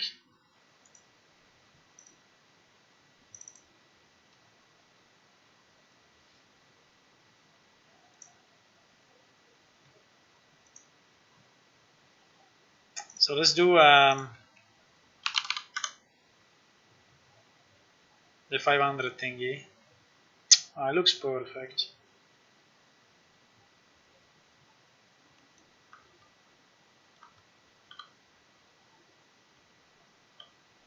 Looks absolutely perfect.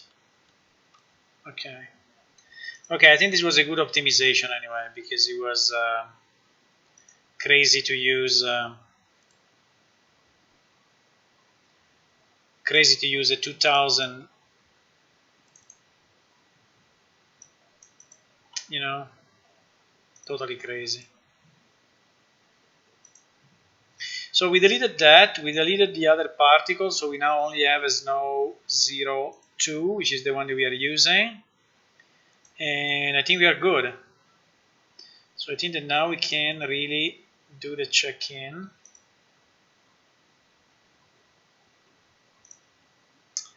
Using the same message that I typed before.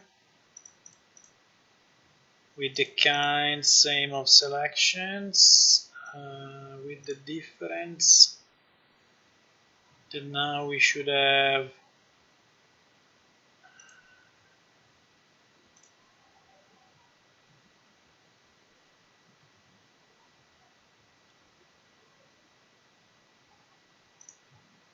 this one. T-snow packed and these two. Okay.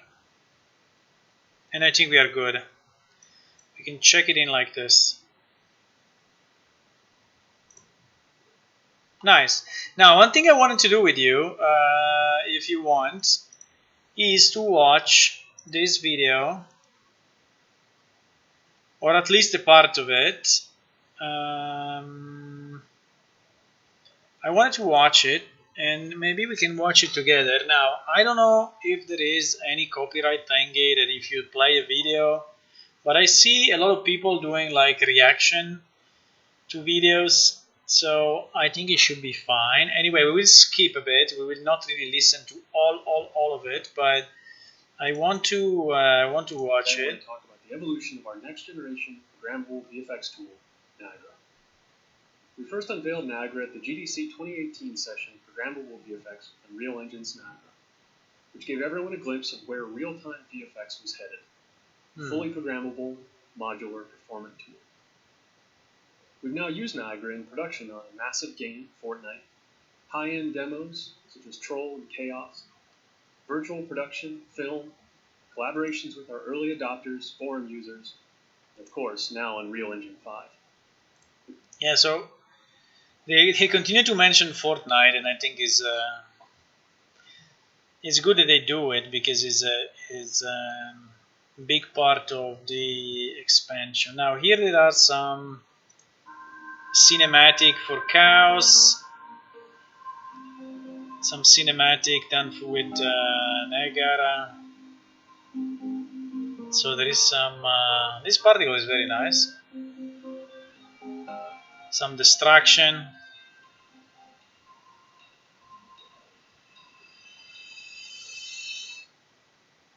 Before we begin, let's briefly discuss what Niagara is and why we made it.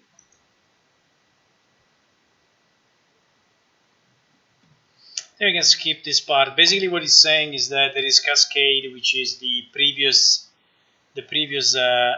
system, which is, by the way, the one that you have seen. So the snow was made with Cascade, it was not made with Niagara. But we need to understand how to move to Niagara soon. So we need someone that wants to learn it. I think we can go forward.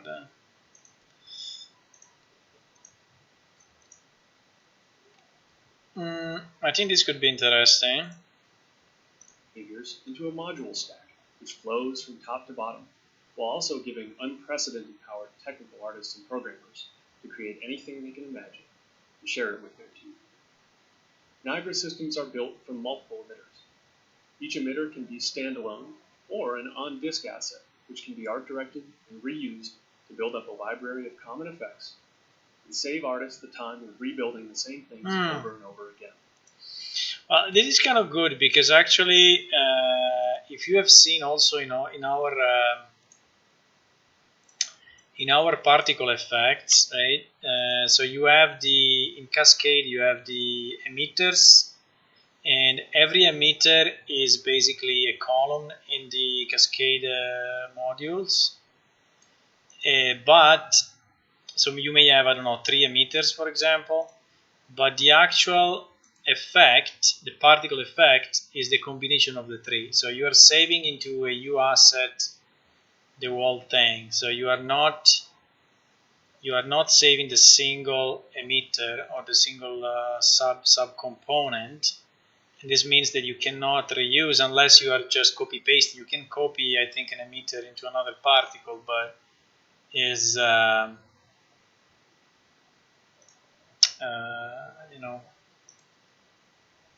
is easier this way. Is PS with U4 on EU5? We are on EU4. EU5 is not released yet.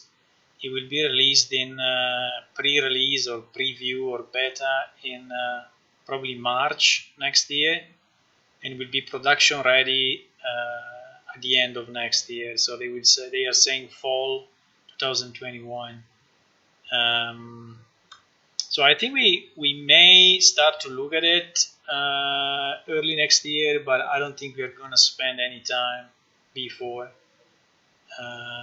Is a very different system from the way you design your game, I would say. So I think it will be kind of an impact to us, but let's see. I don't know. We still have to see it and see how it works and see which kind of hardware it requires. These assets also support chained inheritance, with master emitter behaviors feeding into child variants to create a variety of effects easily from a single common behavior. Niagara simulation and rendering are also decoupled, allowing a single point simulation to be rendered multiple times, for instance, as both sprites and meshes. Artists can choose the complexity of their interactions with the tool. They can stay high level. So what he said is that you can have kind of a chained effect of the same emitter of the same effect. So there is kind of a multiplication factor you can apply automatically, while now actually effects are kind of standalone. So when you build an effect, is that effect. So you can change the inside of the effect, but you cannot. I mean, you don't have a system that is managing, unless you built it. You built like an actor with 10 particles in it. And the other thing that he's saying now is that they probably simplified a bit the way the UI looks to ensure that certain artists can stop at a certain level, or they can expand like this. You can expand, and go in modifying the presupplied deeper level. Existing modules with new values, or the included dynamic inputs such as random numbers, math operations, and so on. For the more technical, completely new behaviors can be created inside of node graphs, where existing particle attributes, software, and the needs of our users. So what are we going to talk about today? First up, I'd like to talk about some of the improvements we've made for the interface, usability of the tool. We've made a lot of enhancements. We've got some experimental things. So let's start with the main presentation. First off, you notice this new view into your effects. We call it the system overview. And the main thing we're solving here is we were missing that 30,000-foot view of your system and all the constituent emitters that make it up. So this view allows for comments, grouping, and kind of an expression of artistic intent during creation. So what I did here, they basically brought the graphical editor, the one that you use with blueprints, also in the particle editor, so that, for example, you can group them like here, and put a comment, and and this is something you were not able to do. These are the magical before. sparks. Here's the flying debris. Here are the fire elements all separated out. And we think this view will be home to more things in the future. We can see a world where simple data flow, the sending and receiving of events, or communication of attributes between emitters, is represented here. The users can see all the interactions between emitters and one place. We move on to the stack. We've got a lot of visual enhancements there. Of course, visual polish, color palette changes, icons, prompts, warnings, better utilization of white space. Colors have been unified, and contrast. I don't think we care. I don't think we care about this thing, but it's basically saying that they improved, yes, the color, the icons, and all of that. So it looks better, it looks nicer, maybe it's easier to understand. I think the old system was harder to understand, so I think it's nice, it's okay. We can move on. Full copy paste of everything, that's very nice. Keyboard and drag alt, dynamic input chains, module, multi-select. So they basically improved the usability a lot. This one maybe we can listen. In between emitters, and same improvements to drag and drop, copy and paste, and so on. You also notice that in the stack, the parameters look different now. We've made some pretty significant changes there under the hood, so let's dig into that. We've completely refactored and simplified namespaces. And we limit the user just to the most meaningful options, easy to parse colors and icons.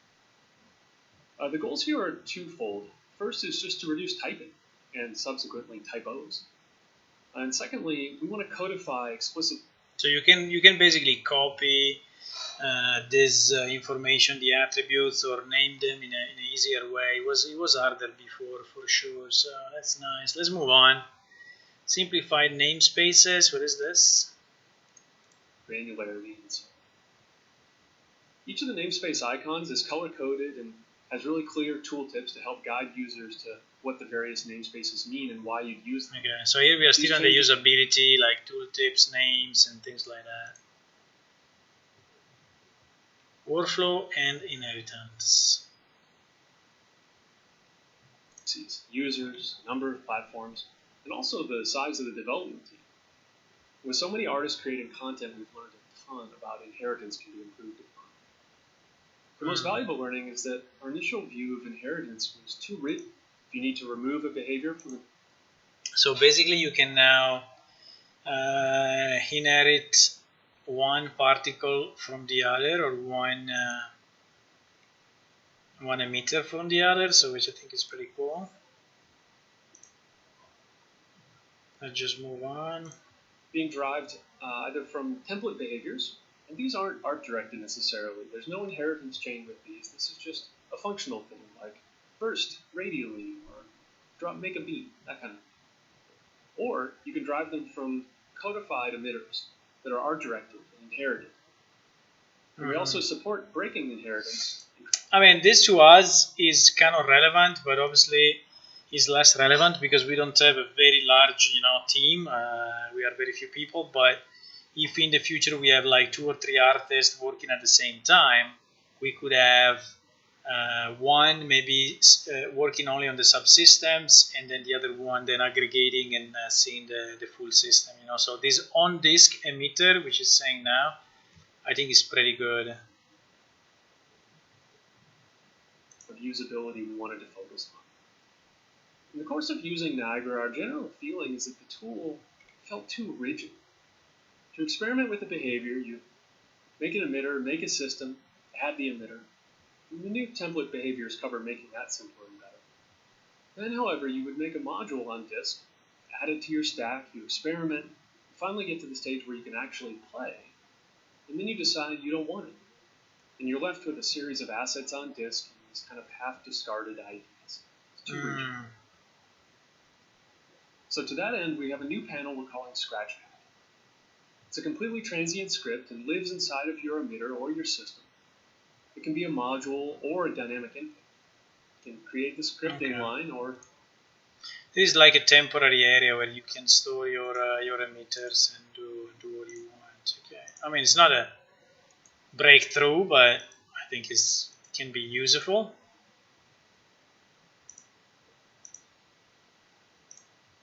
If you're talking about shipping across a huge number of platforms from mobile devices all the way to high-end PCs, emitter calculations, such as lifetime management and scalability settings. We've got new state management modules which can inherit the life cycle calculations of the owning system, looping, delays, am I allowed to spawn particles, resulting in both a performance improvement and a workflow benefit for artists. You can now manage the lifetime and life cycle of 10 emitters in the system all in one place, and see a performance benefit along the way. Emitters can manage their own scalability settings, but what about managing scalability at a higher level? If you allow the system to manage scalability at the system level, as opposed to per emitter, we've introduced an easy way to share those settings with something we're calling effect types. Effect types are a new asset type, assigned per particle system inside of the system properties. Their purpose is to codify a common set of scalability settings into an on-disk asset. This allows for the quick application of common settings to whole categories of effects, say weapon impacts or ambient VFX. And of course, you can always override these settings per instance if you need to do something custom. It is very nice. So basically, let's say that for performance reason, what you could do, is to turn the particles or on or off, or you could, in the past, you could change maybe the shader type. Now here they are going one level deeper, so it's just not on, off, or one shader yes, one shader no, but they are basically putting certain parameters that is like the distance, like you see here, the distance, the number of particles or whatever, as a system setting, which then you can apply to all your particles at the same time, which is pretty insane. If you have to, again, if you are shipping on mobile and on PC, and you want to scale the mobile, the Android part very differently, so you want I don't know, 1/5 of the particles on screen and something like that. So that's actually pretty good, I think. I mean, it's not too much applicable to us, but I think it's a very good idea, and it will be extremely useful to many people.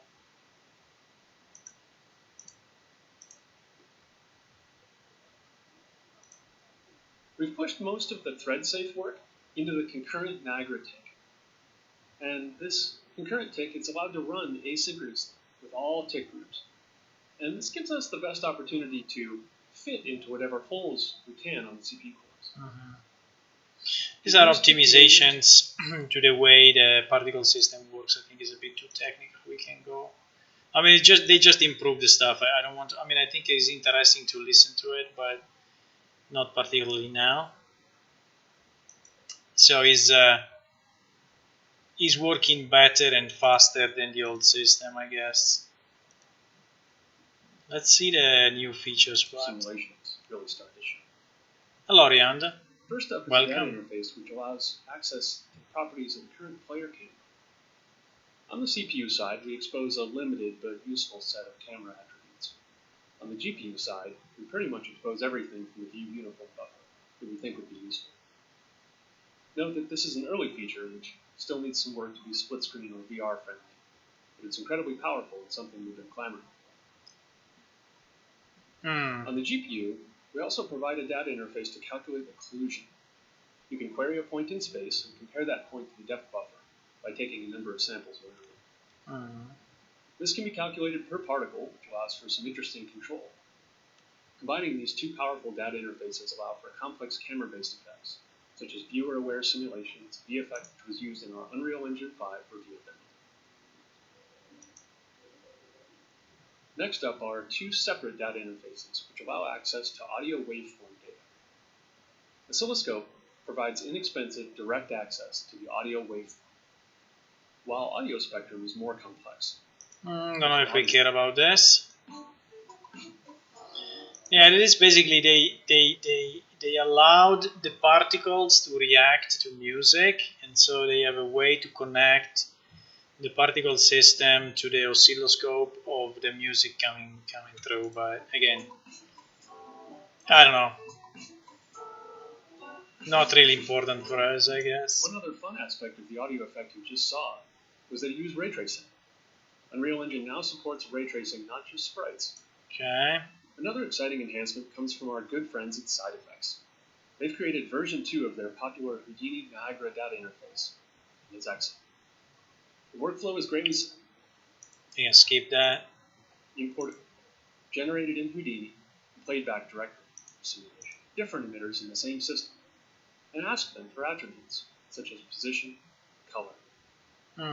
This allows for extremely complex behaviors such as chains or flocking, thousands of other complex interactions.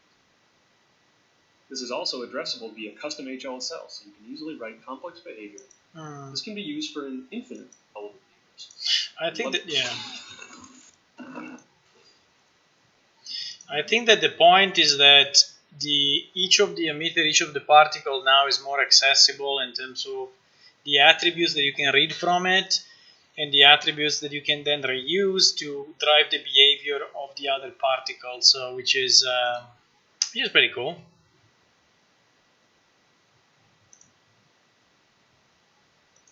And then there is experimental stuff. Okay, I think the experimental stuff we can probably skip because it's even more, it's even more. We can watch on this thing. Poof.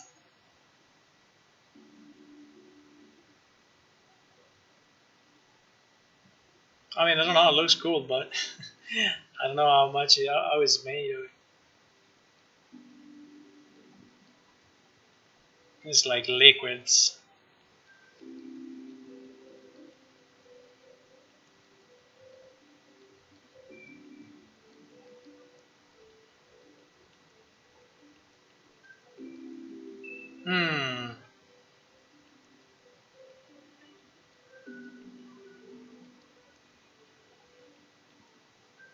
Yes, the bugs and the bats are particles. Yes. Well, are meshes that are inside the particle system and managed like particles. Yes. At the end, you still get the impact on the rendering, but you can put them as part of a particle system.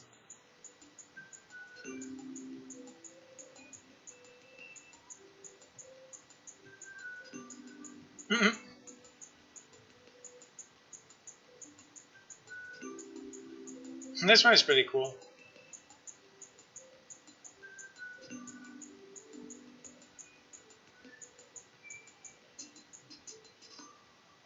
Oh my god.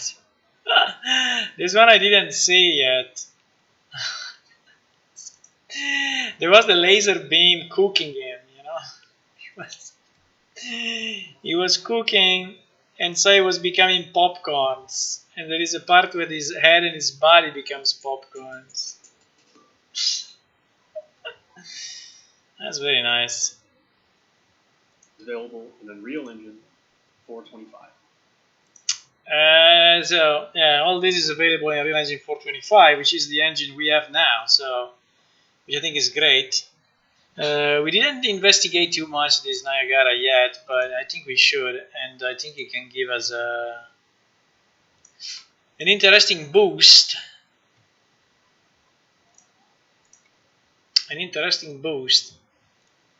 Okay, so what should we do now? Do we want to do something else, or?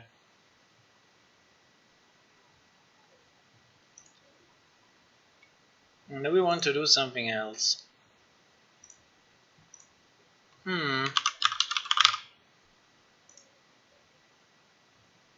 So weather manager, need to associate sector. So let me just do some updates to this roadmap because we did some changes. And so weather manager, day night cycle, I think we consider it done. Weather manager,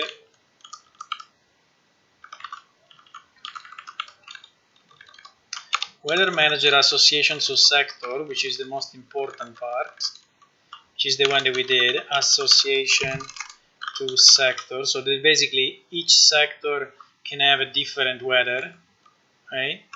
It is done now, so which is nice. Weather manager, rain, snow, fog,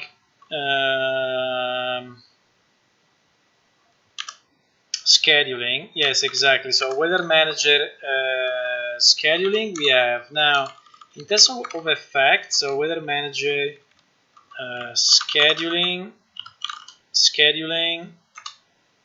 server side, that is done. Now one thing that we may miss is to test the different effects, you know.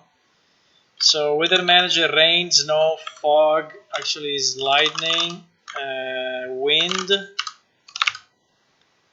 rain, snow, fog, lightning, and wind. I think at the moment, I think this one is partial. So at the moment, we have tested rain and snow. Fog, I didn't test it. Even if I think that we have tested rain and snow,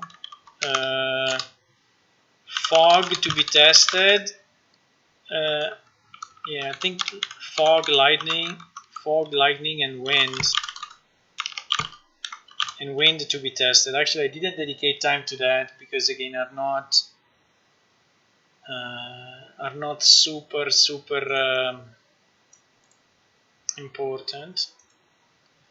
I want to start the server. Unfortunately, I mean I can start it, but your client will not be able to connect because we did so many changes that your client, so 075, is not compatible anymore.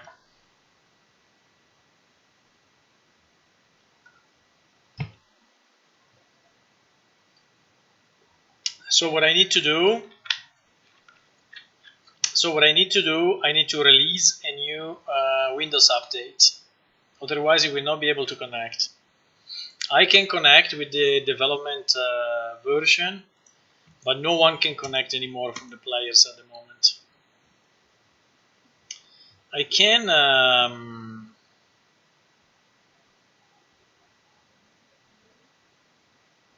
can release it. It takes a bit of time, but I can release it. It's just a matter of packaging. Well, maybe for Windows I can release it as it is now. Doing it on the 3 platforms is kind of annoying, but on Windows is, I mean, it doesn't take too much. I mean, it takes like 1 or 2 hours to actually generate the thing and the new version, and then I need to put it on the updater machine, which is generating the patch. I don't know, it can take half an hour, 1 hour, not too much, and then I need to move that thing online. So it's kind of a work by itself, you know, but I want to do it when we have some good content out. The problem is that now people cannot connect, which I understand it may be annoying. Maybe kind of annoying.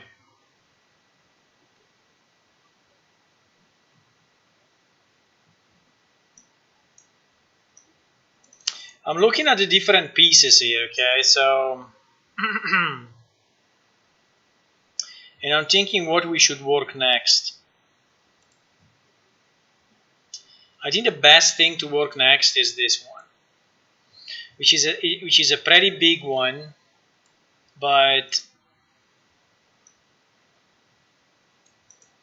I feel is the best moment to do it because it's kind of a prerequisite to the different things.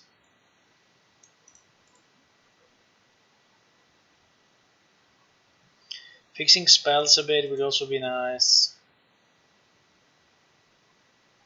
Why weather manager we have it double?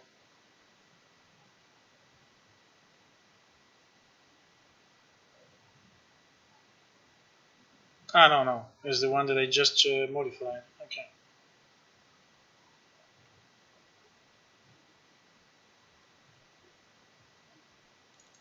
Team progression is pretty much there.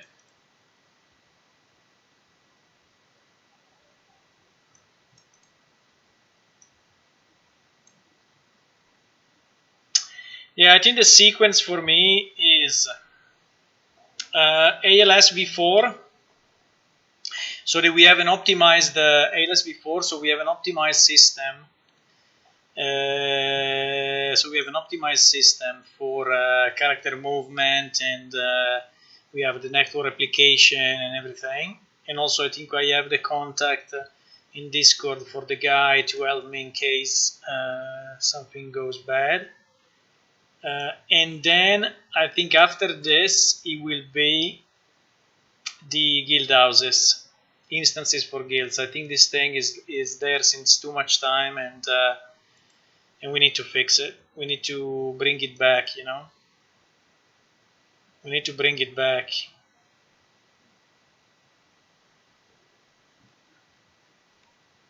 I mean, we are not too far anyway, from having a working system. We are not too far because all of this is basically done. The majority of these points are done. Okay, do we want to look at the ALS v4 starting now? I think we can. I think we can. So just to recap, did I make a mission for? Did I make a mission? First, I need to find the directory, and second, I need to find the mission. We had our mission weather. We didn't update it, by the way. Do we want to update it? I don't know. Maybe yes. I can update it. So this was our mission weather.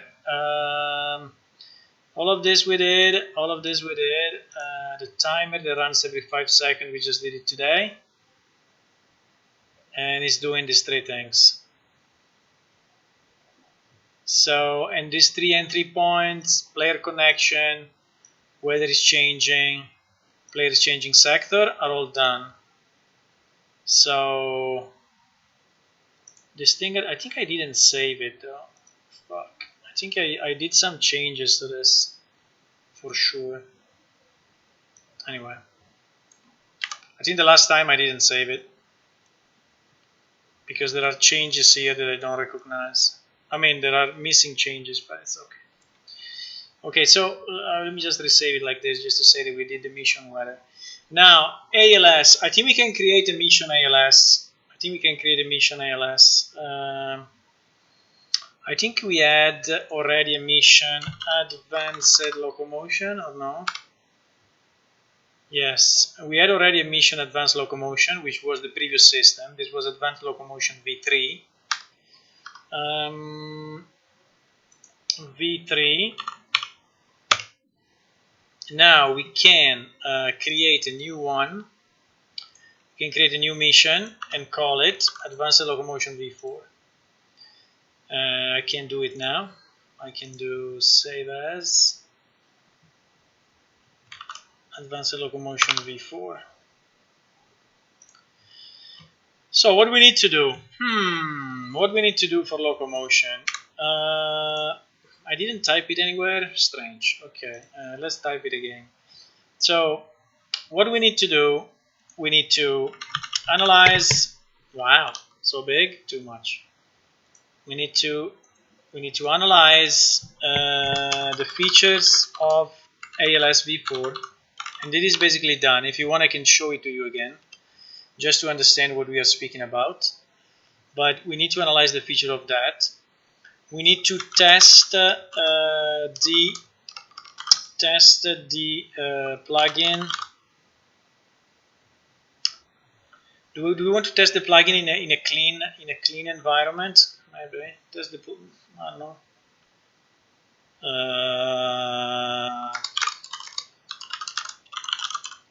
We can. I don't know if I want to do this, but then we need to integrate the CPP with our PS character, and then we need to integrate the blueprints with our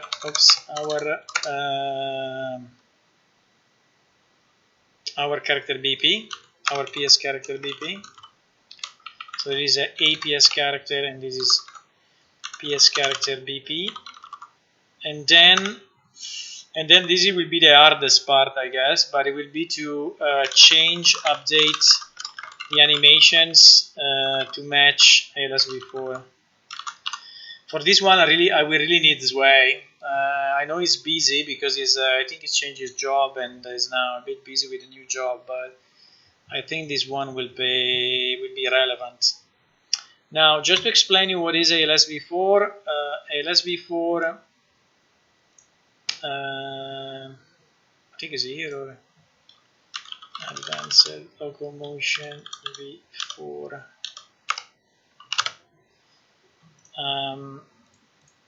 Is basically a locomotion system for Unreal, which was originally created all in blueprints, as you can see now, as an evolution of the V3 version, where the logic has been rewritten and where the blueprint has been simplified, and in general, the animations are layered, so it's working much better.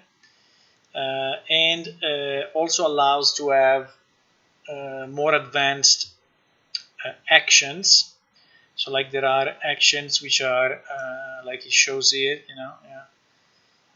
there are layered up, so you can walk and shoot, walk and carry a box, walk and carry a barrel or something. There is also a bow animation already made, there is the aiming animation already made, so there is a lot already pre-made in the system.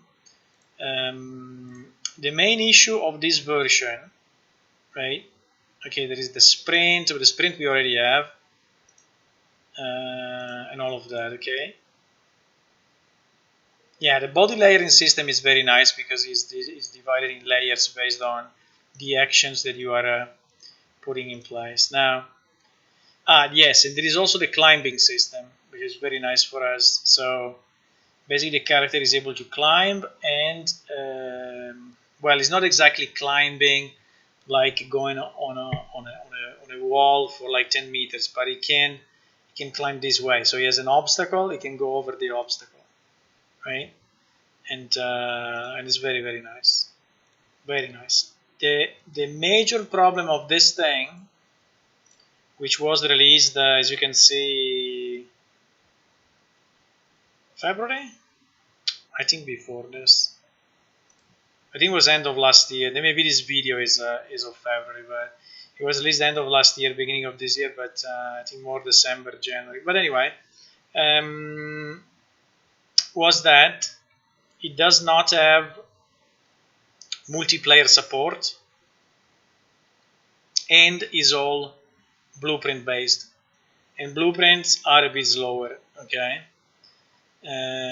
But the good news is that there are some guys, basically a community of people that have taken over the job of this person that did this system, and they have added multiplayer and they converted it to C++, which is exactly what we need.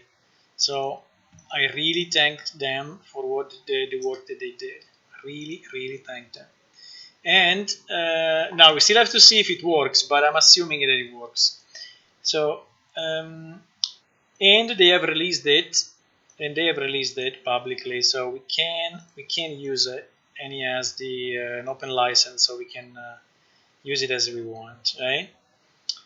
Now, I had already downloaded that thing. Now, I don't know if I have it here or not. Let's re-download it because I don't remember where I put it. I think I deleted the example. I think it was probably inside Unreal Project, Advanced Locomotion v4 Clean. Yes, there it is. There is the Advanced v4 Clean, but it's not the CPP. So if you want to see it, I can launch it. This is still the blueprint-based version. There is still the blueprint-based version.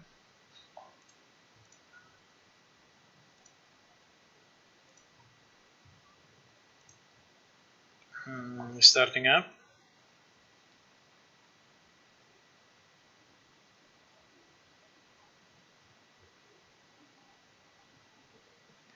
Yeah, we'll have to recompile a bit of shaders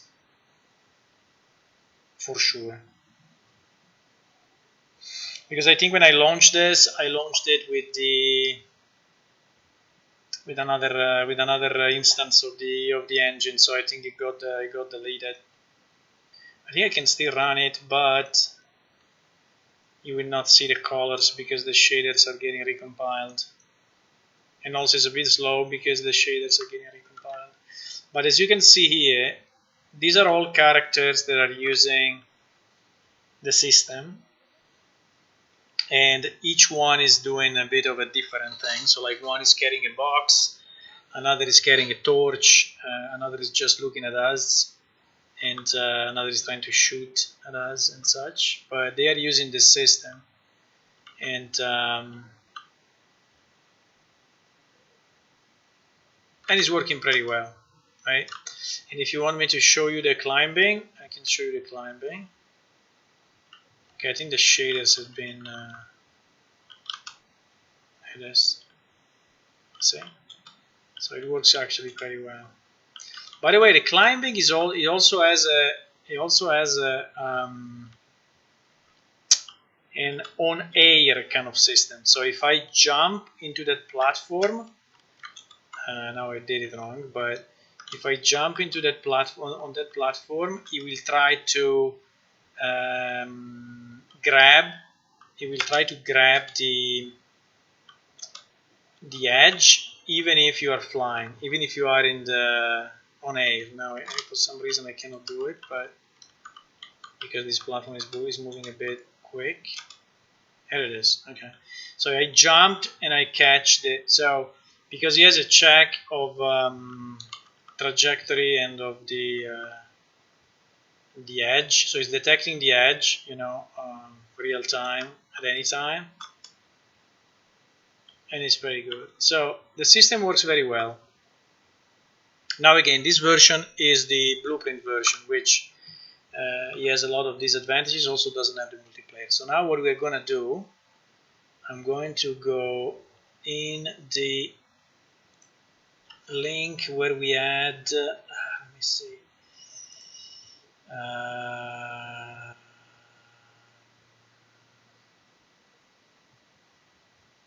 where was that? It was here. I found it under replication. Under replication,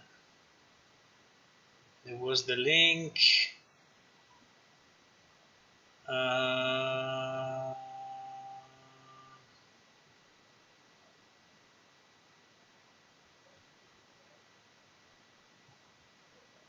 I found it, huh? Took me a bit, but I found it. And the problem that when we have checked this, we were still on 424 version, and 424 unfortunately was not supported by this plugin. So the plugin was already 425. So we had we had to wait for it. Now, as you can see, there are still changes being made, and so it is like actively updated. Maybe for packaging, like this one was a fix on for packaging on Linux, which anyway we need, right? So I think I downloaded this already, but I would like to re-download it.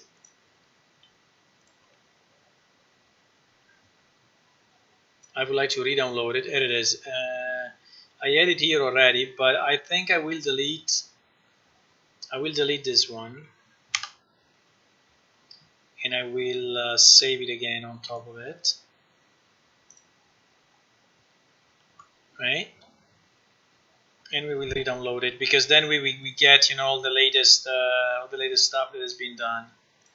Okay, here it is. So we have it is under eTemp. Now, I think to test it, the best way would probably be, or to understand it, probably the best way would be to create a clean third person 425.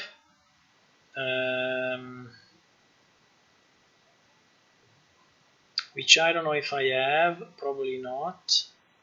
So we can create a new project.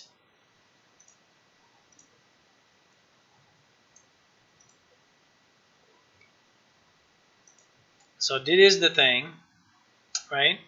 So let's create a new project, which we will call ALS v4 CPP. No, sorry, why I'm launching this? I need to launch the editor.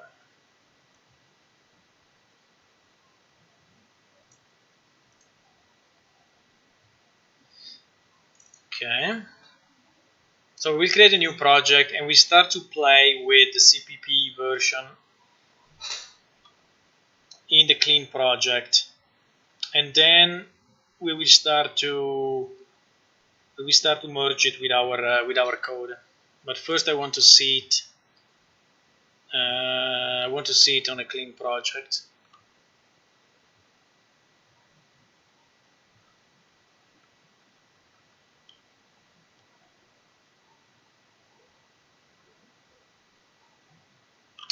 So we will call it. So we will make a new project derived from third person. Where is it? Third person. We will make it C++, so it already has, the thing.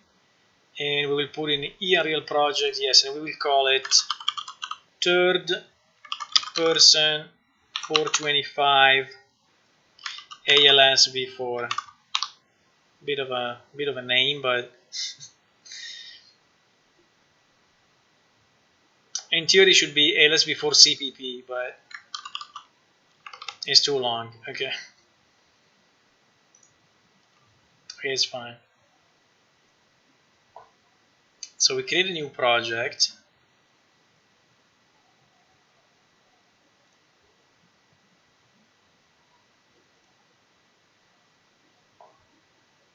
Create a new project. And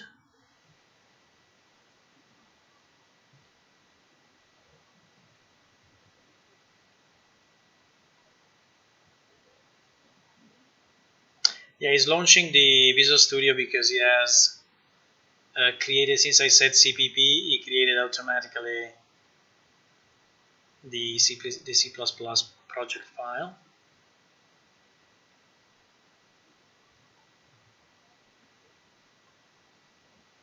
Okay, at the moment we don't have much in terms of sources, we just have our target, our character. I created also an empty character. Okay. He created also an empty character, game mode, and a few other things. Just the basic core of the engine. Okay, good. So having done that, you also opened. No, it didn't. So we will compile it. Why not?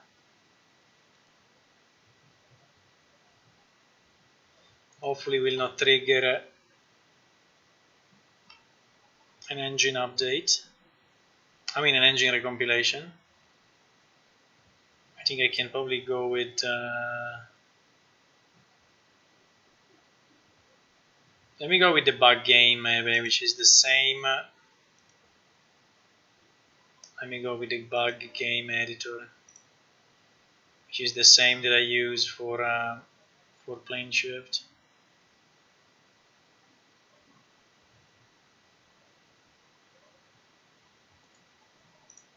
Okay, let me build this.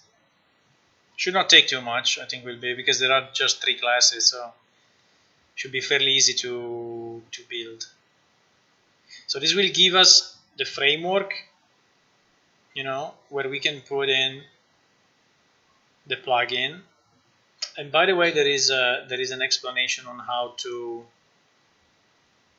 install it, which we did already last time, but I will do it again here in a clean project, in a clean C++ project.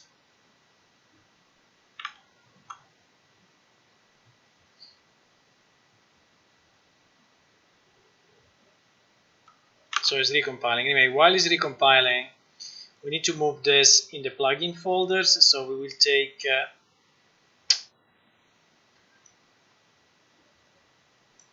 our third person, whatever,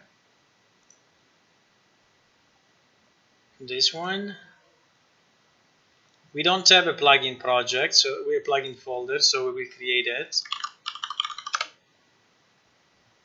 We will create the plugins, and we will copy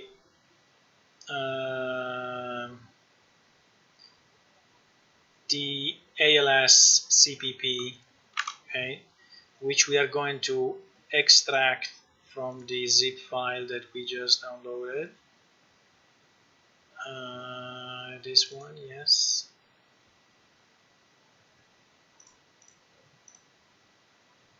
So we will extract it in this directory.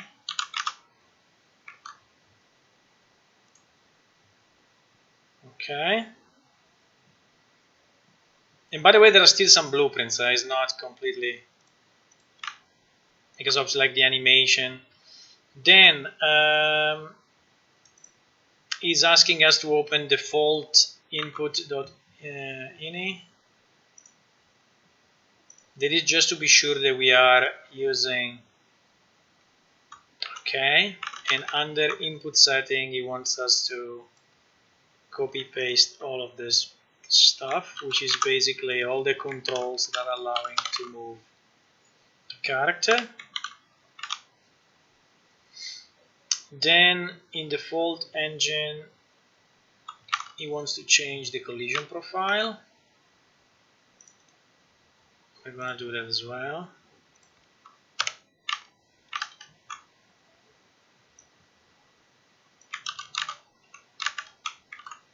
Okay. And we're going to copy these two profiles here. Okay. And then, yes, and then we have to launch our project and enable the plugin. So let me see if we finish compiling. Yes, it finished compiling. So we can launch. The only thing is that the plugin directory, I think you will see it after. So let me do something. Let me close this. Regenerate the project files. So I think it will take also the plugin directory.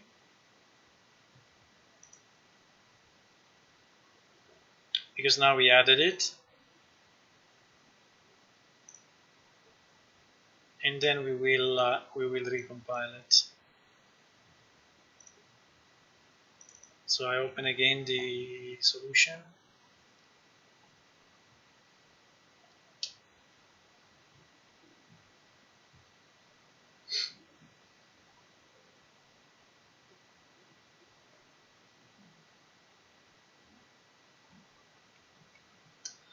Yes, you see now he also has plugins here. So I'm assuming that he's going to compile also the source code now.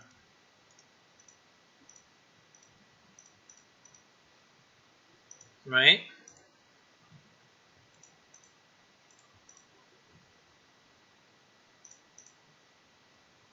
So if I recompile this,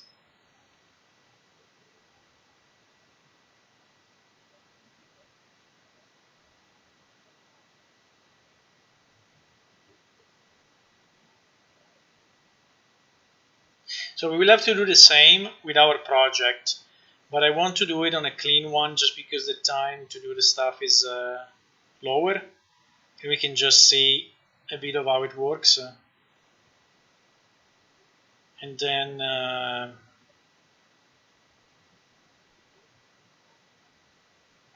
yeah, you see he's now compiled. Okay, it did it. So he compiled also the plugin. So he compiled this plugin as part of the that. Okay, so I think we can now launch the project.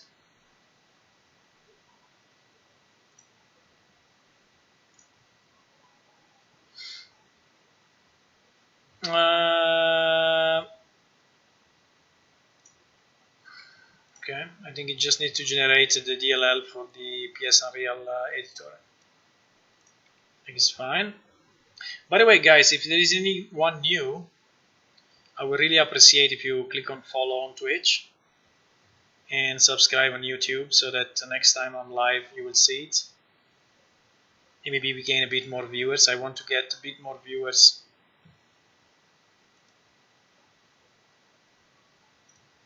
If possible.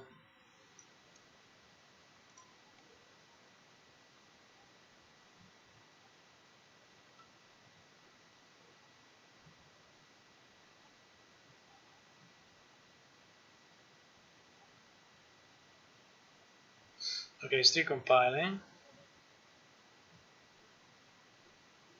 Now, at the start, it will take a bit for sure to recompile the shaders. Yes, at 45% like now, but it seems to go pretty quick.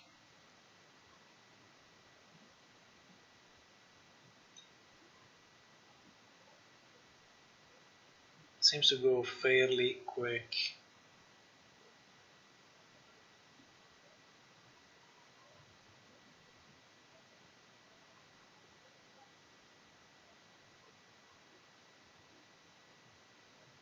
And ALS stands for Advanced Locomotion System.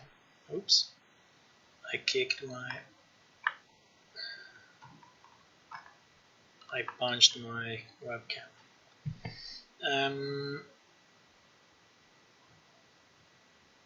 Okay, so here we are in a clean project, but with the plugin loaded up. So what they were saying is that we should enable the plugin content. Now it's compiling shaders.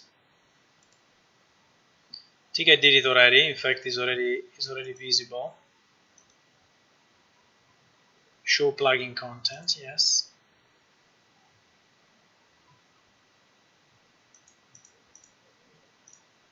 ALS CPP.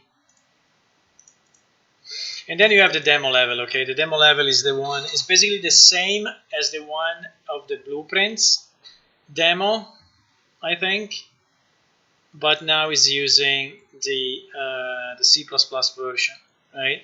And in theory, it should work exactly in the same way. So it should be identical. And in fact, as you can see, the characters are moving and everything is working as expected, apart from my machine. Okay. And a bit of a hiccup, but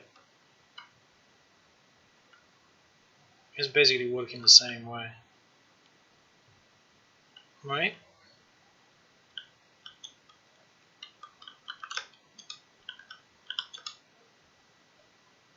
Okay.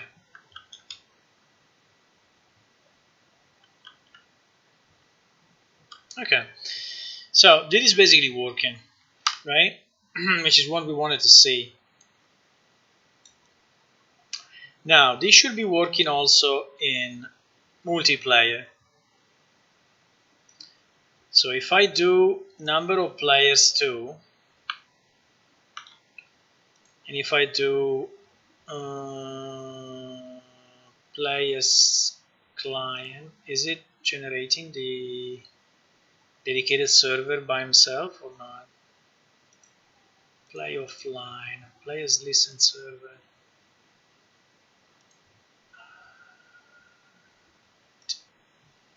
If I do 2 and I do simulate, no, standalone,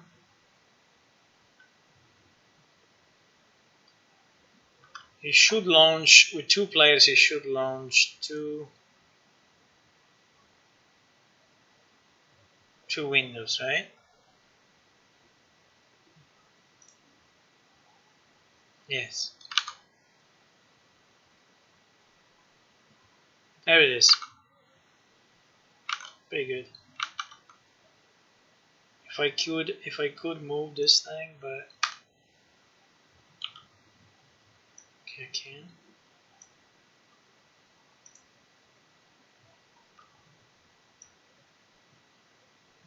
Okay.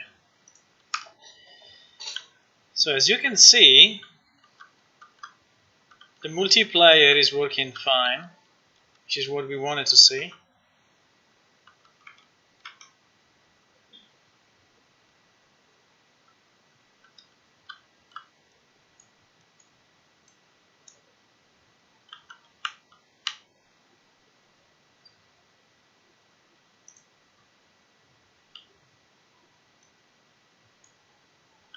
You see?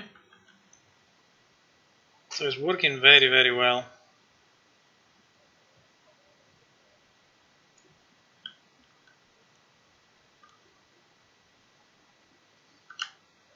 It's working good.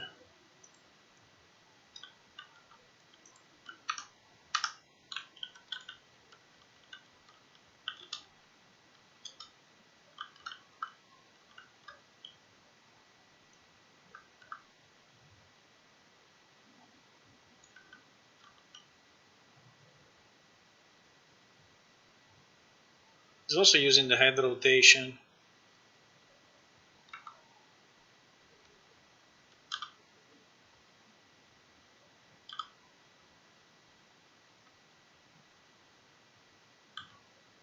Okay.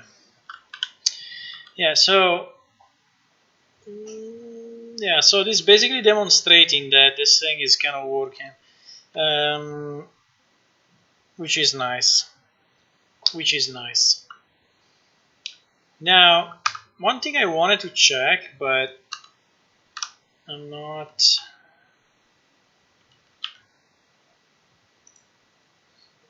I don't know exactly how to do it. I wanted to enable logging and network traffic.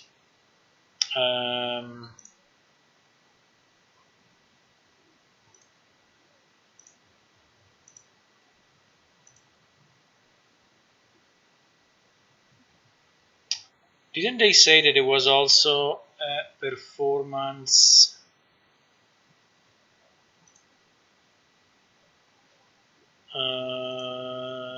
Networking performance added.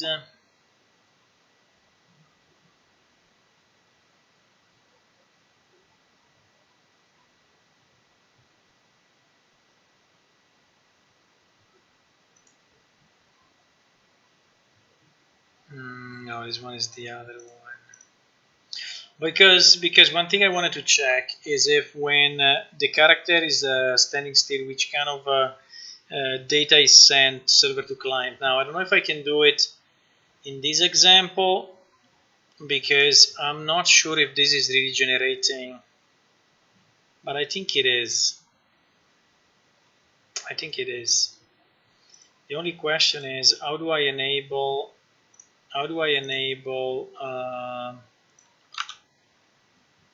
two things.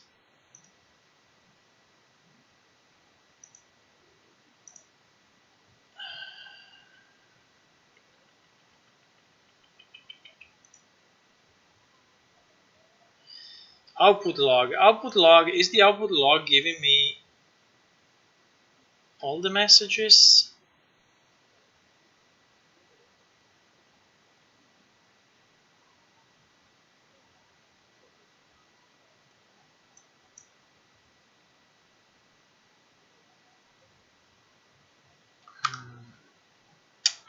I don't think so.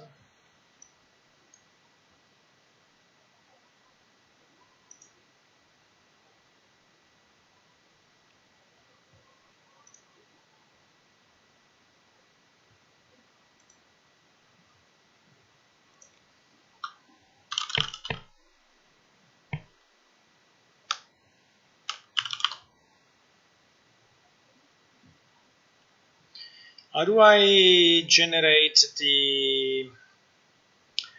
enable the logging window also when I launch it inside the editor? Because I think if I do two players,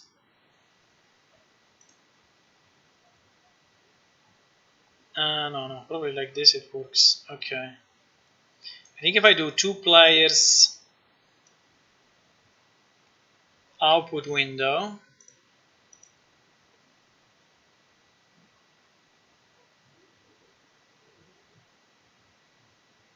I think this one, is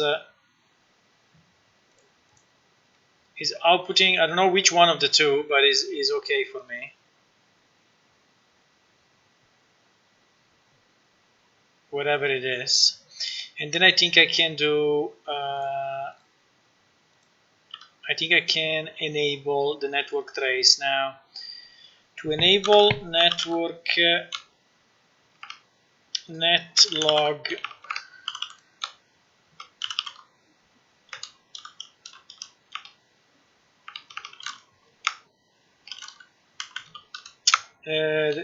I want to enable from console.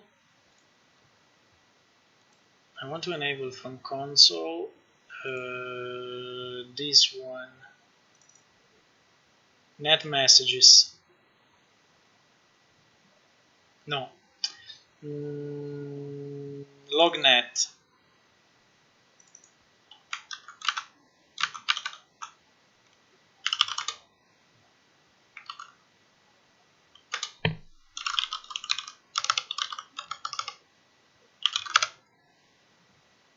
Lognet verbose.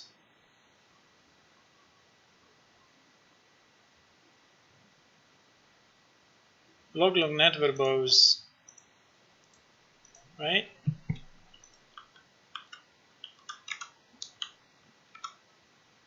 But it's not printing anything.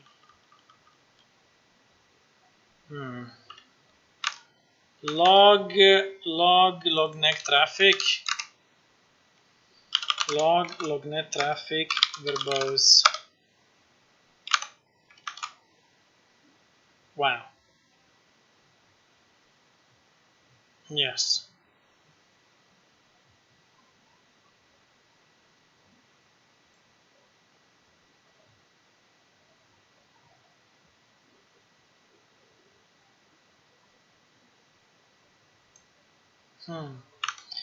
You see that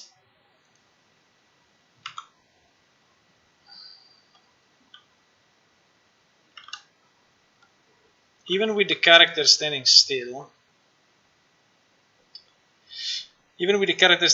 we have a significant amount of traffic going on.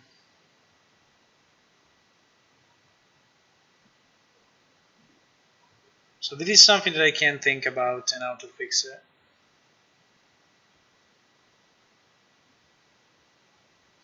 Unreal Insight, right? Yes, there was something like that. Unreal Insight.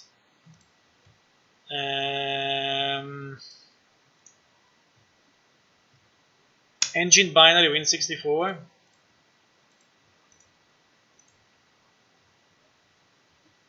I don't know if I need to compile it or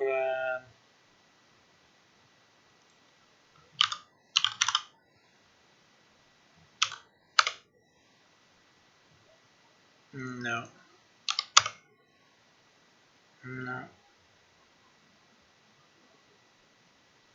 Insight.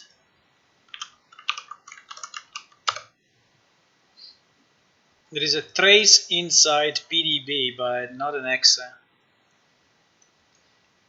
I don't know how it's called. I don't know what is the actual name. And I don't know if I compiled it. Maybe it has to be compiled.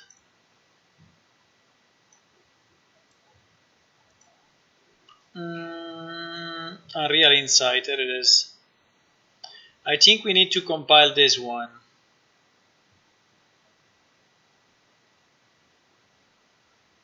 I think if we don't compile it, he will not.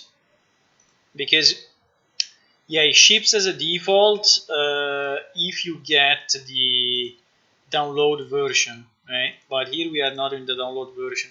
Good night, Tony. Thanks for stopping by. But I think that if you get the source version, you need to compile it yourself, right? I think that is what. I mean, it's not in the standard, but we can compile it, no problem. No problem at all.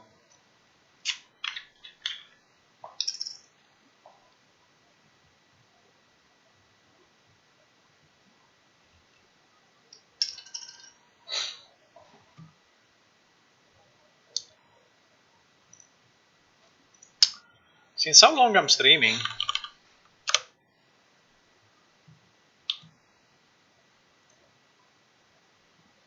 think you should tell me here, no? 5 hours 53.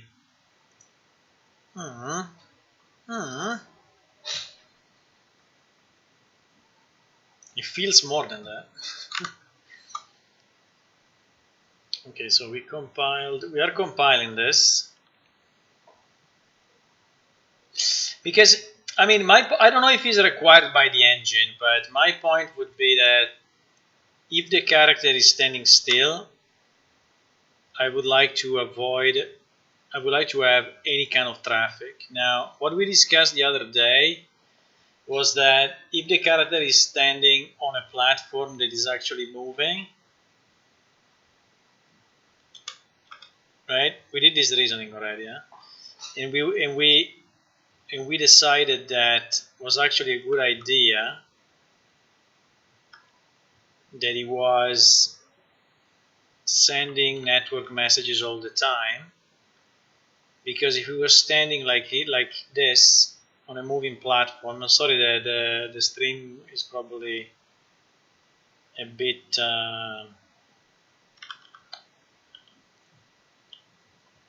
I mean, sorry, not too good, because it's my machine is compiling, and so it is using all the resources. But if we are standing on a platform like this, actually the fact that it's sending the network position all the time and is double checking that it's actually on solid ground and not falling, I think it makes sense. So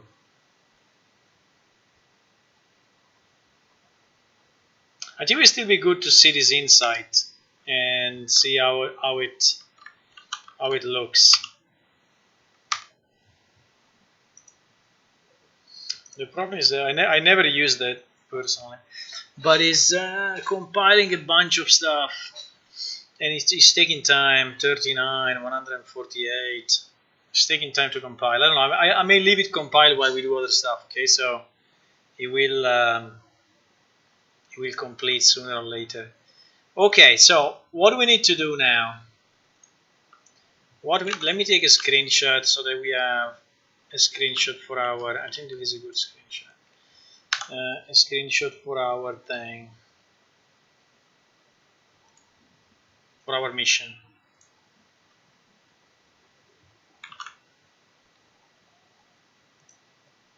Duke. I think I can just take a piece of it.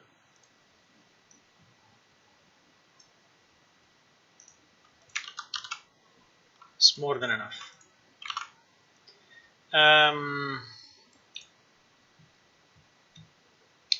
So analyze the features. We know already which are, and I explained it to you. So now we know which are the features, right? Test the plugin in a clean environment on a clean project is what we are doing now. And I think, can we consider it done? I don't know. I think we can consider it done. I mean, we tested it a bit. Now we can analyze a bit of how it is made and which are the pieces that we need to integrate with our system, right? So that I think would be the best thing to do.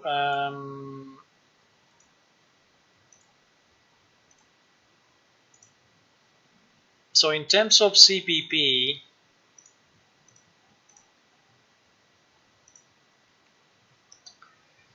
I don't know if we did the analysis right the other time, but we already did an analysis of the pieces that we're making.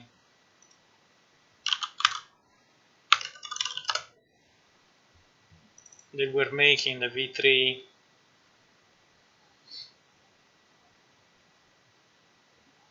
So here there was an ALS base character, an ALS interface, and a mannequin character. So I don't know if this is still valid. We have to double check it.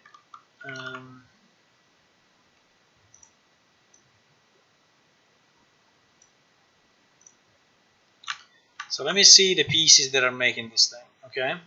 So there is ALS base character. I would say is the same. The difference that here is a C++ class, and before it was a blueprint. ALS base character. The difference now that I also see an ALS character. which is a child of ALS base character. So we need to see the difference between these two. I think it is already made by purpose to show you that this class can be your class, just inheriting from the ALS base class. The problem is that we already have a significant amount of classes to inheritance, so I don't know if you want to create another one. Then we have an ALS. This is new. I think it was not there before. Is an ALS character movement component, which is also a C++ class. Okay, it is derived from character movement component. Then we have the camera. Camera we don't care too much. ALS player camera manager. And then we have the ALS player controller. So there is quite some stuff in C++. Huh? Plus there is, okay, this is the AI, so these are the NPC. The NPC we really don't care. Okay, so this stuff we don't care at all. Animation. Animation, there is an ALS character animation instance, which is actually a C++ class derived from animation instance. So this one I think we need to look at it. Yeah, so I think that, sorry, in our mission we need to have something like, oops, I think I cut off, no, I cut off a piece. I think we have another one, which is analyze the pieces, analyze the C++ classes and the BP needed. Right, so we need to analyze what are the pieces that we need to port. So there is an ALS character animation instance, ALS player camera behavior.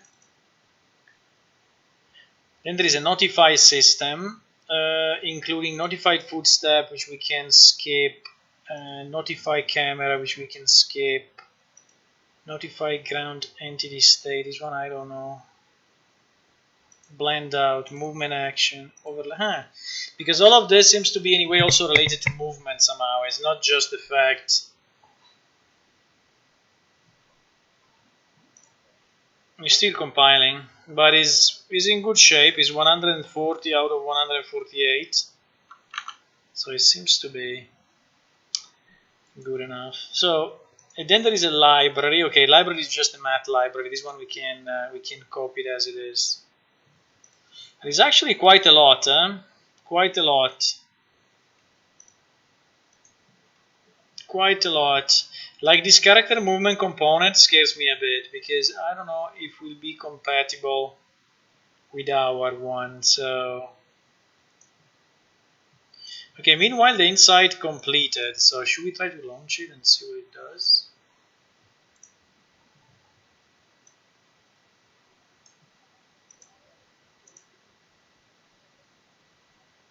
Unreal Insights. Drum roll.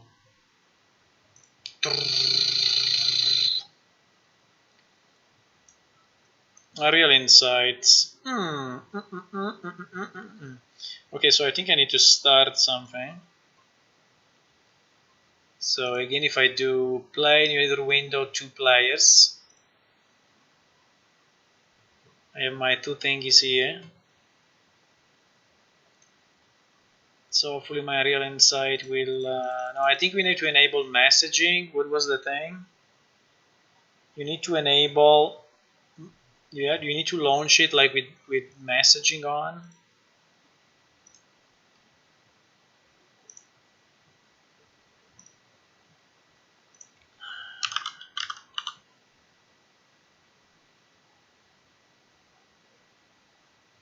I think it was enable message. No,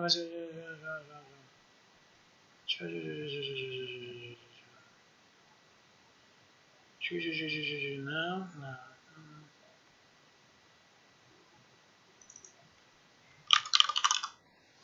There was a thing. I think there was a thing to do this.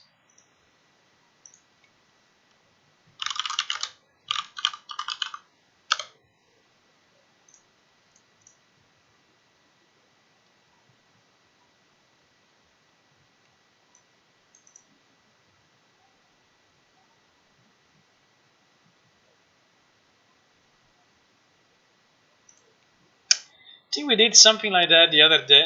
Did we do it? I don't remember. Okay, he asks you to compile it. The tool is running remotely. Provide no, it's not running remotely.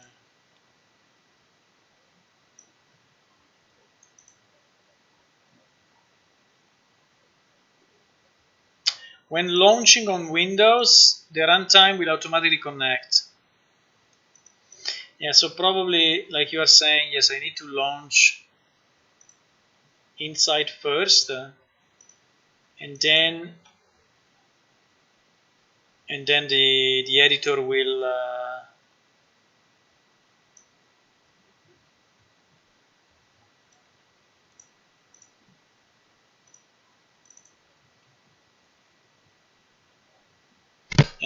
connect. Possible. Very, very possible.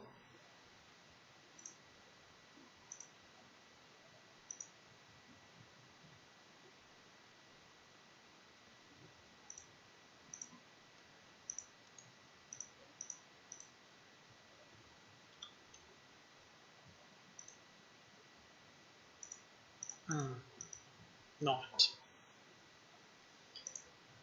Let me see if I launch this.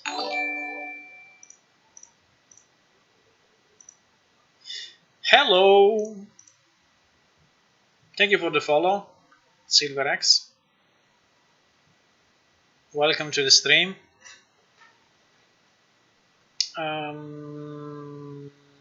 Is not.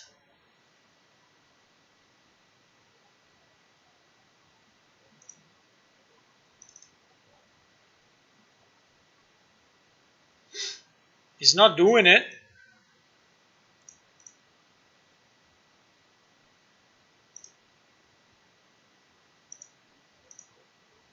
I mean, he's not connecting to the session. I don't know if it needs to be a standalone game. Let me try standalone game.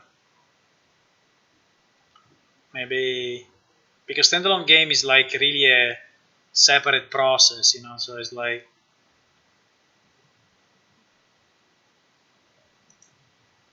Aha! Standalone game does something. And we actually see two processes.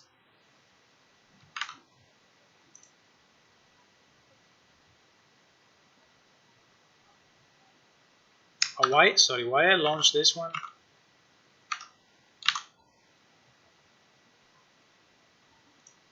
So why I launched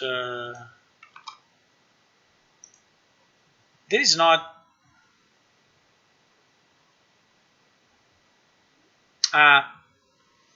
is the map. The difference is the map.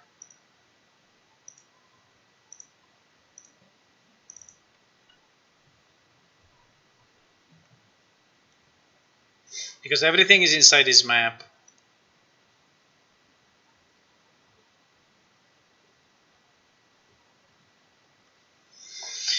Everything is inside this map. So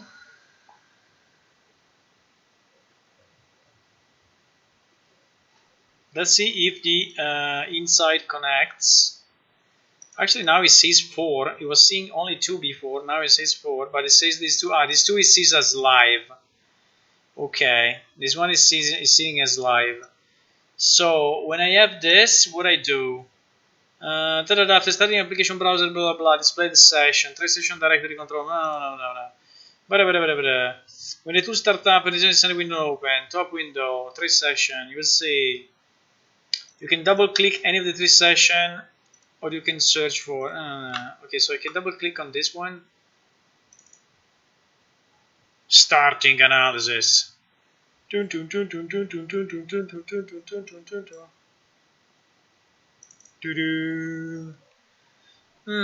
Timing insight. Timing insight.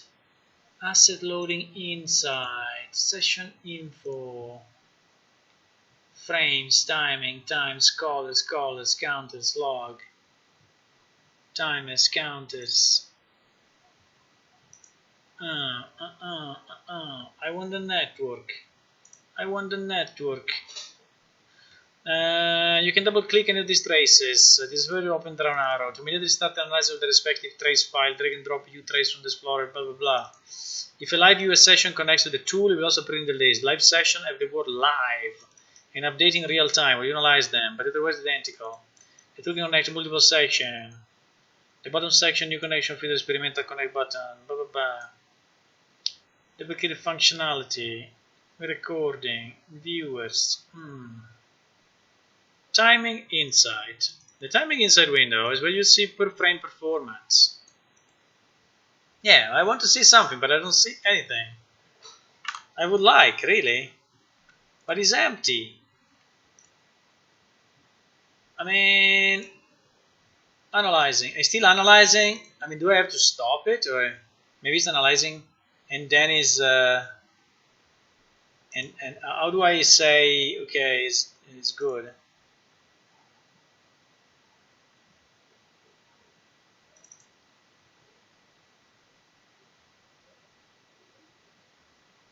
It started another.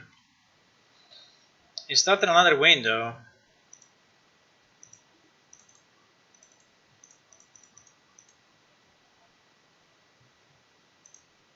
Asset loading, timing. It's saying analyzing, but analyzing session duration 111 seconds, you know? So is actually...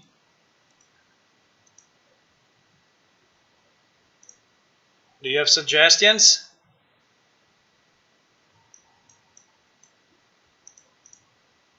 Tracks.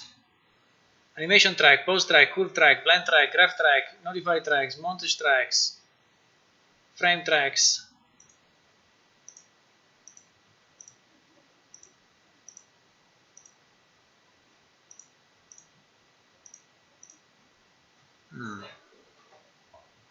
I mean, it connects, but it looks like it's not reading anything from it.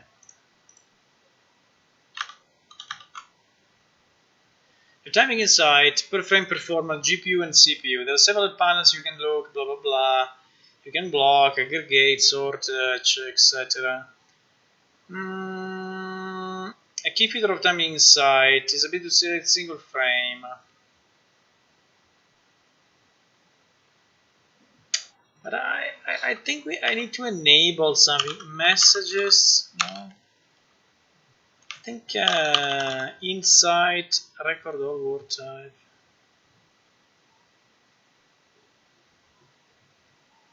Insight record all word type. Gameplay insight recording by default only record game and peer. Waltz toggle this value to record all other word type. Okay. I think I toggled it.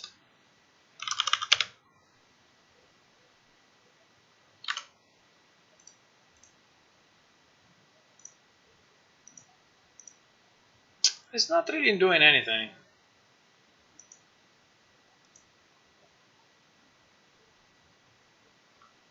What if I let me do one thing? Let's close one of the two. Let's keep only one. Why this one is like this?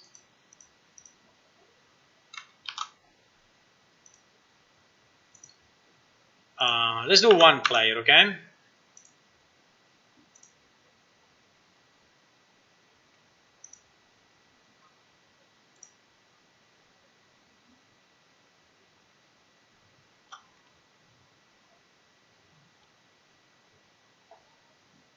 So as soon as it starts, you can see here development editor live. So this one is live. So for sure, he selects it as live.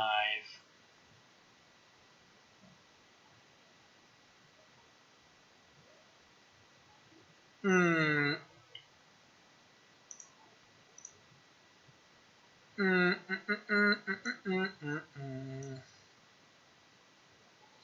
There are a bit of fail to load, fail to load AQProf, fail to load AQProf, fail to load VTune API. I mean, it's not that all this stuff means that it will not work at all. Fail to load AQProf DLL.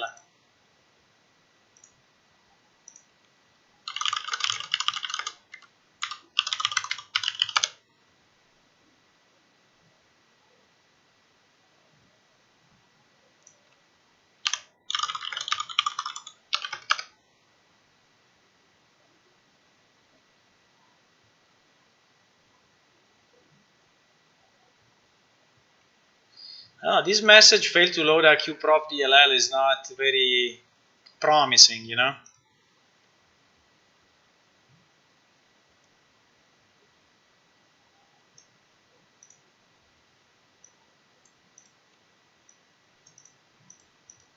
I don't know if this AQProf should be part of the system or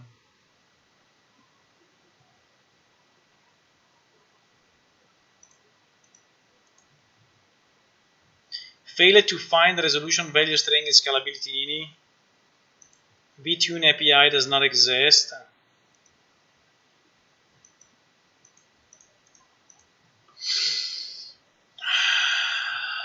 VTune API.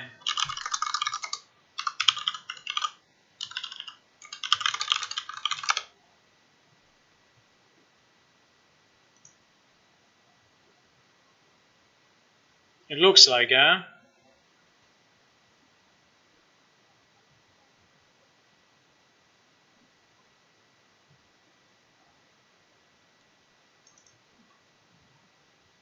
But anyway, I think I mean, I wanted to test the insight, but if it cannot, it's not too much of a problem. I mean, I'm not too focused on this thing.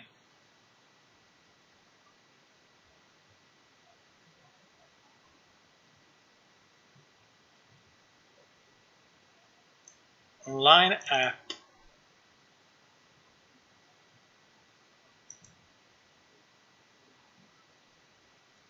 Maybe there was something else we had to compile.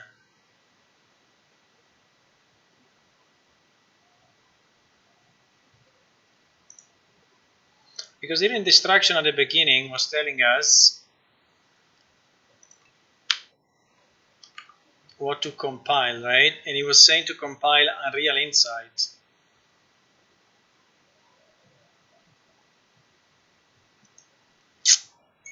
Okay. I don't know. For now, I don't want to spend more time on this. If any one of you discover how to run it, will be nice. If not, no problem. I mean, it seems to me all these errors that is showing here. It seems to me that is not properly.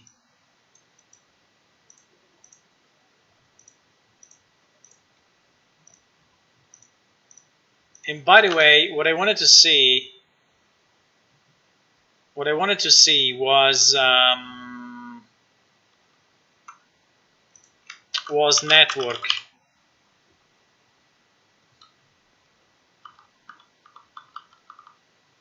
Network Insight.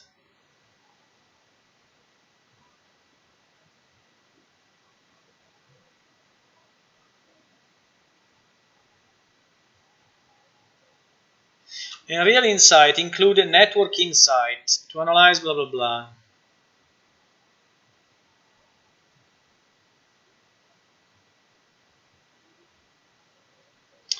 To analyze data, enable Unreal Insight to record trace information.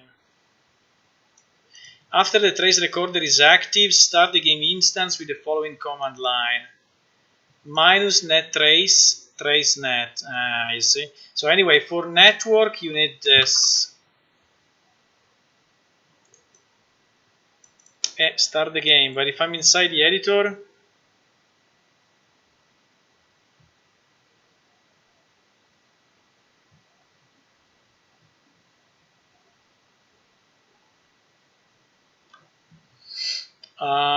Can I specify? Wait a second. Can I specify the launch options here?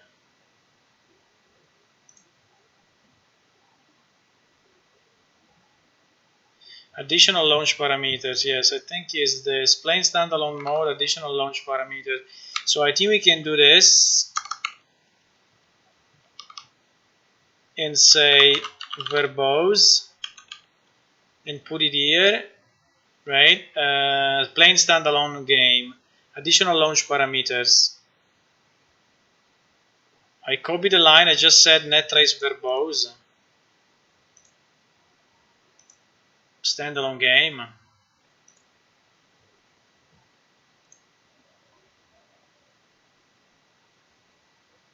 So now in theory here it should have network as well. No, there is no network window.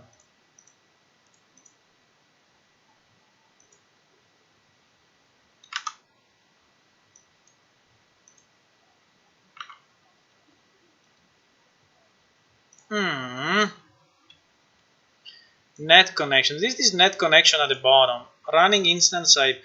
I don't know, localhost. I mean, it's me.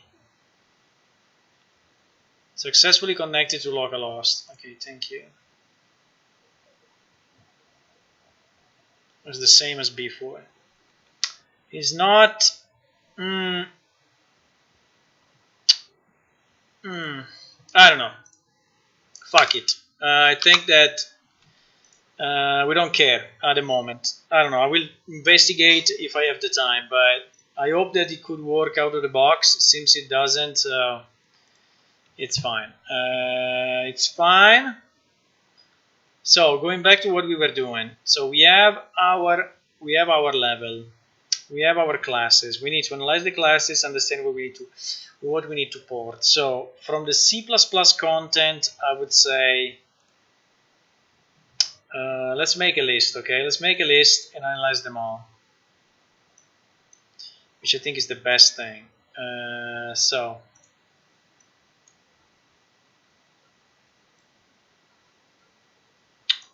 analyze the classes. So the first class that we have is ALS base character.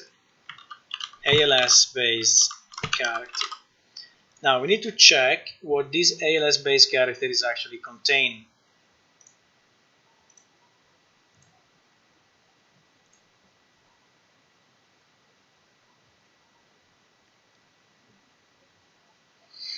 Because we want to understand the level of complexity we are bringing in.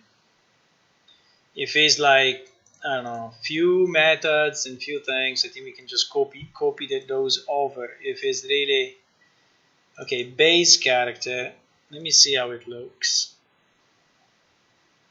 He has his stick, his begin play, initialization component, setup component, he has some replication going on.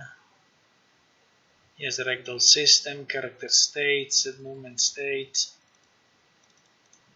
Holy shit. There is quite some stuff. I think we need to keep this class and derive from it. I mean, moving all of this to our class manually, I mean, obviously we can do it, but then it would become a monster, you know?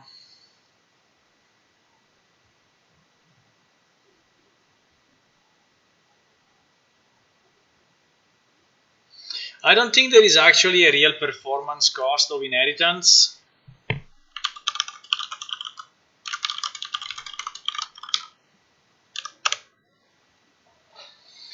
So I don't know if there is really a cost, but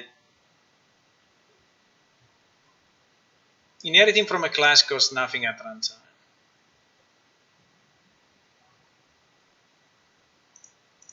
So basically when compiled, when compiled makes no difference. So bye-bye, Rwanda. Thanks for stopping by.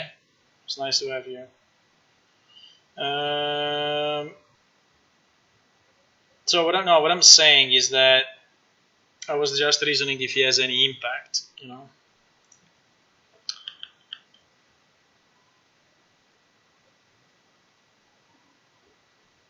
Probably not. I mean, internet says no, so we assume it's correct.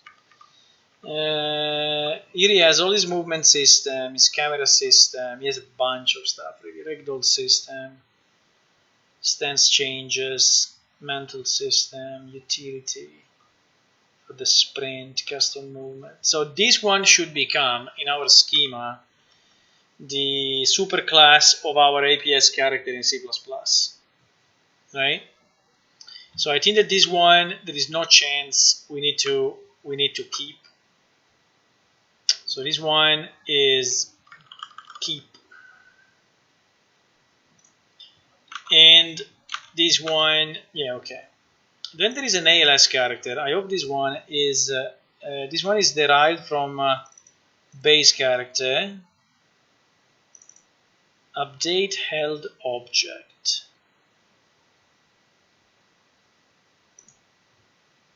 Clear held object. Attach to hands. Begin play. Yeah, this one is very little. I think that this one, whatever it is, it can be merged into our class. Okay, so I think it's just keeping like the status of what he has in his hand or things like that. So, but it seems to be a very small class, very limited class. You know, it's setting up some attachments to the skeletal mesh, but starting ragdoll. It's getting some trace parameters, but shit. This one I think we can easily kill or just integrate into the other one. So ALS character, we can merge or destroy. I don't know. We can just merge or destroy. Destroy maybe is a bit too heavy, huh? But basically it doesn't contain anything, so it's like an empty class. Very little. Now I'm a bit scared about this one. ALS character movement component. I'm a bit scared about this because why we need this? Can combine with get compress flag, set move 4, prep move 4, walk speed update, network prediction data.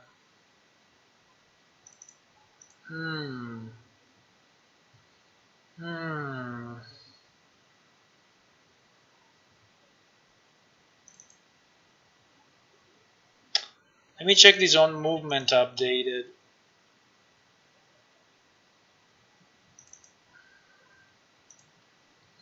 On movement updated,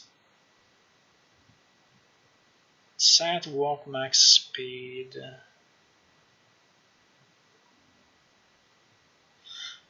I don't know, seems to be doing very little.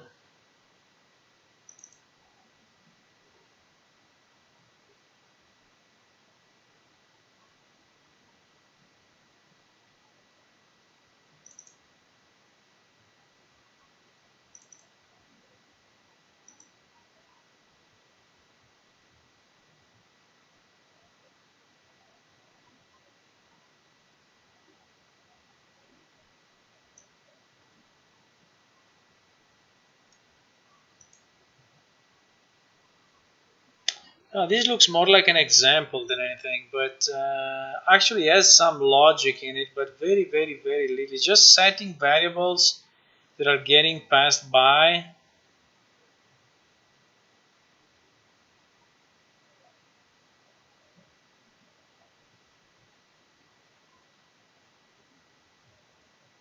I mean, like this line, you know. I mean, what is this line doing? Is getting the character movement, is casting it to this, which is just a subclass of the movement, and is assigning it to character movement. But okay, and so what? Unless he needs it somehow to have it manipulated from the blueprints. I mean, unless he needs to extend it to have it manipulated by the UI. I don't understand. Bye bye, Hula. See ya. I don't understand what is it. So this thing, if we can avoid porting, to me would be better. Like set max walk speed and max acceleration validate. I mean,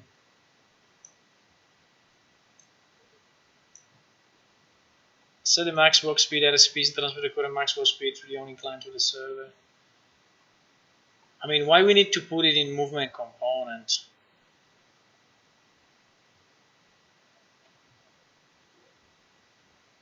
Because those are private to the movement component, so unless you subclass it, you cannot change it. I don't know. I'm a bit confused about this one. So alias character movement component mystery. Can you type it in a normal way?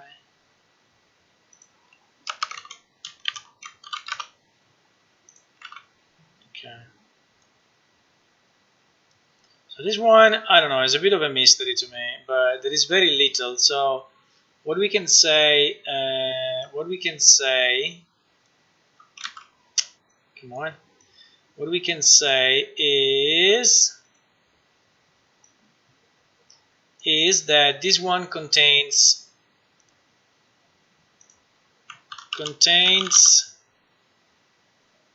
stuff, meaningful stuff. This one, yes. This one, little to none. This one, little to none. So the majority of the logic is inside alias based character, right? So this, I think, is the one that we need to merge.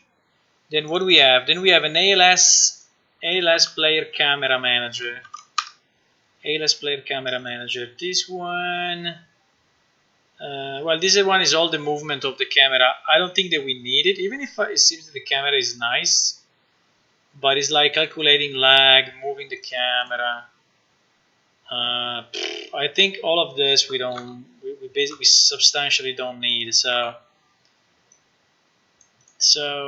yeah, it contains little stuff. For us, is little stuff, and I think this one we can delete. I think we can use our own camera. This one I don't know what to do, by the way, with this thing.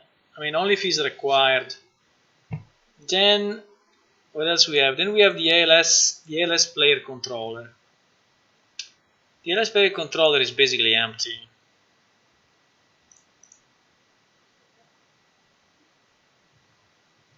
This allows to control something through the camera. I mean, this one is delete. This one is delete. Then there is this one, ALS math library. I think that here probably there are some of the functions used for the movement. So I think that this one we probably need to keep.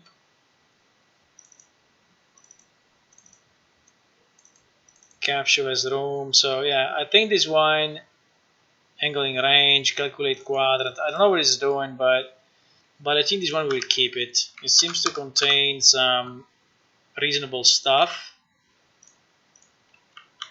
And this one I think we can keep as it is.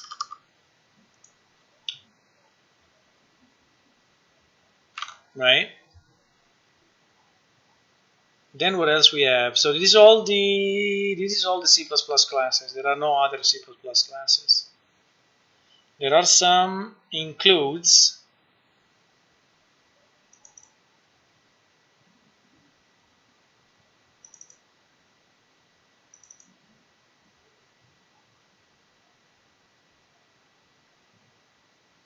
There are some includes, but character structure library. This thing are all the stuff that is exchanged with the blueprint, I guess. So all this .h we need to keep, huh? But it's okay. These are just .h, not making any problem to us. Okay, good. Good. Then there is also this one. No, this one is just the module and is empty. Okay, nice. So this, then wait.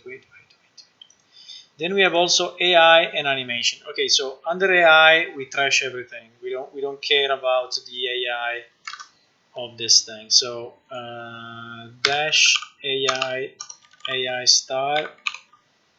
There is some, but we just delete because we don't need it. Right?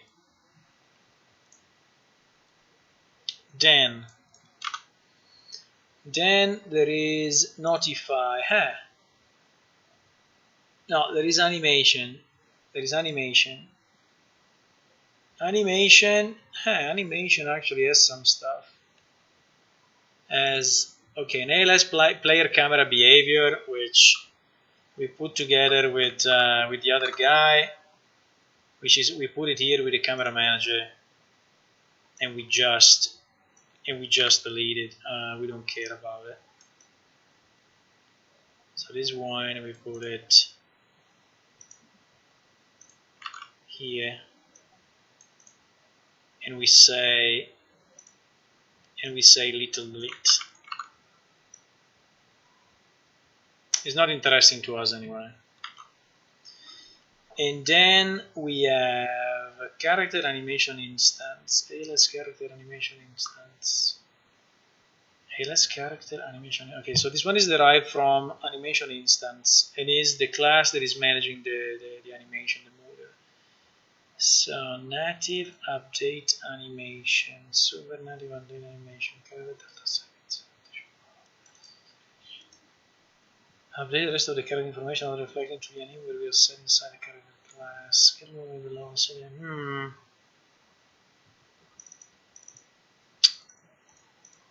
This one looks like we need to keep because there is actually quite a lot. Yeah.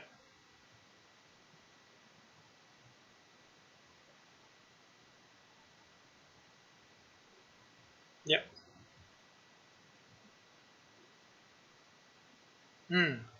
So this one contains most of the stuff that we need.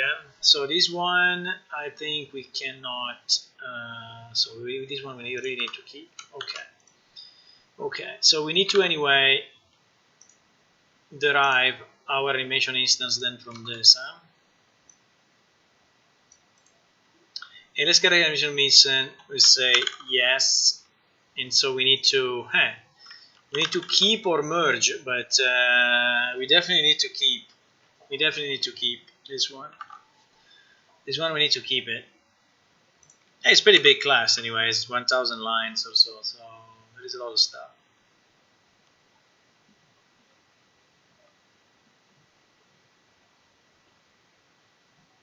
The point is when I have this animation instance, right, which is applied to my character.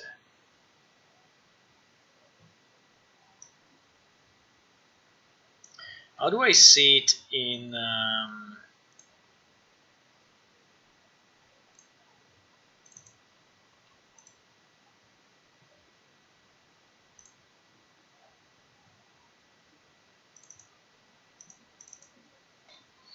how do I see it in my character BP?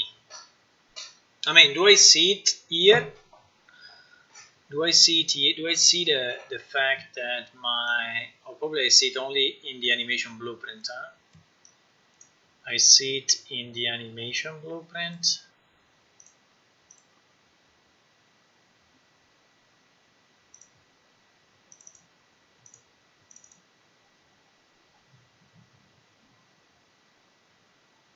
So my question is, how do I connect the animations instance? I think it's connected to this one. Let's see. Animation instance is the animation blueprint. Animation BP derived from animation instance.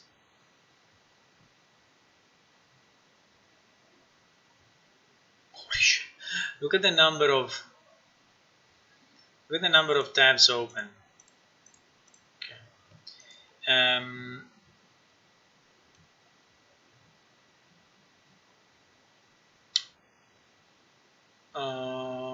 a bit lost at the moment. What I was saying is this animation BP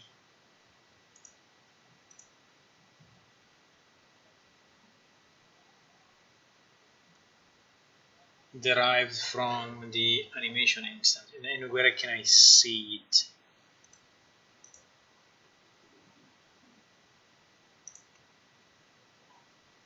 Here it is. In this animation BP, parent class ALS character anim instance. Okay. So actually we have a C++ class which is a father of that animation blueprint, which contains most of the logic. And then what it means, it means that then, like this calculate len prediction, I can somehow see it from here.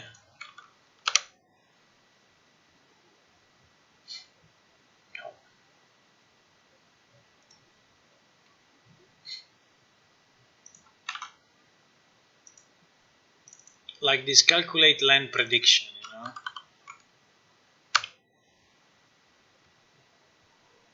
Update in air values.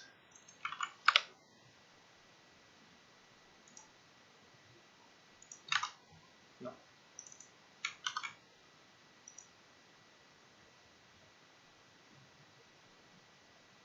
Native update animation. So in reality, those classes are like, those methods are used inside this class, but then this class is exposing this native update animation. So update animation is the method that actually is also present in the blueprint.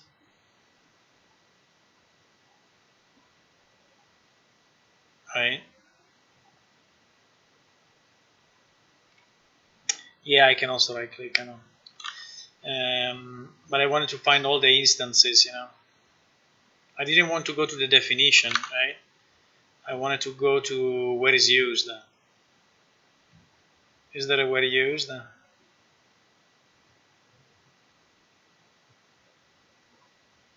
But anyway, so like update animation is probably here.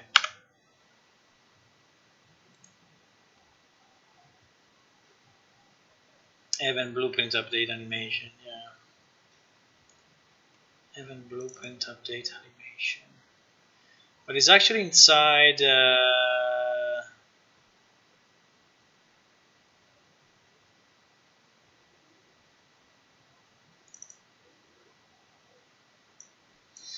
For example, it is inside no, but I think that for our character, the update animation graph, which is this one, doesn't exist anymore. It's only in C++.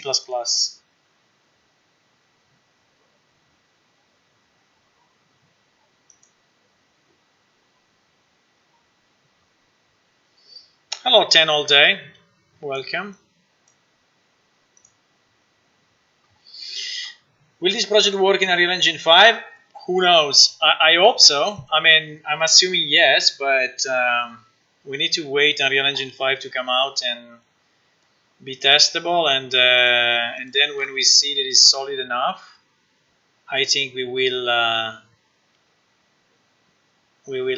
port it. But for now, we are still working on porting to Unreal Engine 4. But yeah, I assume yes. So I think that when you see this native thing, the whole logic that you had in the blueprint before, now you have it here. So I don't even know if I can create. I can try, but I think it will kick me off. So if I want to go into the event graph, right? And here I want to create update animation. Oh, actually, is it? He allows me to do it.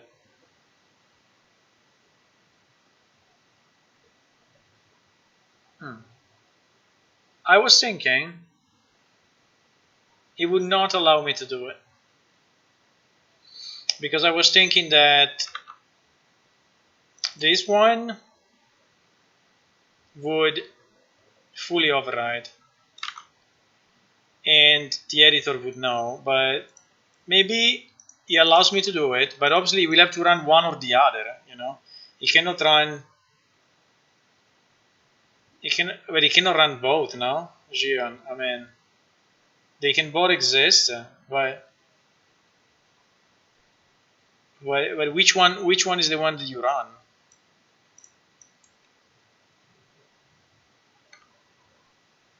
It's like a function you override. So if you call super, I mean the blueprint is a because the blueprint is a subclass. Yeah. The blueprint is a subclass. It's not a substitution of. Okay. So you like call super of that, and you will call this one. Okay, fine. I understand. It's pretty good anyway. It's pretty good. But okay, this one we need to keep 100%. Okay. So this one is the wall logic. So this one is really the wall logic of movement. So we need to keep it as it is. We need to keep it as it is. Now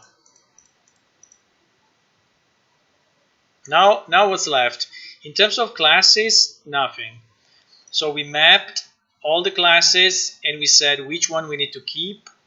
And basically the majority of the logic is inside ALS base character and ALS character anim instance. So these two we have to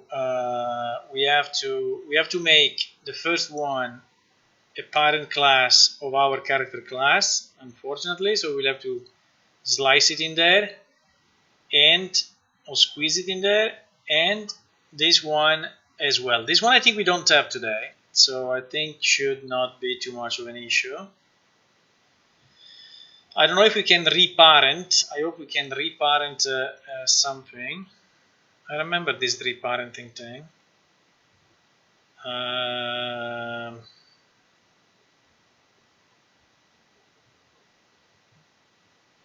Because we already have the animation blueprint, right? So we will need to change the parent class.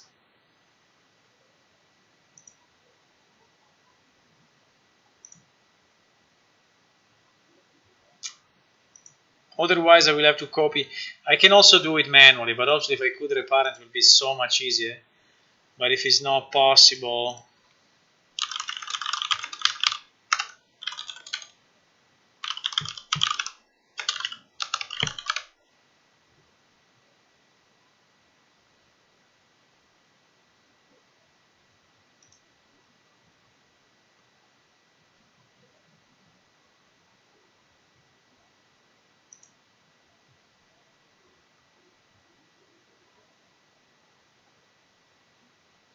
parent class.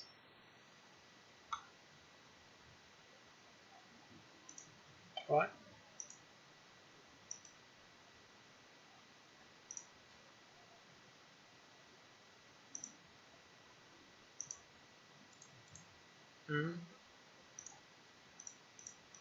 No, I don't understand.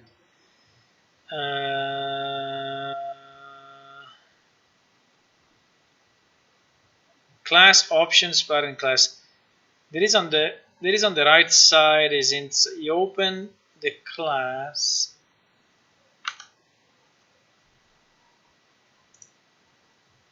I don't have anything here in the details.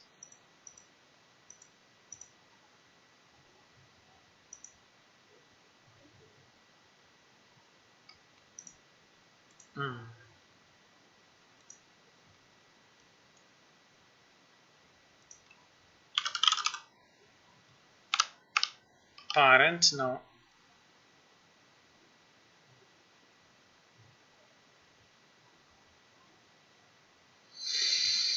From the class settings. I never clicked on this in my life, I guess.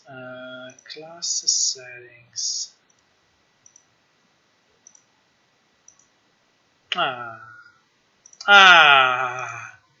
It is so good. It is so good. Okay, nice. So if we can reparent, that's very, very, very nice because it will simplify my life. But anyway, it doesn't mean we have to do it, but at least we know that we can. Obviously, we'll break some stuff, but it's normal to break some stuff because a lot of the function will be different. But basically, we will have to reparent, a few things. Okay. I think it is good. So this is only the C++ stuff, but obviously there is also the blueprint stuff. Because this block,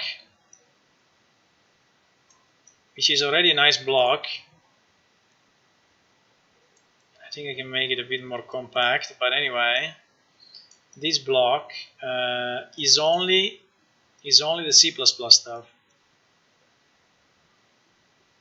But we also have the blueprint stuff. So this one is the C++. Okay. Now, in the same project, there is also blueprint stuff, which is all of this, which is an insane amount of stuff. Holy shit. But I hope that most of it, like props, material, so this is all the things that makes this world. So like this fountain, this thing, so we don't really care about that. The goggles, the binoculars, the materials, the props, the levels, the text, the meshes. It is all stuff that we don't need. The materials, the textures. And then there is like data tables. Data tables, movement model table. What is it? Movement model table. Standing, walk speed, sprint speed, aiming, looking at. These are probably used anyway by the model. So I think that data we need to normal movement, normal rotation, responses, sluggish movement, sluggish rotation. I think the sluggish is when you are injured. There is a thing that you can toggle like injured and is moving. I think maybe here is the movement which is slightly different,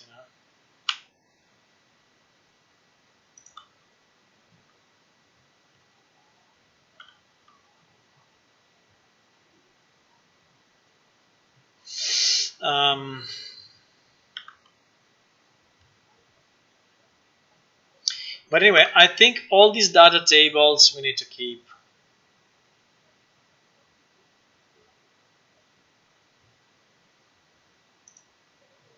And maybe we can remove later if we don't need them. Yeah. So from the, let's call it the blueprint, or let's call it the content. Let's call it content. So from the content folder, I think that data we need to keep contain stuff, yes, and we need to keep as it is. I don't think we can do anything on it. We need to keep data completely. Character assets. Character assets. There is the mannequin skeleton. There is a mess here. But there is a lot of stuff. But it is actually the character. So the character we obviously don't keep. But the animation blueprint we need. So I think that here under character asset, probably the only one that we really need is ALS and MVP, which we need to merge with ours. So this would be a bit of a mess, but ALS and MVP, yes, that is the core of the thing. So there is more merge than keep, but yeah, there is merge unfortunately. So this will require some work. Then animation examples.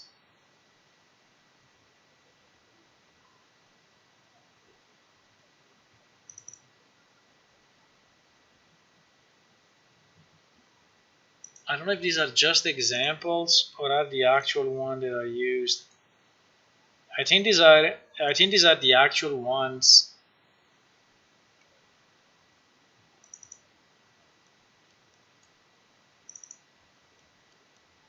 Yeah. These are the actual things.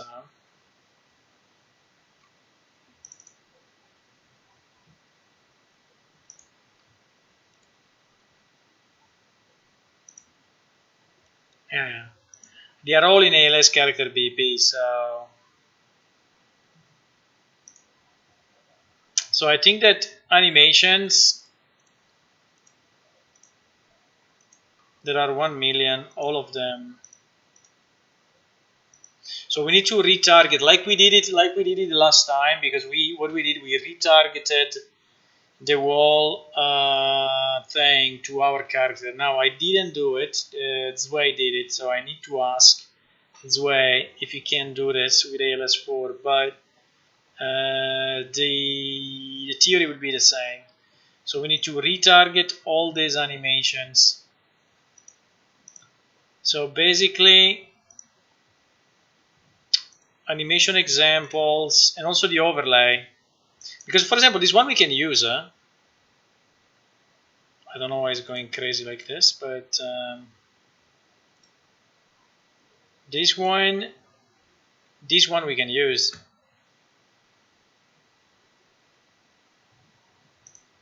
Maybe. The box, the bow. Yeah, all of this.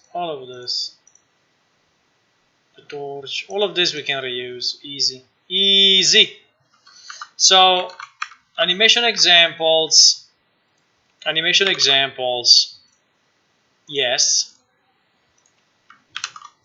And keep, but no, we need to retarget to our character, retarget to PS character. That is some work for sure. Materials we don't care, meshes we don't care. Physical asset. Physical asset, no, because the geometry is different. So physical asset, we will not. But so the ragdoll will not work. But who cares at the moment about the ragdoll? Now there is one piece. Then there is more stuff here because there is blueprints and im modifiers. There is another bunch of stuff that I think we need to keep because these are all the curves.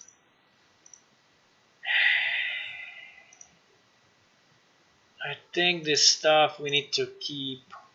Creation parameter, calculate rotation amount, copy cool state curves. What the fuck is this thing, man?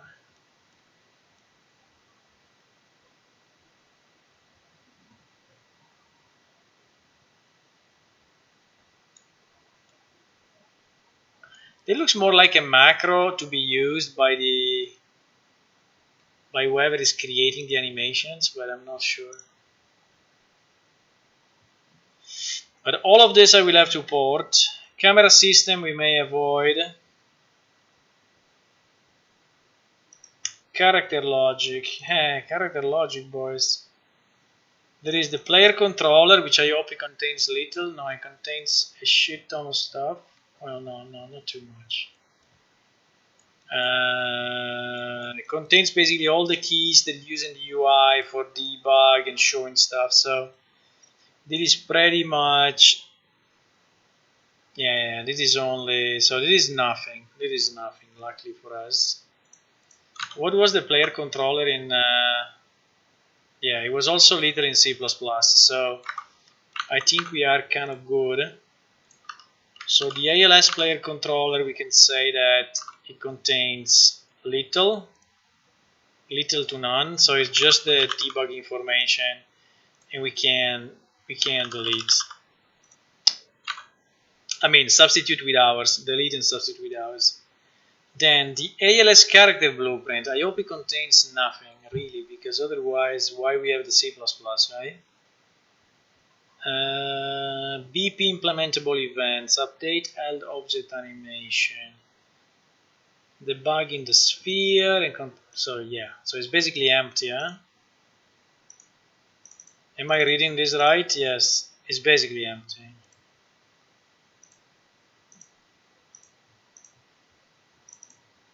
I know.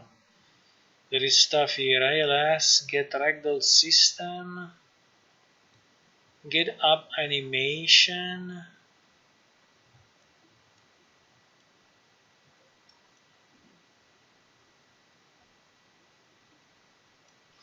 Yes, some stuff here to basically derive.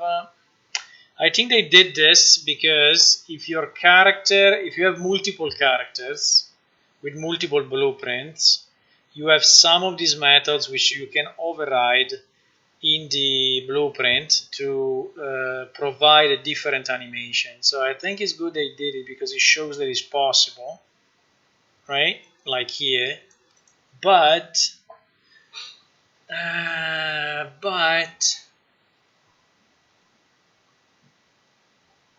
I don't know if we need it.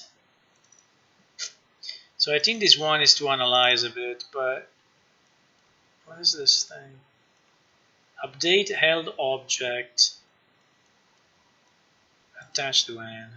Yeah, I think there is the system, that allows you to do that. So to press Q and say rifle, and then you get the rifle in the end. But so torch, So there is the system that does that. So, but I mean, to me it seems, I don't know why it's moving like this, but to me is not too much.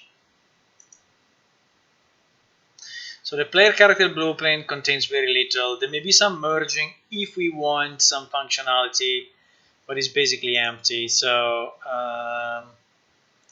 which is good news. So there is just some override, so very little.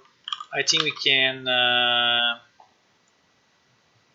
think that is TBD, but we need to decide what to do. But anyways, little stuff should not impact too much. Should not be a problem. Should not be a problem. AI we don't port. Game modes.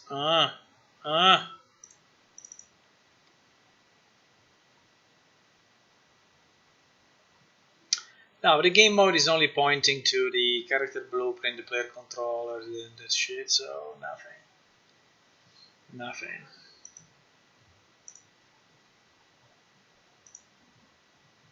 Miscellaneous sprint camera shake UI. In the UI. I think that's it, because then there is audio where you have some background noises.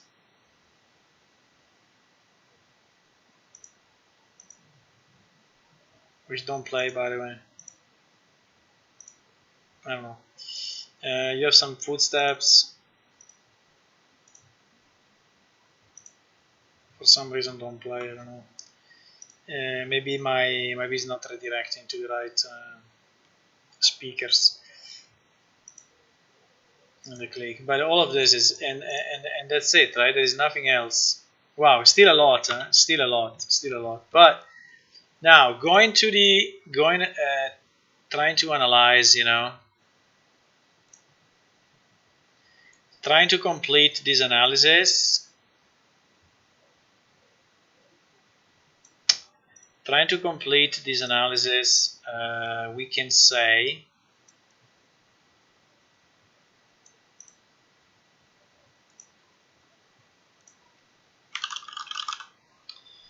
so that is the content and it is the C++, okay? So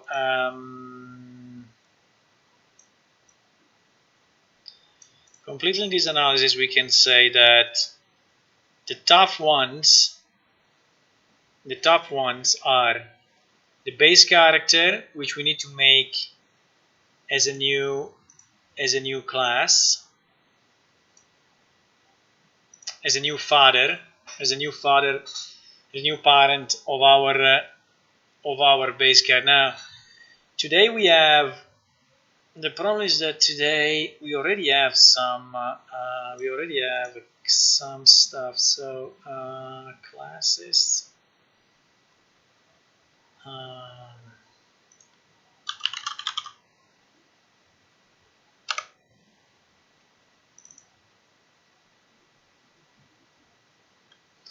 So today we already have this. We have a character which is of Unreal Engine. Then we have our C++ class, which is APS character. And then we have a blueprint, which is a PS character BP. So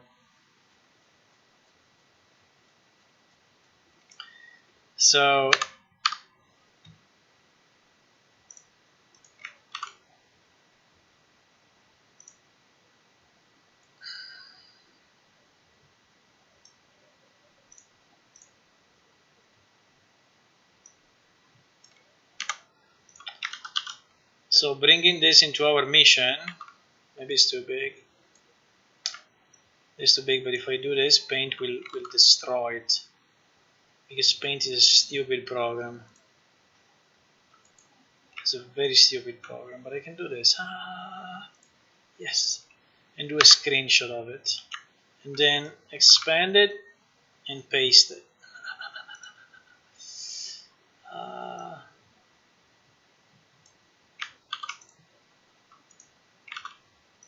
Perfect. So it's interesting that the zoom of Paint is is better than the scale of the image. Yeah, I'm still streaming. Today is the long stream day. I don't know why I'm doing this, but I enjoy it. I like it anyway. So and I want to progress with the game. So and I have the time to do it. So, but yes, I will stop soon. But I will stop soon also because at this time we are getting less people because for Europe start to be late, and so we don't get. But we may start to get some US people. Okay, so let me save this. So in our world we have a character of Unreal Engine, APS character in C++, blueprint character BP, and then we have our specific blueprints for each of the actual 3D models. Okay, so this is how it works. So now what we will have to do, we will have to inject here, right? We will have to inject here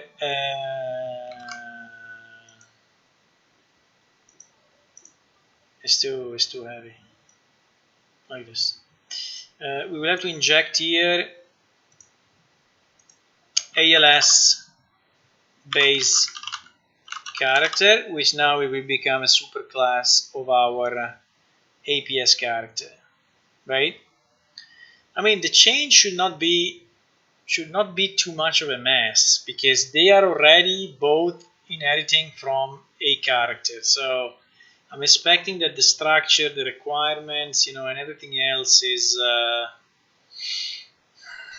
should be pretty much. Now we will have a lot of duplication because I think that in our APS character we already moved some of the stuff, so there can be some duplications to clean up. But so this is the first movement. So I take this class ALS base character, I put it in our source code, and I make it a parent of APS character.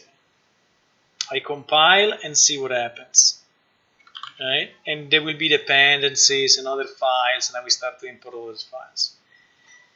Then ALS character, I think I will do nothing, but we can, if there are some functions that are required, I will do the merge inside PS character. So this one, if needed, I will do the merge here, right? Then ALS character animation instance, actually we don't have it in our current classes, and so I think we can just add as it is. We can just add as it is, and it should not make a mess. Well, we need just to be sure that then we are deriving the BP from it. Now the mess will be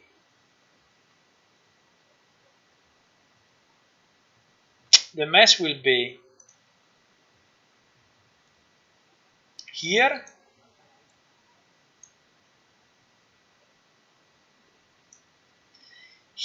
where we basically have to remove the old ALS v3, because inside of this there are all the blueprints of the old system, which is getting substituted. So there we need to remove the whole thing. Well, not the whole thing, but it was already merged. So I think this will be a work for this guy. This will be the work for this guy.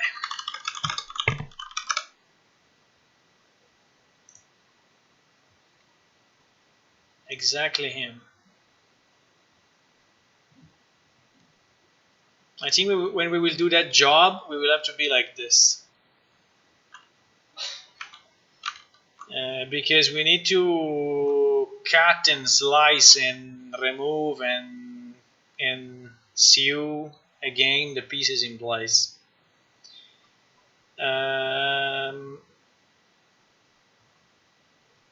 But I think this is the sequence. So I think that 1, we do this. 2, we do this.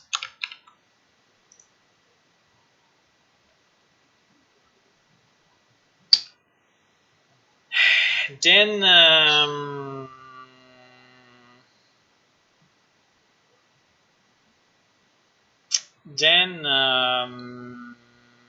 we have this one, which is the important one, because then we have the animation. Now here is not represented, but actually we have our PS character BP, our PS char BP. So this one is a mess.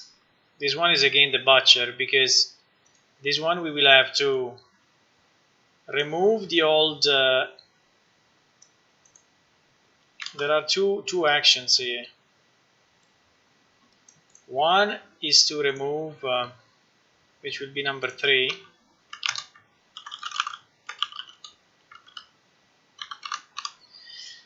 We need to remove the old ALS v3, and then 4 will be to reintegrate this thing, the ALS. I don't know how much we changed it. I have to check. I mean, if we can just delete and replace, I have to check.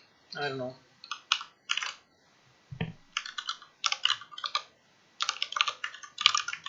So we need to add the LSV4 an MVP, or maybe we can just do. But anyway, which is this one, which is the important one,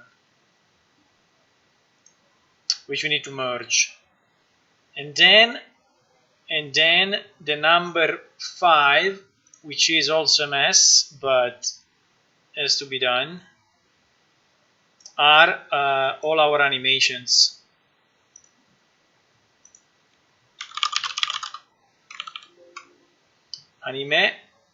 Animations. And these ones we have to do the retarget. So here is number 5, retarget this the V4 animations. And then after we have done all this mess, and only when we have done all this mess, we will be able to see if something works. Because until all this is in place and all this is done, we will not be able to see anything. So we'll be like working blind, you know? It'll be like working completely blind. Now, one thing that could be step 0,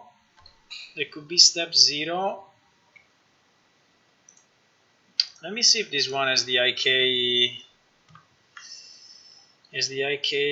on the leg, on the foot.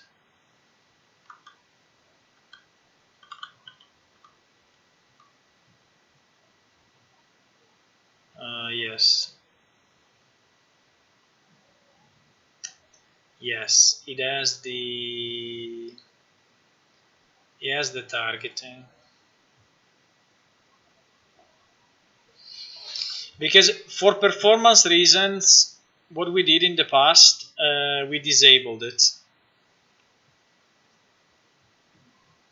I mean, which is good and bad, I understand, but basically, who is writing to me now? Someone which is asking about tonight, meaning Friday. You see the feet.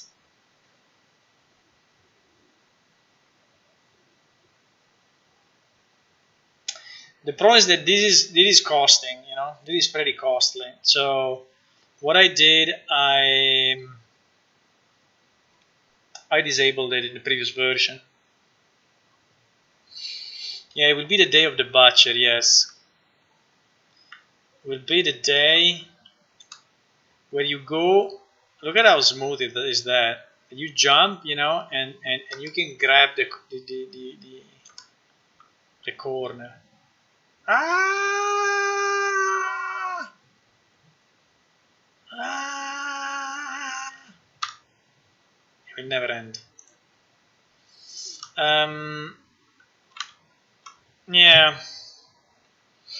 Do you want me to do this on stream? I mean, this will be a mess, I tell you. It will be a mess. There will be blood everywhere, you know, bits and bytes everywhere, and classes not compiling, and pieces that are not found, and classes that are to be reparented to stuff that doesn't exist, and math anime, and this all this math stuff that will break, and folders that will not be found, and anime and materials will not be found, and actions will not work, and it will be a mess. It will be a day. It probably will not be a day. It probably will be 2 or 3 or 4 days. I don't know. It will be a journey into the realm of the mess. But I like this analysis, huh? I like this analysis, huh? So these three pieces here is this. These 3 lines is what I have here below. And this line is this. So you see the plan, the original plan is still a good plan. Still a good plan, boys. Okay, I think it's late. I think I'm gonna go. Do you have any last minute questions or requests or whatever? So before I leave, I can. So if you are new to the stream, I don't think you are, but if you are new, you can click on follow on Twitch and you can click on subscribe on YouTube, and that will help me. So please do it. And also, we have a Patreon site where you can support us and you can get nice benefits like seeing all the videos that we post and exclusive content, and then having access to our supporters channel, and that's it. And if you really want to go crazy, and someone did, actually 2 people did it in the past, not today anymore, but 2 people did it in the past. With $50 you get access to our internal developer channel where we are discussing live about stuff, the most secret stuff. No, we are not discussing the most secret stuff, but anyway, it's the internal channel which is only for the developers. It is open only to the developers, and whoever reached the level of Jesemi will have access to it. Okay. But if you cannot, no problem. We developed this in the last 20 years. We will be here for another 20 years. So don't worry. Don't worry. Okay. So, yeah, I think that's it. I think we can call it a day. I think we did a good stream. We fixed the snow. The snow is now working. We fixed the sector thing. We can now switch between sectors and get different weather, which is nice. We fixed the parameters of the snow flow. We analyzed, we have seen together that update on Unreal Engine Niagara system for particles. We have worked on ALS v4 and started to plan how to merge it. So I think it was a very good day. Thank you for staying with me and supporting the progress on the project. See you, boys. See you next time. Bye-bye. Bye-bye. See ya.